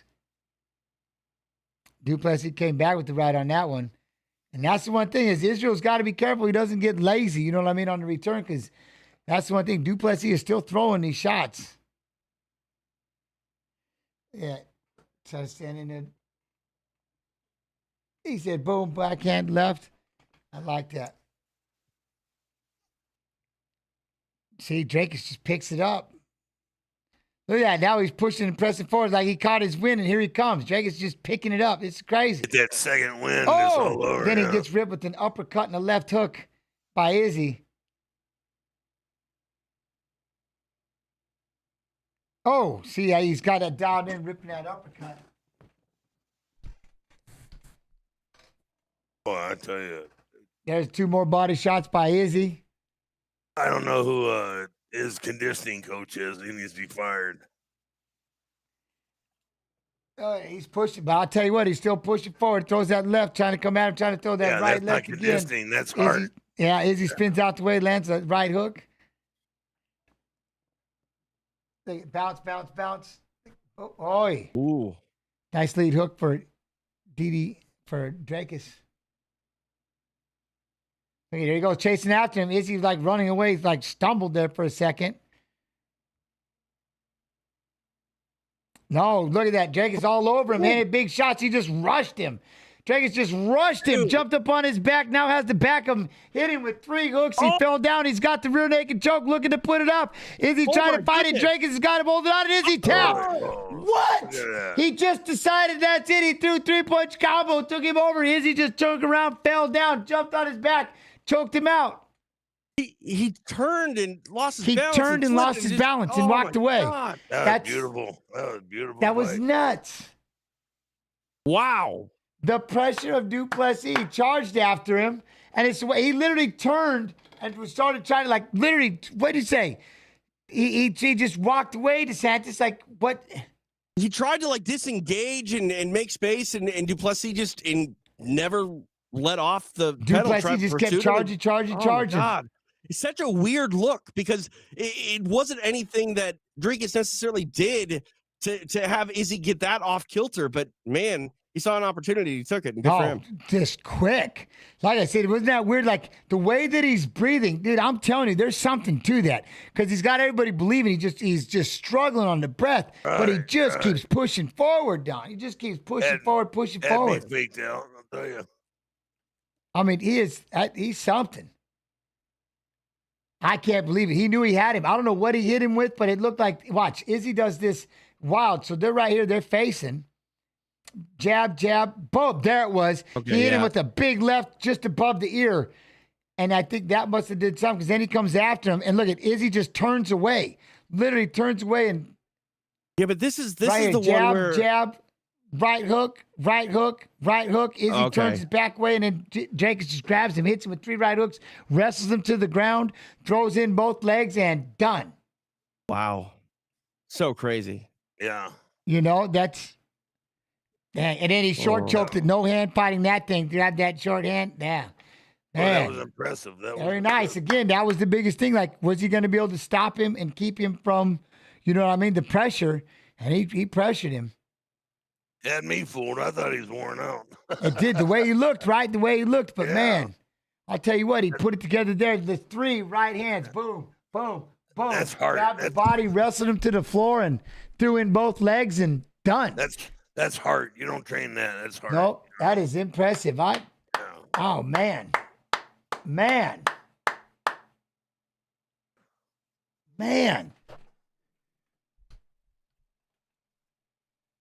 Boy, I'll tell you what. One, the person that's giving the hug the size of that, damn, that dude tall. There it is. There it is. Not bad. Not bad. So that was the idea, right? Was he able to keep his distance? And there were moments where Izzy was having that distance, ripping body shots. But then again, Drake is, man, just pressured. When he just pushed forward, like it was fast, so it just turned and boom. Yeah. Izzy looked good until he didn't. Yeah. You know, I mean, that's really what it was.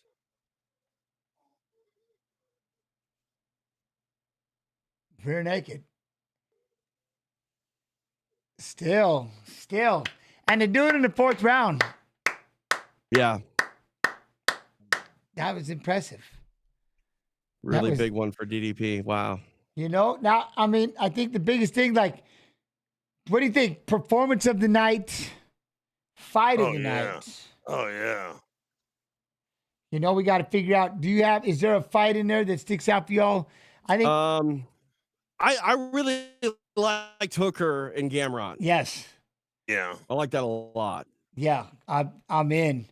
I liked his performance, and I definitely just as the fight, but the performance of that thing was, I mean, Hooker did a phenomenal job. Like, he really had to put in work, like a lot of work, just the extra work, you know what I mean, to beat him. Yeah. So.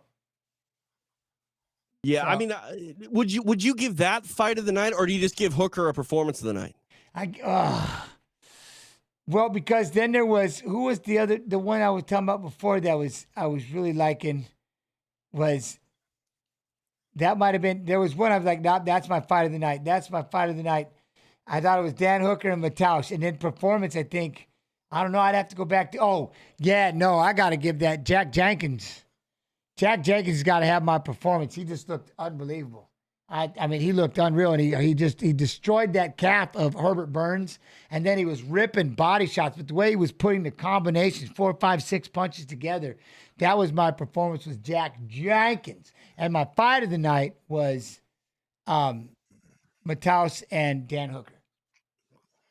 I can get behind that. I think those are good answers. What a great card, though. Honestly, this card had it all. It just crazy to me. Again, I think the storyline coming out of this for Drakus is just going to be, don't judge his output by the way he's breathing, because it is not a good indicator of where he's at in the fight. He's got a motor that just goes. And then the other performance, of which was another one that was tough, was Pratis. He just looked so good with that range with him and Li Jingliang. That was another fight. If I could double it up, man, Pratis looked unbelievable with those long legs. Remember, and he was just utilizing that range, and boom, those left hands. And that was my KO. That was definitely my KO of the night, hands down. But he looked really good with using that range. You know, we were talking about that, Don, how Pratis using those long legs and that long reach looked good. Right. Now, did somebody say, wait, Izzy took his gloves off? He said he'll be back. I don't. Yeah, he should be back. Oh, okay. And somebody asked, like, did he take his gloves off? And now, Don, you don't do the socials, but where do people find you besides as a guest here on The Watchman, which I thank you very much. I got Dan and Don's Toxic Masculinity, on YouTube. It's our podcast, Dan Severin and I. And then I have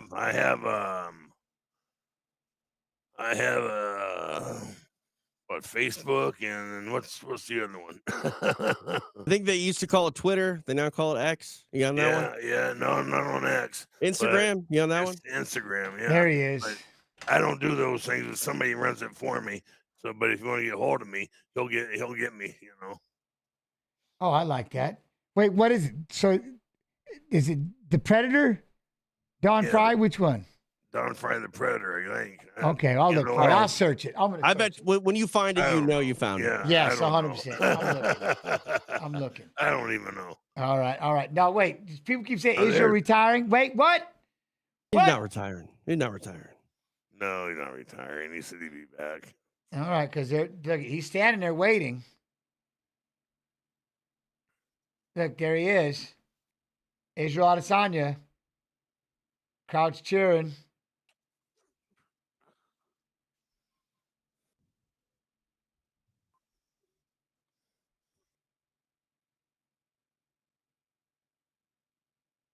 He's going to be tough and hard to put away. He looked good quite a lot of the time. He looked good. Yeah.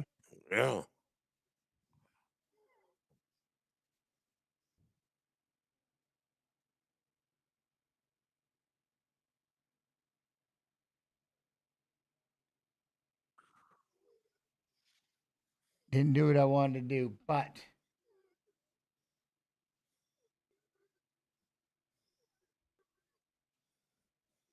said it's the best he ever felt, the best he ever looked.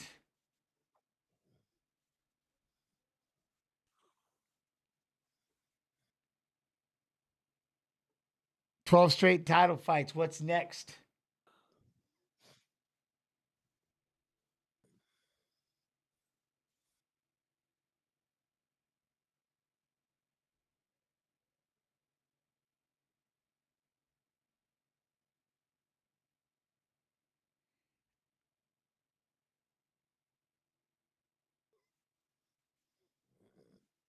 I'm not leaving. I'm not ever leaving.